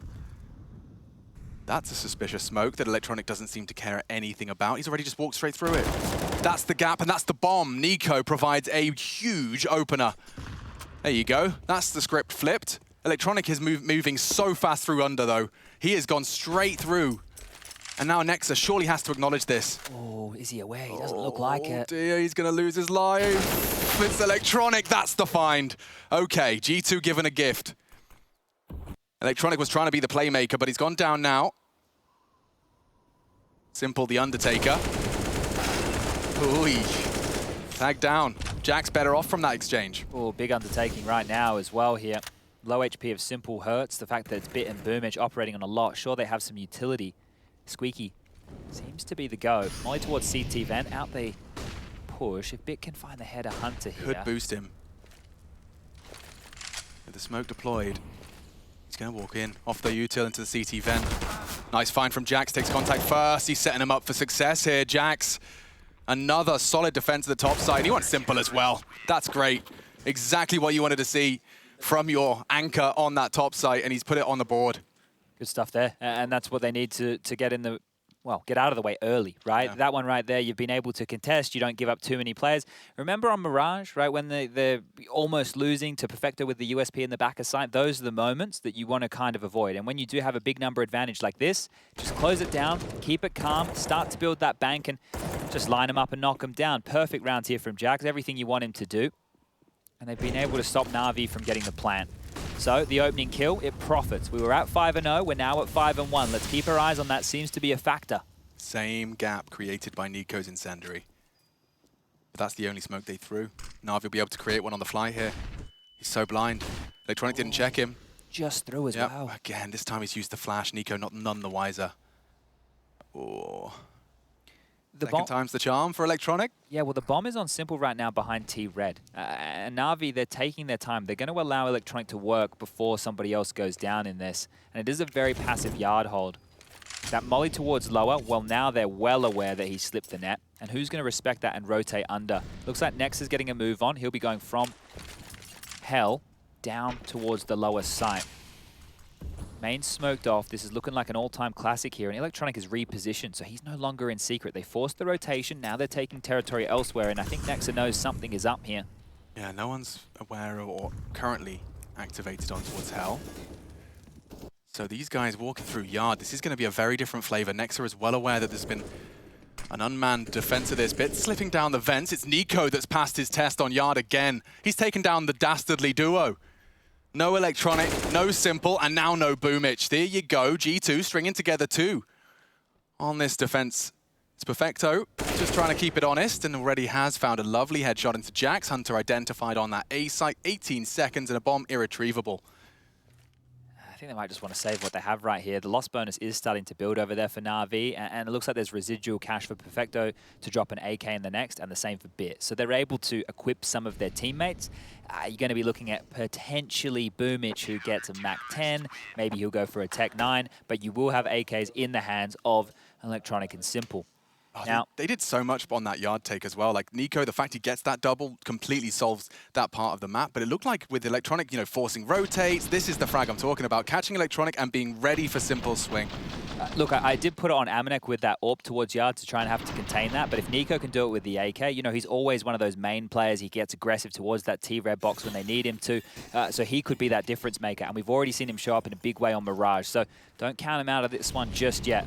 Third consecutive would break the bank, and they didn't actually opt to drop the guns the way I thought they would. Boomich is into a Galil, Simple gets a Deagle. I think utility was name of the game here as these yard smokes land one more time. Electronic wants a secret fight. Nico's actually gone down into the vents early. Oh, that was a very early CT smoke that they dropped in front of Electronic as well there. So as everybody makes their way through. Interesting, Nico wants to feign that presence lower early, but if it fades and there's nothing, will they just contact walk or will they dump some util, give them the sound cue? Well, they're faking top during all of this. There's nobody lower. They can stroll right in if they're quick. Nobody can report quickly. Nex is the closest perhaps from Ramp. Amanek there as well. Simple going to keep faking this with presence top, but just the Deagle. That's why, Chad. That makes sense. Still nobody lower, and they're even smoking off and mollying towards Ramp, so the bomb should go down for free. We're going to have a 5v5 post-plant situation as long as Simple stays alive. Okay, well, they've used all their smokes and mollies, and Bits has gone down on the lurk lobby. Simple, ooh, nearly took a chunk out of Nico, but that's huge. Now they've got a real two-man advantage. Boomich wants to actively hold this vents, and it looks like they're not going to give it to him. Oh, no one's going Ven at all. They're all going to go from ramp. This will be all 5 players coming and descending down the ramp into Perfecto, Dark Spot, Electronic up towards windows, and Boomich can help them out from this window side. Here they come, gathered. Nothing more. Nice Incendiary will force the fight. Nico, more frags, and it's Hunter as well. Boomich, no hope. He'd have to deny that defuse. That's his best chance. Body block him, body block him. He goes for the wrong target. They could have had a chance to deny, you know. He had time to unload his mag. But there you go, sigh of relief. G2 have broken Na'Vi. The fact that they dealt with the extremities and they didn't fall into the trap of that vent play is huge. G2, even though their backs against the wall right now, are looking very collected. And that right there needs to be pointed out. They're not flustered. They're not just winning these rounds off of one individual popping off with a multi-kill. This is great. Simple goes down and Bit go down. They're the linchpins in this because they're meant to make that rotation towards the lower bomb site difficult. Simple's meant to catch anybody who's going to come down secret. Bit's meant to stop them as they're rotating down the vent. And right there, the fact that neither of those two players get anything makes the retake for G2 all that much easier. Now this here is just going to be a partial investment. Loss bonus for Na'Vi in the next round, 2,900. The AKs can come out. Their utility, again, it's just these yard smokes giving all this room to Electronic, but it seems like G2 have a very good read of how to deal with it. Nico, one more time. Will he win the fight? Peering around the corner, both of them backpedal unknowingly. And just that slither gap being held with the Molotov in hand. Na'Vi are waiting out all the protocol utility here of G2. Those mollies to stop the top rush, the mollies to stop that push out Squeaky, then the smokes to dissuade the picks in towards that top site. But now, as we get to about 1 minute on the clock, they're dropping back to spawn and lining up a couple of extra bits of nades. Smokes, flashes, mollies, all the goodies are in play here. Electronic's being put on pause by Nico's smoke. I wonder if Na'Vi will wait it out, starting to throw their own now. Nico abandons the lower site. RV do meet Nexa. It was Perfecto who had a look at Trophy and down the vents with the bomb. Nexa, sure, he's lining up frags, but we should see a plant here as Nico. Oh, he's everywhere. He's absolutely everywhere, and well-managed spray. Good molly. Takes down Boomich, denies the play. Electronic, perhaps an element of surprise here. Yes, back to turn. He's got them both. There's a world where Na'Vi can turn this around. Simple and Electronic, quite the partnership. Time's a problem. It is, and Hunter is a problem for Simple. Electronic, this would be incredible ace clutch. You found him just a slight window. It should only be a plant. Here they come, double swing. Spacing has to be good, and Hunter will be delivering 2. 7 so far at the top of the scoreboard with his squad, and everyone is online now for G2. Yeah, and they're staying calm again, and we're even seeing some giggles coming out of the squad here. So being able to push back this Na'Vi onslaught and keep themselves calm, they are the ones to force the timeout out of Na'Vi here, the first timeout of map number 3. And Nexa, look, he had some really big problems on Mirage. You don't have to go back too far. He was sitting at 0 and 6, comes alive with an ace, and now he's continuing to barrel forward here with impact frags. That's sharp as well from Hunter, one of the best aimers in G2 as well. Roll of the eyes. Palm to face. I mean, you know, if G2 could win some pistols, they might be a really good team, like a really threatening team in the grand final stage. But yeah, these slow starts from Na'Vi, slow starts from G2, have given Na'Vi leg ups time after time. And now in the third, that gap closes once again. Same script, I guess. And actually, I wanted to reflect on some of the more recent rounds. Na'Vi actually had the players in the right place. G2 just looked very aware. They stopped the rounds from falling apart by their own preparation, it seems. Now, the guns do come back out, and there's no AWP for Simple, but there still is one for Amanek in play. What is the mix-up going to be? Nico this time round, making it look spicy across towards Secret, drops the one-way smoke. That will stall out Electronic surely. Yeah, he should have the one-way. Locked in. Ooh, just a very smart jiggle. What's their reaction to this? I'm sure they've accounted for it in the past. You have to respect it. He's actually walking up close on Nico. Oh, they're closing. Amanek can't support him. It's all on Nico. Just as he drops the incendiary, pulls the gaze, pulls the frag, expecting the drop, and he does get dunked on. Simple does respond. He lost a couple of teammates in the process. Simple charging. Hunter to receive him. Avenge his fallen family, but not happening in Simple's world. 3v3, and immediately it's pulled straight back into a competitive round. It looked great at the start. Amanek's about to call yard clear here. He's pushed all the way. Jax is the linchpin of this entire thing. Look at his forward position in Hut right now. Simple wants to come up the vents. They're all going to gather. Oh, this could be huge from Amanek. You can't see anything. Might have to push more forward here to lock this one down. He's still worried about yard. It means Jax is on an island right now. Anyone that glances main is his frag, but other than that, it's on Jax. They'll check him. That's the bomb carrier. Swung. Simple's down 2. Jax again passing his test on top site. Looking good, and now it's just bit 1-on-3 situation. Cannot respond. Nexa rotates in time, and now we're all tied up. 5-5. Don't worry about that start. 5 on the trot here for G2 as they start to get activated here in map number 3. Have a lot of answers for these Na'Vi questions right now. Nico's maneuver here made this so jarring. That's how Amanek's able to pick up a kill, because as he drops that molly, is at the same time the smokes are fading. So you either get caught in no man's land, you fall back where you can't help your teammates, or you get thrust forward. Well, we saw all 3 happen, and that profited for G2 in a big way. Yeah, the presence of mind from Nico. He knew that that trajectory would bait him in. He uses it to his advantage and does best. Electronic, a same gap created. Look how quick this is, though. Yeah, he's again worming his way. This time the entire Na'Vi squad is there. Flash catches Simple, forces him off the elevated line. Nico might catch them here on the departure. Oh, what a find. It's Simple as well.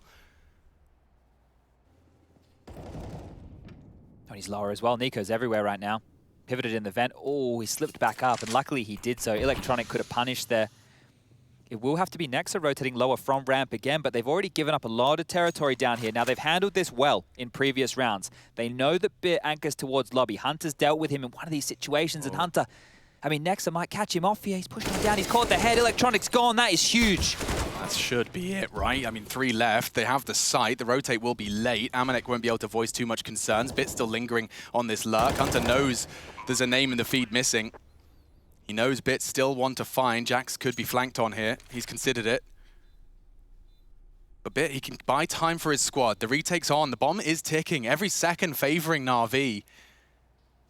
Nico from Secret side. They've got a lot of different prongs to this assault. Jackson and Amanek partnered up and Bits actually got him. He's actually blocked him. That's a really smart play. Well ahead of his years. Now the advantage is all Na'Vi's and there's just no time. The ramp players will have to call it quits and it will be Na'Vi's 6th. Oh, that is crazy. I thought Nexer had done enough there. The fact that he takes down the furthest forward prong there of Electronic in the window room, like it was an audacious play to push in. He needed to get that kill, but the trade was efficient. It was so quick right there. Now, I think Simple's frustrated that he's gone down through the gap in that smoke. Electronic has had to deal with that time and time again, so maybe the communication hasn't been passed along the lines, or maybe Simple hasn't been paying too much attention to what's being called, because we have seen this constantly. G2 have done a great job of disrupting that smoke wall. This was the trade, and then this was the kill. The fact that Bit doesn't force the issue. A lot of players would have forced the issue, would have tried to fight Squeaky, would have gone, hey boys, like I'm smoked off, I have to make a play. He's allowed the game to come to him, take his time and know that G2 needs to rotate. But plenty of money in the bank. The buy back out as this molly is just ruining any presence Na'Vi wants to make, and Electronic won't get away with the tricks this time round. Nico strikes once more. He's got his own bag of tricks, Chad. Whether he's gone through Secret and actually sitting behind the one-way or throwing it from main, and that's the end of him. I think he may have got info on a jump, but regardless, Boomich has just banged him through the smoke. Just as we're celebrating Nico there, Boomich, he heard us. He's had enough of that conversation. Simple's lining up a spicy Molotov cocktail. Well, Jax has been tested a few times here, and he's stepped up multiple occasions right now, so let's see if he can do it again. Yeah, he's not being deterred from any aggressive glances as well. You know the groundskeeper of lobby, though, is there. That's Bit.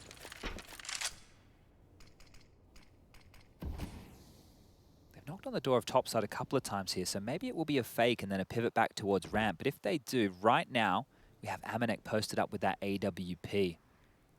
Getting past him on a line like this, he'll get one and drop. Oh, and it looks like they don't actually want to head there at all. So Perfecto showing some presence. Now they're turning their attention back towards top. The double CT vent setup. Yeah, I mean, this is fight or flight for Jax. They're going to get mollied. They both have to evacuate. The smoke should enable them to retreat, and tagged up on the vent dive, they will get the bomb down. This low sight's been a problem for G2, Chad, and only Amanek's going to be there to report any sort of crosses. This AWP is perfect for the job. He needs to hit the shot. Does hit the shot. Bit scoops up the bomb and can still challenge. Amanek can't really contest this, but he might take some space, and he is taking some liberties. Tech9, that's a chance. Simple can swing open the door, but Bit's doing it on his own. And again, G2 detached from the pack. This low sight is the punish.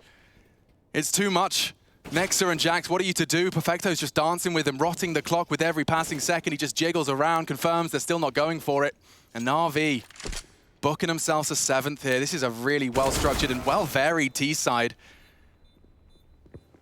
Simple loudly stampeding. Yeah, they know he's coming. Oh, god damn. Doesn't matter if they know he's coming. He's going to find some impact there. A double kill for Simple in this round, and he's hunting here. Wants to take away these rifles. Whittling down this CT-sided economy can be everything, because the fact that G2 posted 5 of their own rounds in a row, it meant that their loss bonus went all the way back down to 0. So now they're only just starting to work on rebuilding that. You can see there's a bunch of residual cash there. I think it was 13K on one of the players. So yeah, that tells you just how clean those rounds were that they were picking up. But again, this same problem towards Yard. So it's a different start. Electronic doesn't get past. This trade from Boomich, it feels like it's everything now that we have hindsight being 2020 in a round like this. Bit gets across, and he stays calm. I want to give credit to Perfecto as well around Squeaky, staying calm. It's all just about playing that clock once the bomb goes down. They're definitely not flustered. An alternate smoke wall, perhaps. It's actually just going to be Nico, this time with no gap. And what's his reaction to that?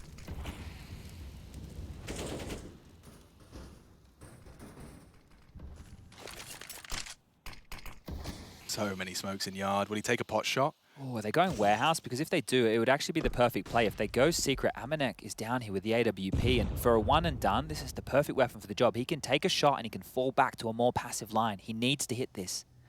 Electronic's jiggles are just next level though, and he doesn't hit the shot. Amanek's gonna be in a lot of trouble somehow. He's actually been bailed out. Nexer saves G2 there. That was so close to falling apart. Not done yet. Boomich taking space, Perfecto presence ramp. Nico's there, the bomb's Yard and starting to walk heaven side. Boomich making space for his start. Has anyone considered this from G2? They might catch lobby. Perfecto does go down, but that's not Bit, and they know there's more. This time, Nico delivers, but from behind they will strike. Will he get them both? Oh God, Boomich is not done. He refuses to quit. Making this 2v5 into something pretty damn competitive here. If the bomb goes down as well, the molly! Oh, he tagged him, dunked as well onto Boomich, but he finishes it with the flames. Simple, looking to go once again into a 1v3. He's already had a fair share of them, broke a record with an ace, and now the bomb's ticking in his favor.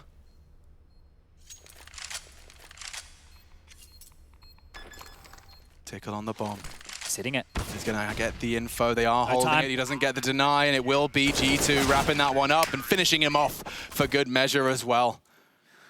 That's some real trust there in a pressure moment like that against Simple for just to get to sit the defuse. I'll hit the shot. That's what you said. I will kill him. You just defuse that bomb. The fact that they've just sat there and they pulled that one off, they've grabbed one from out under him here. No fake, nothing like that, none of this nonsense. And Nexa, yeah, you have to credit him with this round. That rotation down, we saw Amanek thrust forward. He goes down in that situation. Nexa probably still mops up the mess, but they don't have him alive in this 2v1 situation. So great round there from Nexa again. Plant facilitates another buy, but Na'Vi's cash is still in a really rough spot here going forward. Would love another plant to guarantee a buy in the next round of play, which will be the final. Bit more pizzazz out of Electronic this time, doing a bit of the electric slide, gets himself into warehouse, and well, his teammates, they can come on with him. Look at this. Everybody just skirting behind those smokes, down towards Secret and Bit. Well, he's even more passive in lobby this time round. We've seen a lot of hijinks, a lot of aggressive maneuvers from G2 just to deal with him, just to flush him out. Nico's got a lot of responsibility on his shoulders here. Drop the smoke. Knock him out. Oh, stray bullets. Simple. Crosshair placement, especially in smokes. He's one of a kind. But he's bought time. That's a chance. Oh, God Jesus. Damn, Jax. He pulls the trigger first, but Electronic's just too good. Get him out of yard. Nexa does. U2 will force Nico off the line. He's trying to deliver. Swings open the doors to bait them in. It's Perfecto that delivers, though. Problems now. Nexa trying to confirm the presence lower. It's a two-man flank from Secret here. If they're quick, they might catch them off guard. Potentially. They're coming out decon. They know Perfecto was window side. Hard to account for this. Really hard. Boomich versus Hunter in a massive head-to-head. They do find it. 3 versus 3. They are battered and bruised, though. Weary. Na'Vi so low. That door game will not be played any longer. Bit, however, this is quite the flank. There's no way G2 are ready for this. Amanek has a glance. They can't react. Hunter is very quick on the draw. And now onto it. Going for the defuse. Perfecto has to address it. He's not got the angle. The nade. Is it late? Oh, God, it's not quite on the mark. I thought he was low enough. Not a bad attempt. G2, they're getting the objective down. They're getting that bomb defused. That's 2 rounds in a row. They find themselves on these knife-edge clutch moments. It's so ridiculously close, just by the skin of their teeth. That's real quick from Electronic. This one was great from Perfecto, but just the damage that he and Simple took while entering this site was a real problem. And Nexa, again, he's really doing a great job finding these multi-kills and impact rounds. I thought Bit's flank was good for 2 as well, so credit to Hunter. He does react to the comms instantaneously, the sound cue as well. Had Bit gone for a slightly wider swing before clicking onto Amanek, you never know, but wow, 7-7. We've seen the way these halves have been going.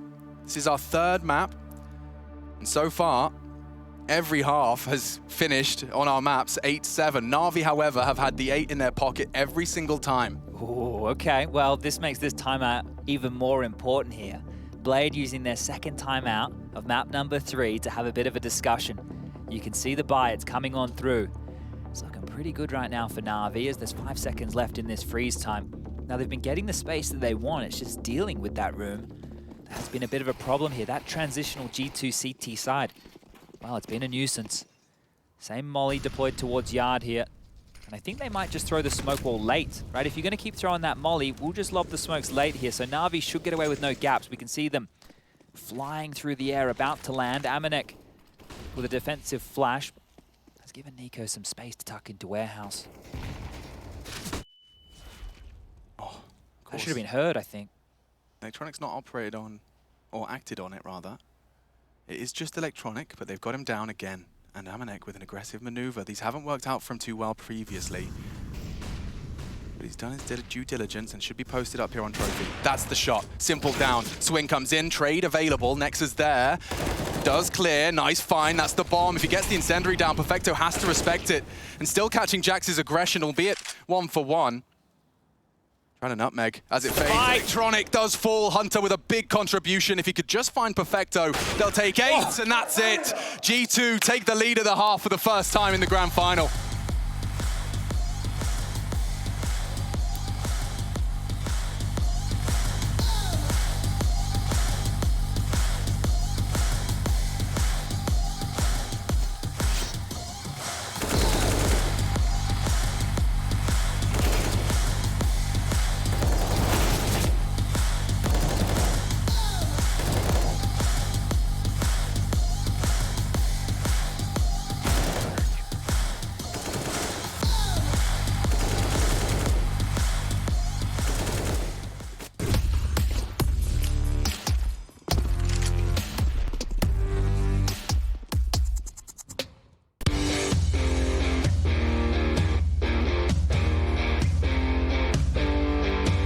Hey Future Pros! Today I wanted to show you another method to take outside and find picks on the T side of Nuke. This execute will obstruct a lot of vision from the CTs and possibly force a warehouse player out into the open for a fairly easy pick. For this execute, you will need 4 Future Pros along with 3 smokes, 2 mollies and 2 HEs. Future Pro 1, you'll be throwing the bottom hell window smoke. To throw this smoke, hop into this corner. Aim at the top of this pipe vent and slightly to the right of the line. Run forward and jumping through the smoke as you get close to the wall in front. Save your molly as you can use this to block off Secret as you spend more time outside. Future Pro number 2, you only have a warehouse smoke to throw, so don't mess it up. To throw the warehouse smoke, look into the center of this wall. Aim at the bracket on the silo. Then jump throw the smoke. After this, head into lobby and hold off any pushes. Future Pro number 3, you'll be throwing the A main smoke, mollying Secret, and saving a HE for CT red. To throw your smoke, position yourself so half of this vent is cut off by the wall. Aim to the top of the cables, run forward and throw the smoke just before hitting the box. Then clear some close angles and hop onto this box. From here you can throw a molly to cover Secret and hold the push. If you feel like it, throw your HE to CT red with Future Pro 4. Future Pro number 4, you'll be throwing the CT red molly along with a HE. To throw your molly, wait for the warehouse smoke to bloom, then make your way into this gap. Aim at the lower corner of the garage door and jump throw the molly.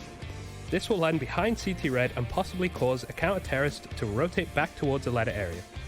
After this, running throw your HE behind CT red as you could get some chip damage on the rotating player. Then have Future Pro 1 boost you behind T red, and if you're quick enough you should be able to catch any CT trying to get up from warehouse to ladder. And that's about it. This execute is a nice way to find a pick outside. If you have confidence in your aim, I have no doubt you should be able to catch CT player out.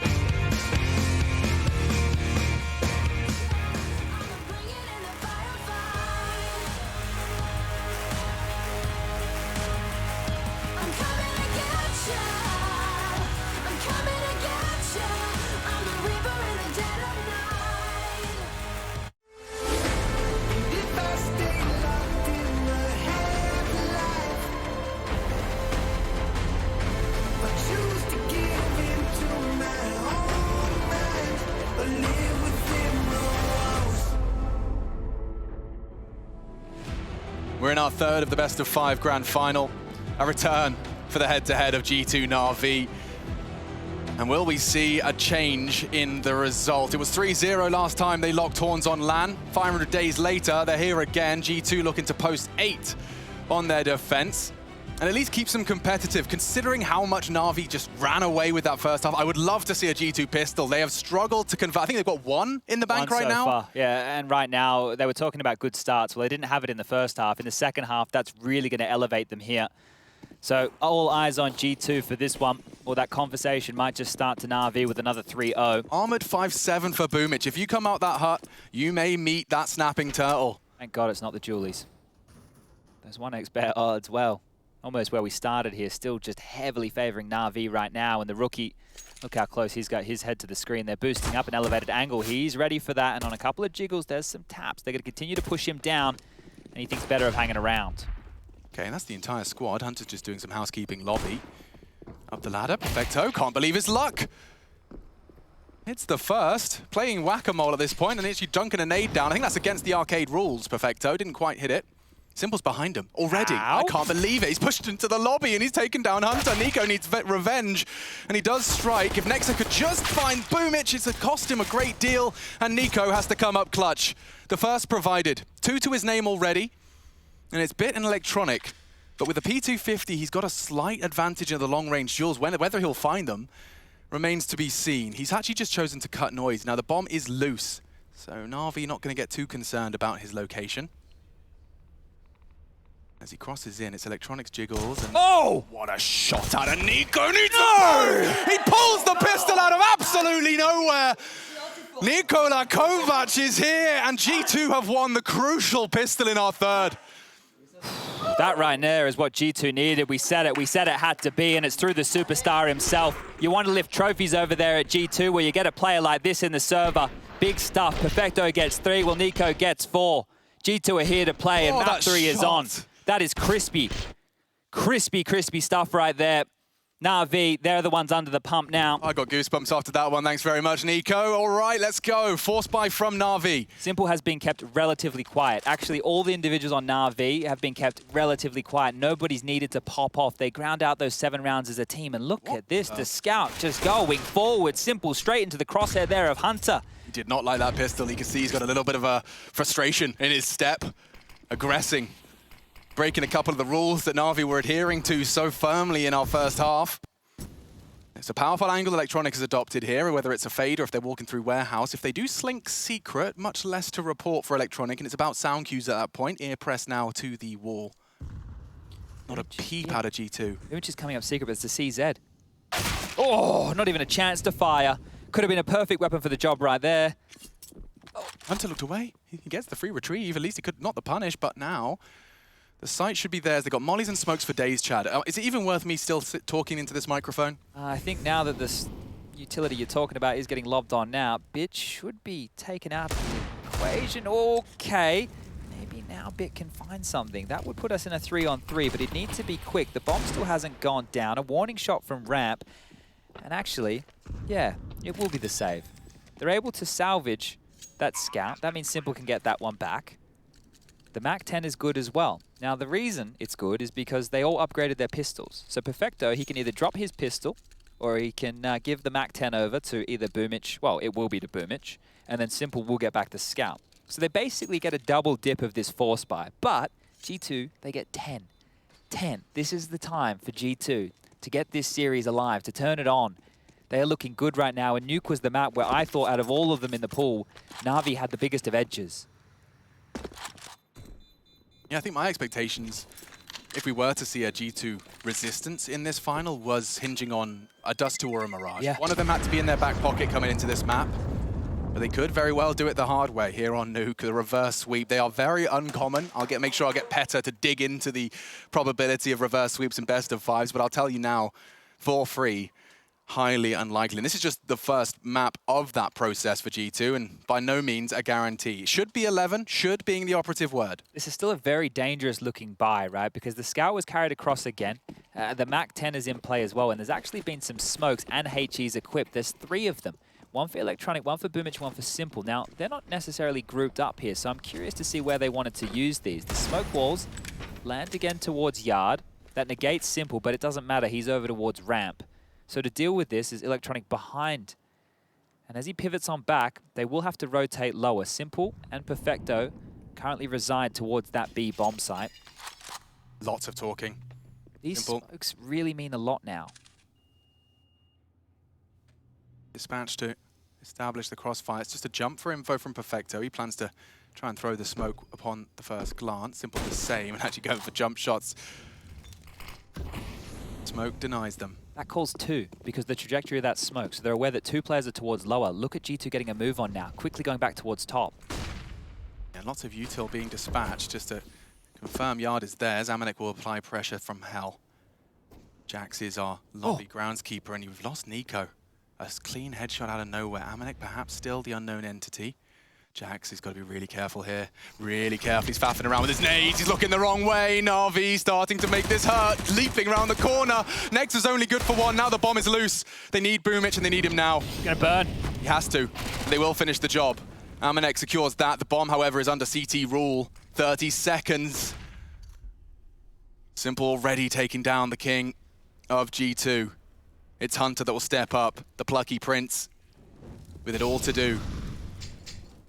They've got their responsibility. Oh, he's Perfecto up from the vents, and they'll take it right back. That is another heartbreak thrust G2's way. Peekaboo, how were you? The fact that Perfecto is in the vent the entire time, I'm sitting there thinking, he's not in the picture. What's he doing? He needs to help the team, but he's waited until they're no longer in his range. Jump up through the vent, the MAC-10 in the back of the head, easy as you like, and here's that opener. Look at the scout shot. Those saved guns worth their absolute weight in gold. Both the Scout and the MAC-10 profiting here, and Na'Vi, they're not going down without a fight here on map number 3. That's vicious. That's absolutely vicious, and they can make it hurt so much more now because G2 have just pushed all the chips into the center of the table with a quivering lip. Yikes. A lot to be done here. Amanek on the AK instead of Nico, and so he's going to have to justify that with some performance here. Some late outside smokes. Nico already crossed to red. And Electronic to receive them. We're familiar with this dynamic now. We've witnessed it from one side, we'll see it from the other. Keeping the squeaky door smoked, it's Simple who's going to be keeping his AWP down lower. So if they do commit to low sight, it's going to be Simple versus Nico. Oh, they're playing towards main here. Electronic's going to have company. This is a really big duel. If they can take him out without any bloodshed, without a single casualty, Nico is their casualty. Amanek's looking the wrong way. Electronic does get swung on. Jax has bailed them out of trouble there. Heaven's the priority here. Look how quick they're moving towards it right now. Jax, Amanek, Nexa with the bomb. They're starting to mount their way up. Bit has to receive this. He's a smart cookie, though. 18 years of age. And he's been having reads for days of one of the older rosters in attendance here, and he's got the timing again. Oh my God, this could be perfect. Timing Bit. Oh, he sees him. He can ruin it all, and he will. The spray is fantastic. Up the ladder they surge. Jax perhaps with more. So low. Could they really make this happen with that low health? 22, make it just 7 health between them, and that's the finish. Boomich with the flourish. Na'Vi remind G2 who they're up against. Oh, the timing a bit right there. There's so many problems in that position he held, right? He has to worry about them above, and just whatever the intuition was to thrust him forward. 2 huge kills, and that has stalled G2 out. Oh, man. You can just count on Bit. This has to force a timeout. G2 have to call one, and they will. We're just going to catch the tail end of these highlights here, but there's a lot to be discussed now by G2, right? You talked about the buy. You talked about how it was looking desperate at that moment. Well, now we have to ask some questions. They need to take a save. They need to kind of calm this down. The money situation, this is the bin juice. This is when it's in disarray, and this is only really their first timeout. So Malik really has a chance now to change the conversation going into the tail end of this one. I want to rehash as well that second round. Well, I should say the third, right? When the CTs pushed lobby with their save Deegs. When you spoke to Malik and Frankie was talking to him just ahead of the match, he talked about catching momentum, and it felt like momentum was fully caught. Yeah. Fully caught. As they not only had that crazy pistol clutch, they walked through the second, but Na'Vi again, they have these roadblocks, these rounds they keep managing to manufacture and pull out of the hat that just takes it straight away from G2 before they can start sailing towards a competitive, or rather a large advantage. This is what, Tech 9, P250, it's just peanuts and pocket lint. This is what should be Na'Vi's 10th to tie things up. I don't see a way into this. There's not like there's a Deagle to go for like an absolute cracker of a shot. It's going to take a Na'Vi player to get caught off guard and swarmed. And this is just wild scenes from Na'Vi here. They're the ones who are going to get that momentum you were just talking about, just because of the way they won those rounds. And here he is again, the menace Bit, just lighting them up. 4 huge frags. Sure, it's against the eco, but imagine what that does for his confidence here, just shutting them down, locking them out, and putting that 10th on the board. Na'Vi tie things up, and now we can really start getting into the conversation. How many more legs are left in this G2's T side? Oof, you got to go up against Simple here, and look, he has only 12 kills, but I think a lot of people out there, if we do say he's the best player in the world, I think he's the best CT-sided nuke player. I think that right there, a lot of people would be happy to agree with me with. So if he can come alive, start finding that impact, it's all over Red Rover. And imagine the 3-0 again. 1.5 years apart, the same result. Sure, it's looked closer, but it's going to feel the same for G2, I'm sure. Yeah, catching nades as well. Hunter and Amanek cut down to size. Nice find. Jax still very persistent on his swing. Need a trade. It's provided. Simple with an uncharacteristic miss, and it results in his death now. Perhaps if he could just find Electronic. Amanek has delivered everything G2 could have desired, and that puts them straight back in the fight. Ali, indeed. It's Amanek, though. Give the man a fist bump. It was all him. Gets a pat on the back instead. That's why you put the AK in his hands. He's not hampered, he's in for the trade. Let's see this again. So he saves his teammate there for the double. It was Simple that nearly got his body back under the site and taking down Electronic, who has been winning those duels time after time. Great stuff. That's only the 9th kill for Amanek there. That is a huge combo for him to pull off there. A multi-kill that will be remembered in the echoes of this game. They bounce back immediately. They keep that money situation of Na'Vi under control. It's not swelling anymore. An MP9 for Boomich, where he does some of his absolute best work, but I'm sure even he would like to get an M4 in his hands. Pot shots through the smoke, and here's a gap. Simple's going to profit a freebie. Look at that. Nico pants around the ankles for days. Oh dear, that's not the way you want to respond. Well, yeah, we just talked about momentum. It's just been sucked out of the room as the gap is exploited. Was it manufactured or was it just error? An unforced error on your gaps, we'll have to review, but regardless.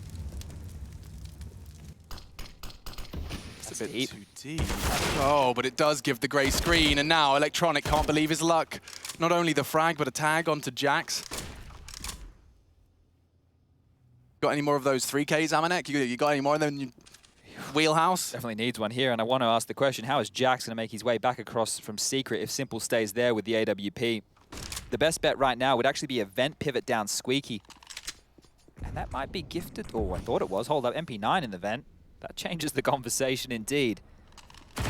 Oh, you wouldn't. Boomich just peppers them from that ladder, despite the inaccuracy. And he might want to go further. Cancels that, enables the isolation of Perfecto. Simple from the heavens, appropriately for a god. And oh, not this time. Whistles past, Jax will tuck in. I think he's aware. Still 2v4. Oh. Chances dwindle. Simple's happening. His frag's inevitable. And in the third map, Na'Vi given the 11th to equalize again and immediately thrust G2 back into disarray. Oh, Jax needs to make sure he does not go down after time here, and Boomich might just want to force the issue. He does. They confirm where he is, and Electronic's getting closer. Jax, you need to hold on to this. You cannot go down after time, and he will be permitted to hold on to this AK. Almost feels like the good graces of Na'Vi not trying to hunt him down there. 11-11. We cannot get closer than this. Back and forth we go. Oh, dear. That death from Nico is going to leave a mark. He's not going to be happy with that one at all. And talking of opening deaths and opening kills, by the way, Jax's first opening kill. You saw that kill onto Hut in the previous that gave G2 their leg up into the top side. That was his first opening kill since Dust 2. He is 1-11 in opening duels. I mean, I talked about it. You saw how Mirage, he just kept falling flat. Look at him go! Straight again. He's the first to fall. Jax has to be the spearhead of the assault, but this time he's just fallen flat again. So it will be 12. That stat's crazy, and look, it sucks that it's just fallen apart for him there. If he backed it up with another, that would have been huge. Like, well, that was his first opening in 50 rounds. Yeah, 50. That's crazy. That just shows how much Counter-Strike has been played between here and there. Okay, well, they do salvage the AK. Let's work out who's going to grasp that one. It looks like Nexa, who has 18 kills and was very handy with some essential multis on their CT side. But this should be Na'Vi grabbing back that lead, getting their 12th.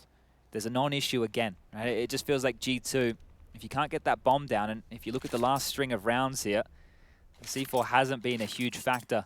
So that means there's no extra money in the bank balance, harder to get these buys going. Loss bonus still being established here. It's only 2,400 in the next. So they're waiting for a pushy Electronic. He's definitely done his full clear of yard. He's not going to push the issue any further. I actually really want to focus in on the amount of damage G2 can do here. There's 30 seconds left. If they can get a couple of kills and keep this Na'Vi economy humble, down the stretch of this map, they can break them. Yeah. This could be the last 20 seconds of importance here. Ah, lovely sound cue, just to sour the mood further. They have to go top. I don't know why Hunter's on the roof. There's no time. Good flash. What a flash. That's why. And now running straight into the spray. They take one weapon away. Insufficient, perhaps. An AK for Electronic. He'll greet the upgrade with a smile. Second timeout called from G2. Feels better than none, but they would have loved a couple there.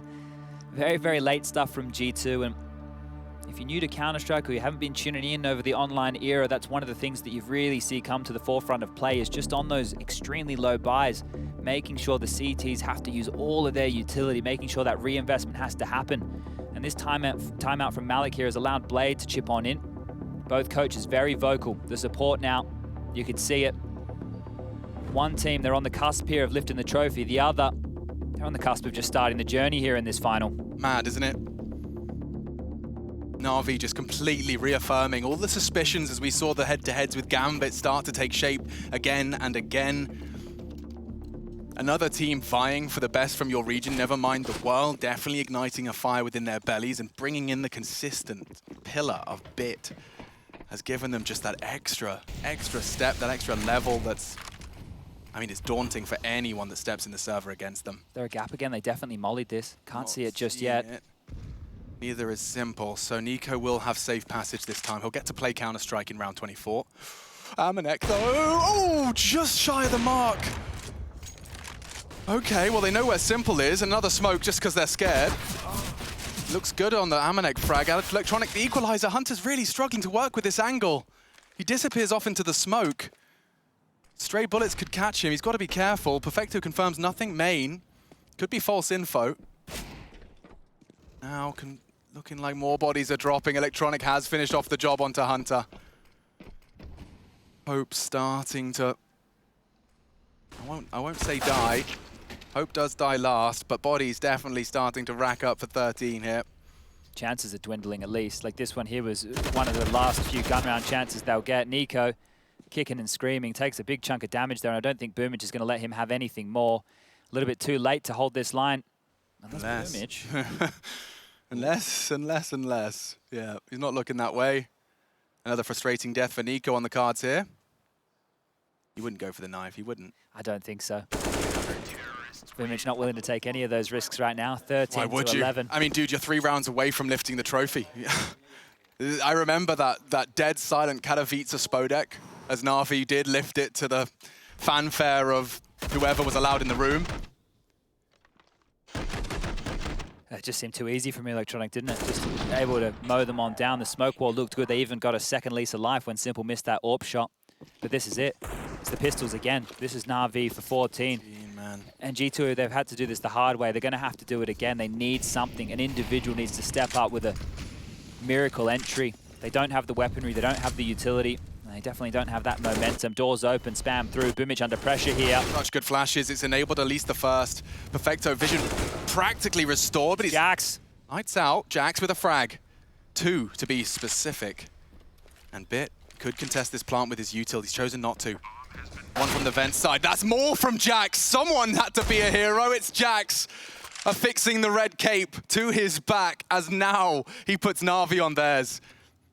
This one here is done. Na'Vi aren't going to risk this. They're not going to give everything up. I spoke about how fragile that economy is. Well, it is for Electronic. He doesn't have any cash whatsoever. Simple has 7.2. He might go for a couple of exits. But there's still rounds of Counter-Strike to be played here, so they can't get ahead of themselves. They're going to concede this 12th, but we wanted something from Jax. We were just talking about his entry stats. He's able to pick up another here in this map on the T side, and that's when they need him the most. That Deagle gets him up to 17 kills. He's up with the big boys now. Nico with 20, Nexa with 19. Jax, he joins the party here with 17, and that's an impact round and a half right there. Certainly not a 50-round gap between his openings here.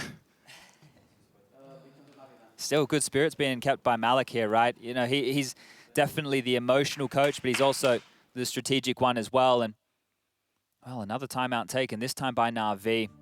I think that round just serves as a reminder to Na'Vi that, you know, you are within touching distance of that, but you can be many times, many teams. In fact, G2 well aware of how close you can be to a trophy without lifting it.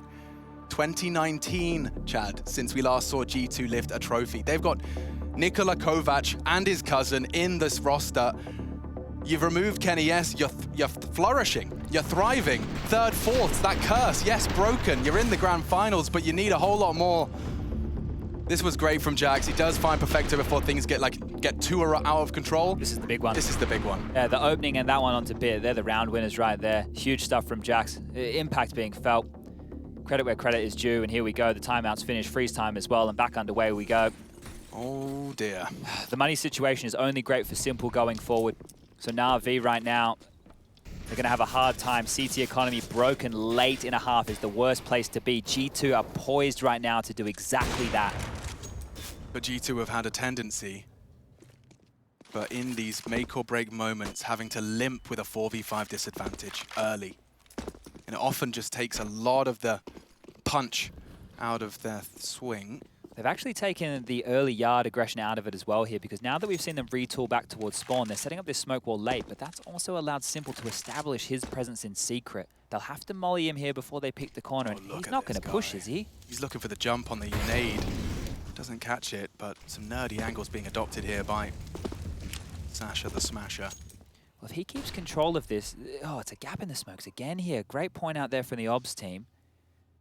So they don't really have to worry about that yard position, but Simple's not taking any risks. They're getting ready for a top pop here. It's going to be on Perfecto. He's up above the hut. Boomich is greeting him in that top side. The closest rotation will be Bit from ramp or Simple up the vent. So they can isolate a 2-on-5 on the top side here. If this utility is perfect, this could be huge for G2. They just can't get run down by Perfecto's M4. Actually chosen to drop into the site. And that is where the molly is destined to go. The flashes will surely nullify some of his vision. Here we go, 25, time becoming a bit of a factor here. It's Boomich and Perfecto, and it's Jax down the vent. Down the vent, that's where Simple lives. He'll hear this, and now he knows he can deny the whole dream of G2. Close quarters, they have to find him. He's hitting every shot, the bomb going down. Jax won't get his weapon out in time, trying to spank the bottom, closing the gap, needs a no-scope. Jax has saved them again. And a sigh of relief in the G2 headquarters, as it may very well be playing on. Perfecto walks in, and more damage from Jax. The Frenchman has delivered exactly what he had to, when he had to. Nico looks to secure it. 13 is found, and the CT money, as you discussed, in tatters. They're broken right now. They are absolutely broken, and the question is, well, how charitable is Simple feeling? Does he drop for his team? Does he buy himself a hero AWP and try and win it on his lonesome here, or do they gift this one over to G2 and allow them to get that 14th? God. This is the last timeout being called, but Jax in back-to-back rounds with huge 3Ks. Absolutely monumental stuff for him. The oldest boy in the server, 29 years of age, popping off in a big way right here, right now, and that frustration is being felt from Na'Vi.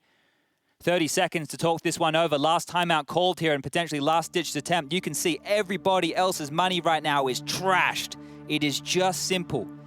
Now, you do the maths at home. You add 2,400 onto everybody's bank balance right now. What's he supposed to do? Just go hero AWP around USPs? This is it, right? And if you're the USPs, you have one job. Give Simple info and stay alive. Stay alive. Allow Simple to continue to transition around the map and find you kills, find you rifles, drop them on the ground. And I've seen Na'Vi do that incredibly well. Like in terms of like their movement, their understanding of the game, they can like get info safely from a lot of nerdy spots. So it's down to G2 and how they'll handle that. All they have to do, and it sounds simple, is to negate Nico, but Amanek negates Simple. But right now, Amanek's got out the Mac 10. Oh, he's been boosted up for this. He's looking for an opener, and he sees Nico's head. He doesn't hit the shot. Tut of his tongue confirms no swing. But that's the opening chance. They know the AWP is in play. You need to keep moving around here and then straight back up towards heaven. One of the maneuvers he could go for is dropping into the site and now creeping hut. And as I say, that's exactly what he's going to go for here. G2 are actually sucking back out of lobby, and I don't think that's because of the AWP pushing hut. It's because they want to smoke him off yard. But little do they know he's pushing, and he's going to find so much info here. How far is he going to push the issue? You wouldn't want to go further than that. A lot of util dropped. Who is responsible for lobby right now? Hunter? No, he's on roof. It's Nexa that's actually tucked in Squeak. Simple holds his nerve and holds his line. Top site util. Simple readies himself for action. Nothing to coming. G2 just hit pause. It's a fake. It's a double pump here. Jax could be walking in. He's not going to be expecting this. They've crept past. They're going towards ramp. They've avoided the AWP. So far, so good. So far, so good. Next, they might full commit to this. That might keep Simple busy. Or at least confirm his location. They're going to advance. Amanek does catch Bit with that Amanek 10. Down the vents for Simple, I think. Bomb on its way. You've got 20 seconds. They need to be able to get that down uncontested, but Boomich is still here. Na'Vi can still make this really difficult. Good find. The scout that is Amanek continues to find the info, looking for the deny. Hunter's planted safe from the door and spotting him out now. Simple, just shy of the mark. Perfecto walking in, could be exploited, and he's gone and found a first. Bomb's not planted, bomb's not planted, there's no time, there's no time! What just happened? They just robbed them, they stole the round. Perfecto, he's done it! Simple's done it as well. I can't believe it, I thought G2 had done everything. Why didn't the bomb go down from Hunter? What happened? I just assumed we were talking about exits. And Na'Vi have resulted in a 14th with only USPs, and it's G2 by their own hand. I need to see it again. Piece that one together. I can't quite believe it. I think Hunter cancelled when Perfecto got the kill door side. And there was no time. And there was nowhere to plant. He was between a rock and a hard place. It was simple in decon. It was Perfecto over the double doors. He opened the door, the sound cue cancelled? Hunter had to commit the plant. Oh. He had to commit the plant. Okay. Oh, well, the salt definitely present.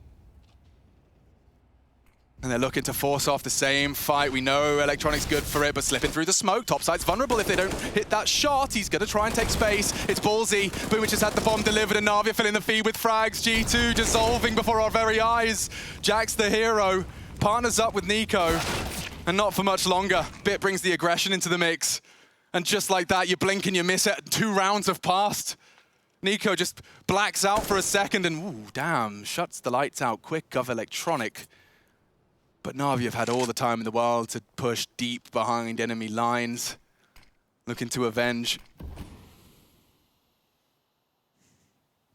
Oh, still processing. The heartbreak. Yeah, man. They were straight in with something quick. The heartbreak is still being felt from that round. It was theirs. It was theirs. And the loss bonus next round, 2,400. The money's just not there for G2. Nico, does he save? Do they fight against 15, or does he go for it? And with 30 seconds left, he's standing like a statue over towards Warehouse. What a horrible position to find themselves in. They did everything. They avoided the AWP. How bad is the buy, Chad? 24? It's going to be. They're lucky they're on the T side here, but it's going to be rough, right? Jackson, Amanek can at least get some rifles in their hands. Nico, because he's not going to get any loss bonus here, he's probably going to want to buy util. He's not really going to have a lot to drop. They couldn't have been closer. 40 was there in touching distance. One extra digit of a bomb plant away. It just felt like it was going down. I can't believe it. I cannot believe it. G2 Esports and Nuke bomb plants, huh?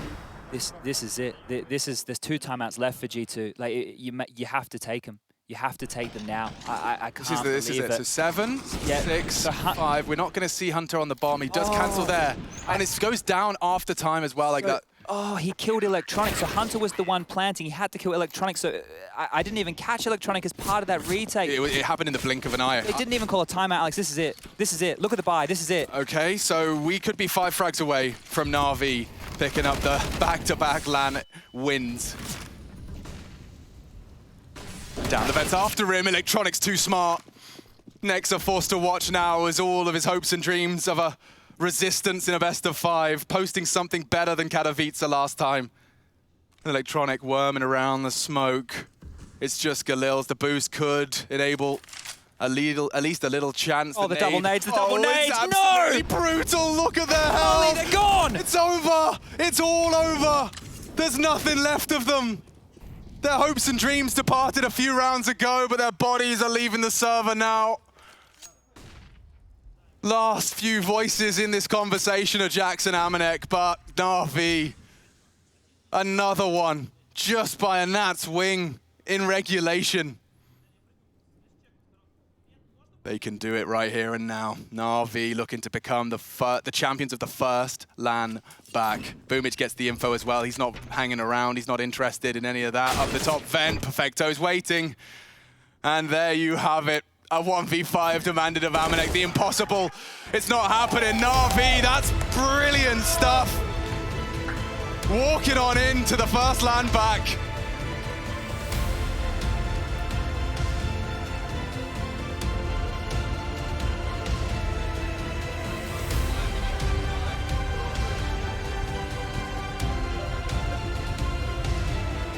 The 2-time Cologne champions now in Simple and Electronic.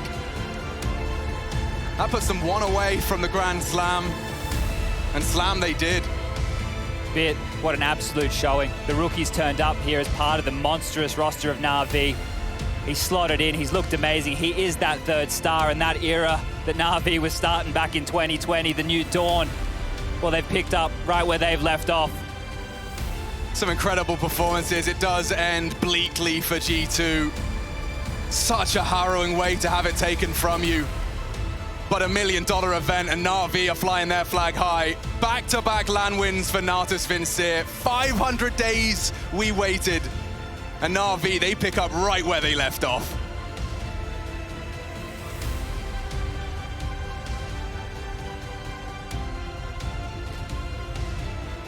And there they stand, playing from Cologne, all that hard work, 2 weeks of hard work, converting what they knew they could do. Your world's best team, home of the very world's best as well. Destroyed. G2 3-0 bit. I mean, I can't even imagine how he's feeling right now. The smile, I think it says it all. Look at him. I can't even imagine. You get the invite, you get the call up to play for the very best.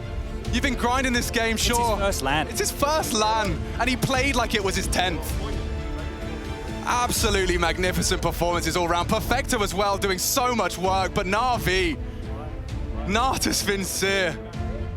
As the sun shines, so do they. Hard work, it definitely pays off. Blade, just as much his trophy as anyone else's. And the first name inscribed in the new trophy, IEM Cologne champions, it's Natus Vincere.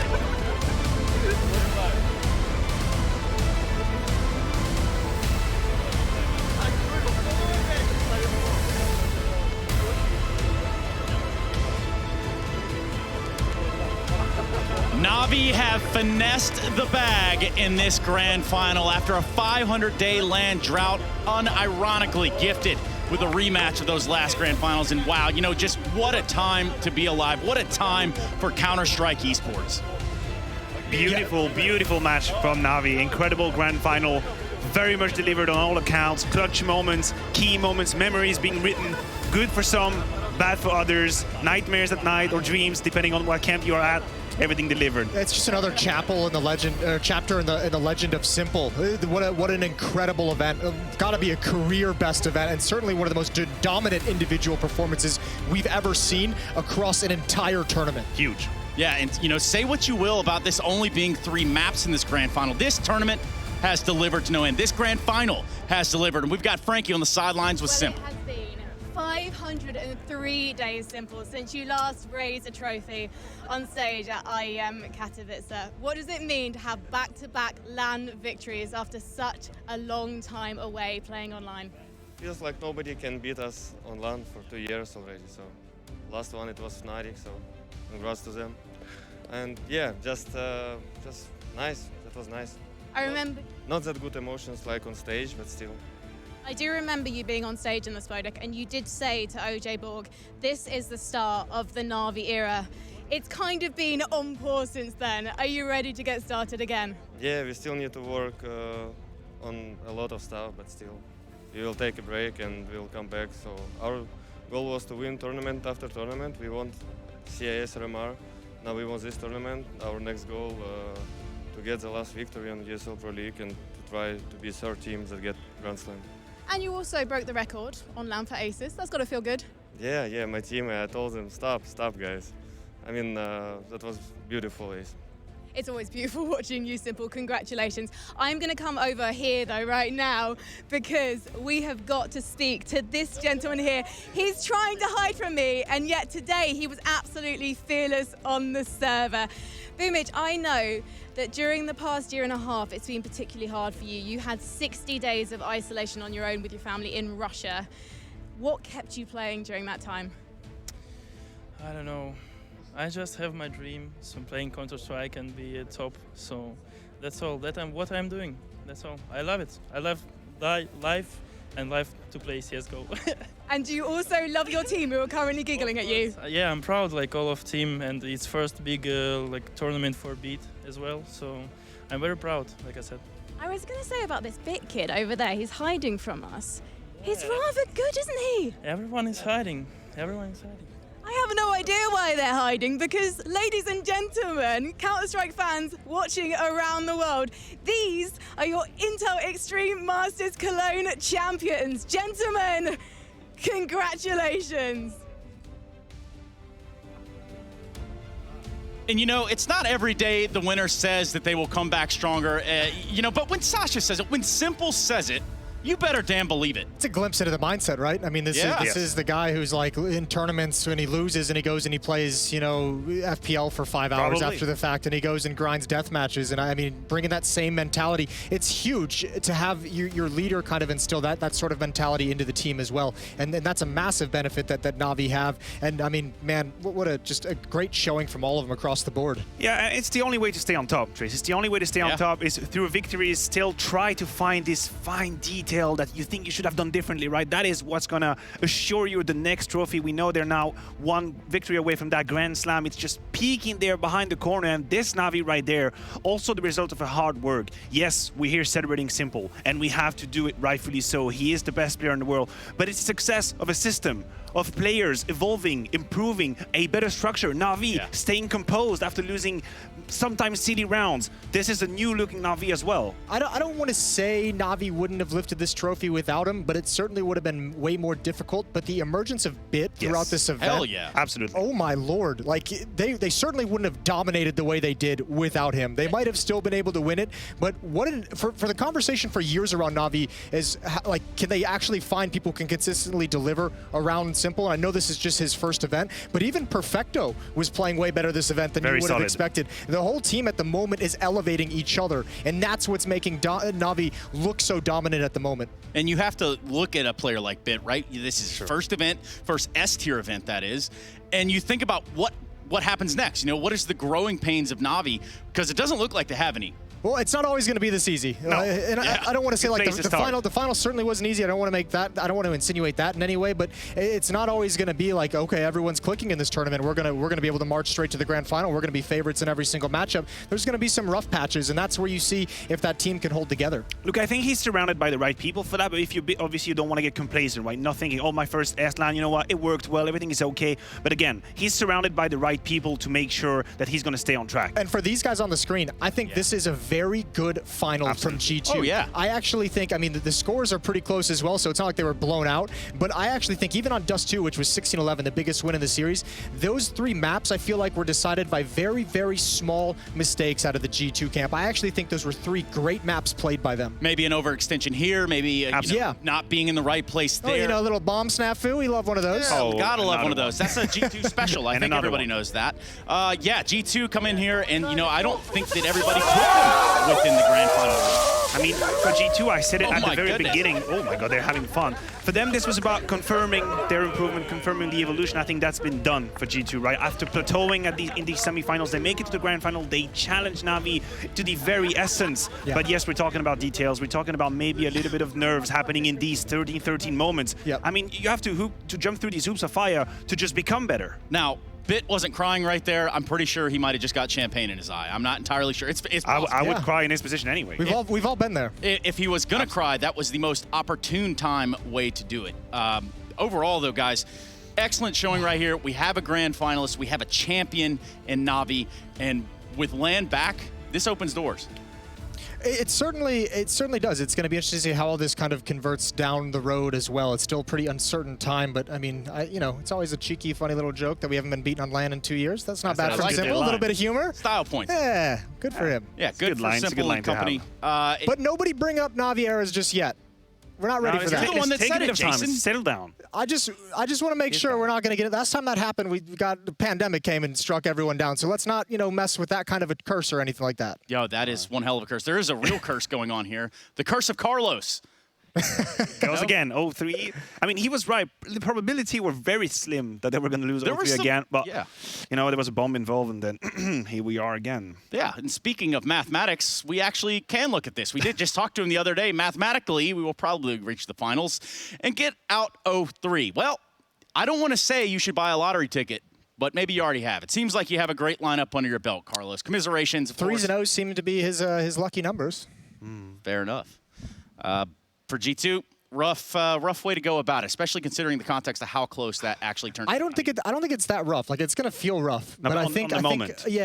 it's gonna suck today. It's probably gonna suck tomorrow on the flight, and maybe probably suck for the next 5 days after that, and then eventually they're gonna look back on it when the emotion's gone away and been like, actually, there's some mistakes here and there. There's some 3v1s we lost. There's some gaps in the smokes on Nuke that they somehow didn't notice that got a free kill for Na'Vi. There's those small mistakes that just added up through the maps and eventually just came back to bite them right at the end. Let's go ahead now and pivot to a gentleman that was here a little bit earlier. He goes by the name of Yanko. We're going to fly him in right next to you, Jason. Ooh. I hope that's okay with you. That'd be great. Just make some space. Yanko, just from a top-down perspective, what are you seeing, man?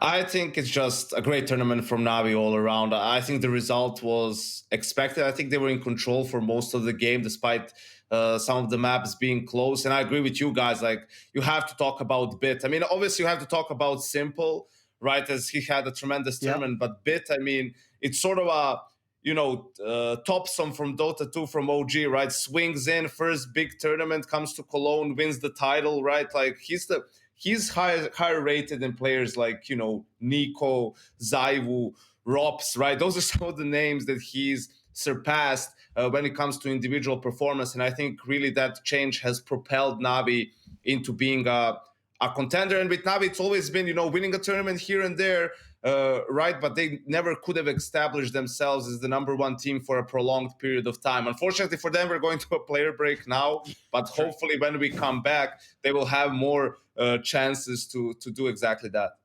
The one thing we don't have more chances to do, Yanko, is pick new winners in our 1xBet predictions. Now, I think that this is going to How'd I go for you? Yeah, it's going to be very telling for some of us, so I'm just going to put Let's do yours first, Trace. Yeah, can we do yours first? We'll see what comes out of the box first, Jason. Yeah, that'll be interesting. Thank you very much. Okay. If we don't get to it, you can always just say it. Yeah, I really could, couldn't I? Machine has selected G2 Esports. Oh, he's gone for the Samurai. I mean, he tried. Yeah, he did try. Got close. I'll keep that for the archives in case someone tries to. Yanko has selected G2 Esports. Yanko, thoughts? Well, what a surprise. Wow. That's I really did want to go for Na'Vi, but something just wouldn't let me. Man, I feel you on that. Maniac has selected correctly. Nice. Way to go. That's a shocker, That's isn't nicely it? done, yeah. That is a shocker. Here, man. Look down the barrel. I see that one. I see we've gotten fancy with these. Like, we have a logo now. It's not like just Trace writing a team name. Well, I didn't write it. The thing is, he could change what he wrote then because it's about baby steps, Yanko. You start something, you start a project, and just each time you do it, you get a little bit better. Incremental. Is that your time? Is that what you're referring to show? Yeah. What's up? With the next selection, Frankie Ward has selected Nodus Vincier. Ooh. There you go. Smart. There you go. We have another one. I'll put it on that side. Damn, how many cards are there? Good grief. Okay. They haven't. Yeah, maybe speed this up a little bit. I'm trying, man. Oh, my goodness. What do you know? What do you know? I see someone's changed names at the last minute. Okay. Interesting. Hey, is that printed on there, buddy? Interesting. Okay. There has been some mischief happening. Sent a little email after Astralis got knocked out, did we? Okay, I might have picked Astralis. I don't really know how this happened, but sometimes good things happen to decent people like me.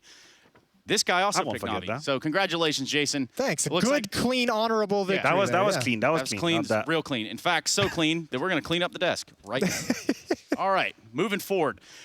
Let's take this one. Yeah, I mean, it was some of my best work. I actually didn't pick Na'Vi. I thought Astralis would have made a better, run. I thought they had that sort of mojo we're talking about, right? But, for them, obviously, commiserations as well. Tons of tweets going around right now. Tons of reports, of course, as to what's going on there. But that's for a totally different day. Yeah, for Astralis, of course. Na'Vi going on to win here. G2 going on to regroup. Also going into a player break. All of that out the window when it comes down to our DHL MVP, of course, brought to you by the ESL Pro Tour. Let's go ahead and run these numbers. It should be of no surprise. We are probably going to be hearing from this man, Mr. Simple.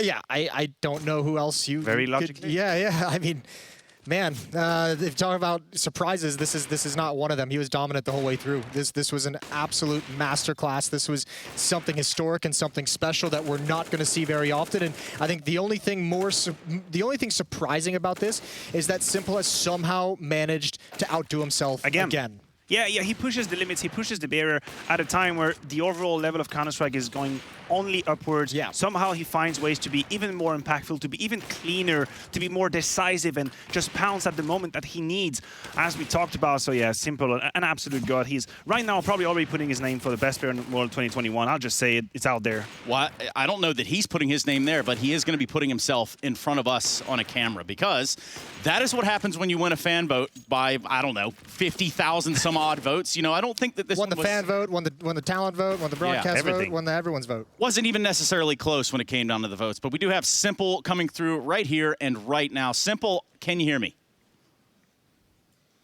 Hey, yeah. Hey man. Do you hear me? Yeah, I can hear you. Just a little nervous. Yeah. No, you look great. You look great. You look a little sweaty, but how much champagne are you wearing right now?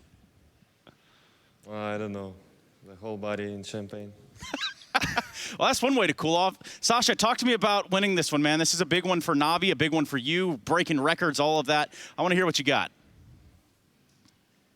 I just don't know. Just we had great practice, I guess. And we had good form before this tournament. And so Bit aimed higher. Yeah. Like Bit is playing insane, and he's so happy that we won. Hey, Simple, what's it like now playing? The conversation around you guys previously was who we going to have stepping up around Simple. How does it feel to have someone like Bit deliver throughout the entire event, Electronic delivering through the entire event? Do you feel like some of the pressure comes off you when you have those two guys performing in that way? Yeah, you just hold some angles and you're confident that your team is going to hold other side. Because usually I'm the guy who's trying to rotate and help my teammates, but when I have a big confidence in them, and this confidence comes from wins, right, and from some tournament wins and any games wins, I just stay and I just wait for my chance to shine. Simple, on a personal level, I feel like you have reached new heights again, a new dimension. Is that a feeling that you share as well? Is that this tournament was a new high for you on an individual level? Yeah, I would say yes. Just practicing every day with team, playing Warzone before sleep. And just somehow put in these numbers. I don't know, just feeling great. I just feel like we did this work and we deserve to win. Do you feel like people are trying to adapt to you? Like, because you play a lot of maps, obviously, in a tournament. Do you feel like people are trying to specifically avoid you or come up with plan with you? How do you stay just one step ahead? Yeah, I'm usually trying to remember what I did in games before, and I just know that they will try something new. And I know that there are a lot of players watching demos. They want to see how I rotate, but it always comes with some feeling when you need to rotate. It always comes with clean information from my teammates, and that's what important in my rotation and understanding where enemy is gonna be. And of course, usually with nades, that we know what nades they do and all the stuff. Our coach and our analytic doing a really great job. What's it been like this year for you, Simple? You and the team. Have you guys had any conversations as you've kind of had, the whole CIS era has emerged? Gambit was considered to be the best team in the world throughout a lot of that online stage this year. Virtus Pro doing some cool things. Have you felt any regional pressure at all, or is your focus still on the global competition? No, just no regional pressure at all. We just understand that the team Gambit live in-house on bootcamp every day together. Yeah. We didn't have chance to do this bootcamp because we have some problems between flights to our cities, and we just knew that when they come back, we'll have more chance to prove what we are capable of. But in region, we understand that Gambit they were in 7 or 8 finals, and it's totally deserved, and we lost to them few times in semis or quarters, but still, we're just doing our job. We know that we need to fix all mistakes to be much better. Because actually today we didn't play like how we can play, because maybe some nerves, maybe some. I don't That's know. a scary thought. Yeah, a little bit. Yeah, grief. Hey, Sasha, I want to get you out of here, but before I let you go, do you mind looking down the barrel, giving a message to the fans, the people that voted for you? There were 60,000 plus people that voted for you to be the DHL MVP. Yeah, nice. Hi guys. First of all, thanks everyone for support. We actually try our best, and I think we totally deserve this win. And yeah, and second, hi haters. I'm here again. You see this? You see this? Cameras, lights, everything. Yeah, just know your place, haters. I'm just kidding. Just write this shit to me next time as well. I'm reading this and actually it make me more stronger, you know? Yeah. Well, look, man, I'm going to let you go. Go on. Yeah, sorry, and thanks ESL, and thanks everyone who worked here, and thank you guys as well on this desk. Thank you, it was a great tournament, and like 1.5 years, I think, 500 days, I was in my city, and now it's everything perfect, and I hope the ESL and all the people who involved, they're gonna keep doing this great job. Thank you. Thank you. Simple. Congratulations. Thanks. Yeah, congratulations, Simple. Have a good night, man. See you around. Yeah, see you. See ya. That's simple. With a few words for you haters. Deal with it. You know? It really is that simple. Like, I'm up here, you see these lights, you see this medal, I'm a winner. That's exactly the kind of attitude you got to have as a champion. Yeah, I respect the hell out of that. Yeah, so with obviously the conclusion of the event, things start to take a shift now. We do go into a player break, but also we get to update the ESL Pro Tour standings. So we could probably run those right out here in front of you so that you can see the numbers as they are. Now, Yanko, I know you like a few numbers. What do you think? Yeah, I think still we see, you know, Gambit leading the board, and we still have, what is that, 3 CIS teams in the top 4 when it comes to Katowice 2020, Furia, Liquid in NA. We see FaZe has gathered a lot of important points, right? They were barely on the brink of making Cologne, and I think with the comeback of LAN, they're going to be a force to be reckoned with. Yeah, obviously we have G2 on that third place as well. Deservedly so. I think G2 are here to stay. I think they're going to be having deep runs in tournament as well. They haven't really stolen that one. That was a very legit run from G2. Yeah. Now they're staying on that third spot. Man, for me, I mean, shout out to all my brothers and sisters out in North America. That's an interesting one. Evil Geniuses only at 600 points. They're way far back from that second spot. They got to catch up there. Bit surprising seeing Fury in that first spot, but I mean, they've had some good results as well.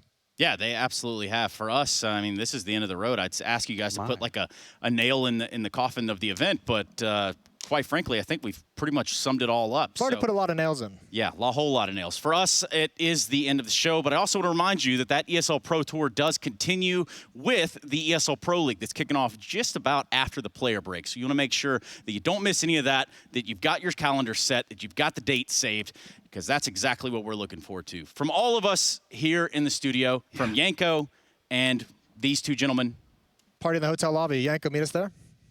Let's go. Yeah, man, I'll just pop on my private jet and be right there. He gets it. He gets it. Yeah, you don't need a list for that one, Yanko. Thank you so much, guys. And, of course, we will be back with ESL Pro League. Our faith was left out in the open. Saw the fear in your eyes as we move through the dust.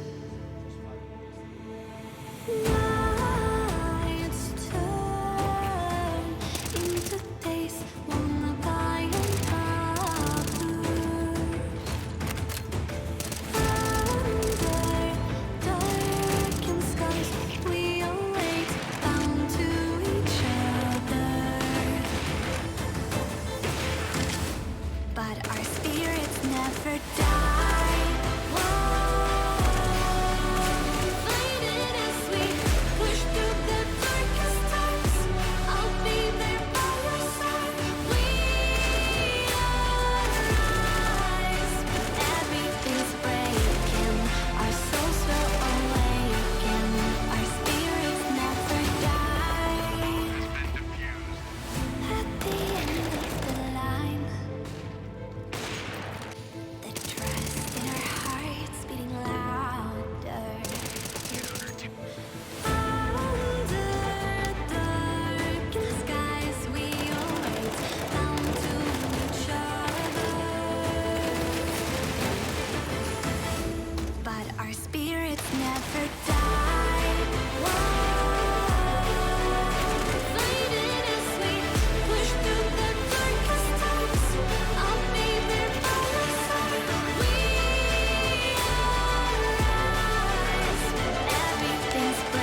Up, up, up, 1,000 miles of luck. Don't look down, we made it. Feet far off the pavement, and we go up, up, up. 1,000 miles of luck. We stay understated. Pressure feels amazing. Just the dust, just the sand, just the motion of your hands. Travel like lands, it's just enough, oh yeah. Just for you, I'm just a man. Just an ocean in the wind. We ain't gotta make plans. Fair enough, it's fair enough, oh yeah. Always you and me, tryna be weightless. Like we're the two surviving pieces of something. Always you and me, tryna be weightless. And I know it feels like a light years in the making. Up, up, up, 1,000 miles of luck. Don't look down, we made it. Feet far off the pavement, and we go up, up, up. 1,000 miles of luck. Oh no, we stay understated. Pressure feels amazing.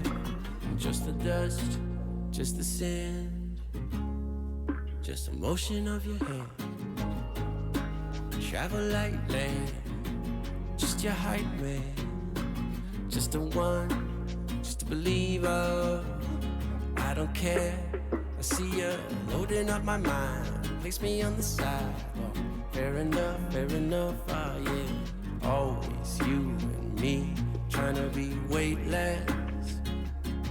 Like we're the two surviving pieces of something. Always you and me, tryna be weightless. Yeah. And I know it feels like light years in the making. Up, up, up, 1,000 miles of luck, yeah. Don't look down, we made it. Feet far off the pavement, and we go up, up, up. 1,000 miles of luck, oh no. We stay understated. Pressure feels amazing. Just the dust, just the sand, just the motion of your hand. Just the dust, just the sand, yeah, yeah. Travel like travel lands. Just the dust, yeah, just the sand.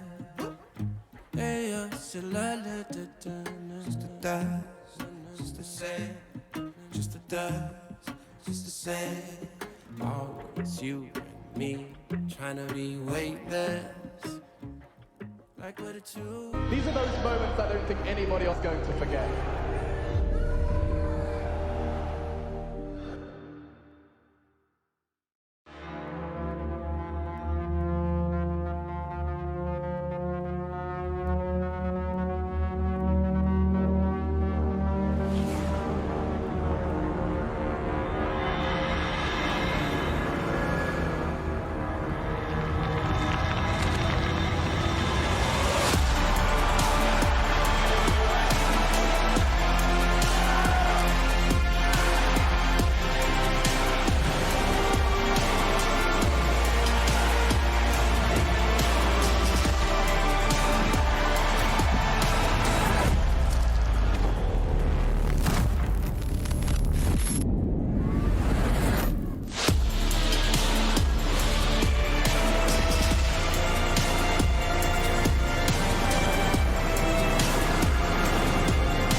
He's going to get that shot, and it has to feel a little bit going out, middle of the air.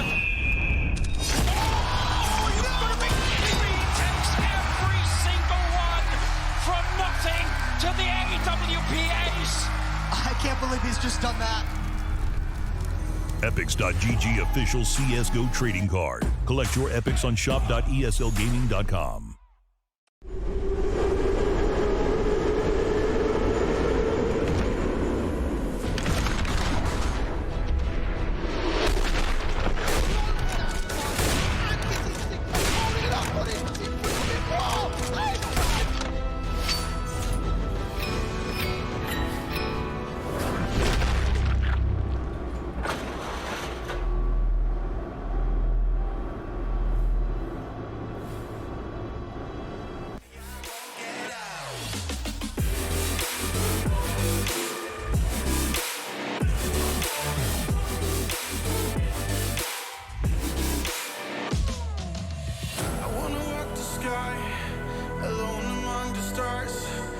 Forgetting who I was, or have to look back that far.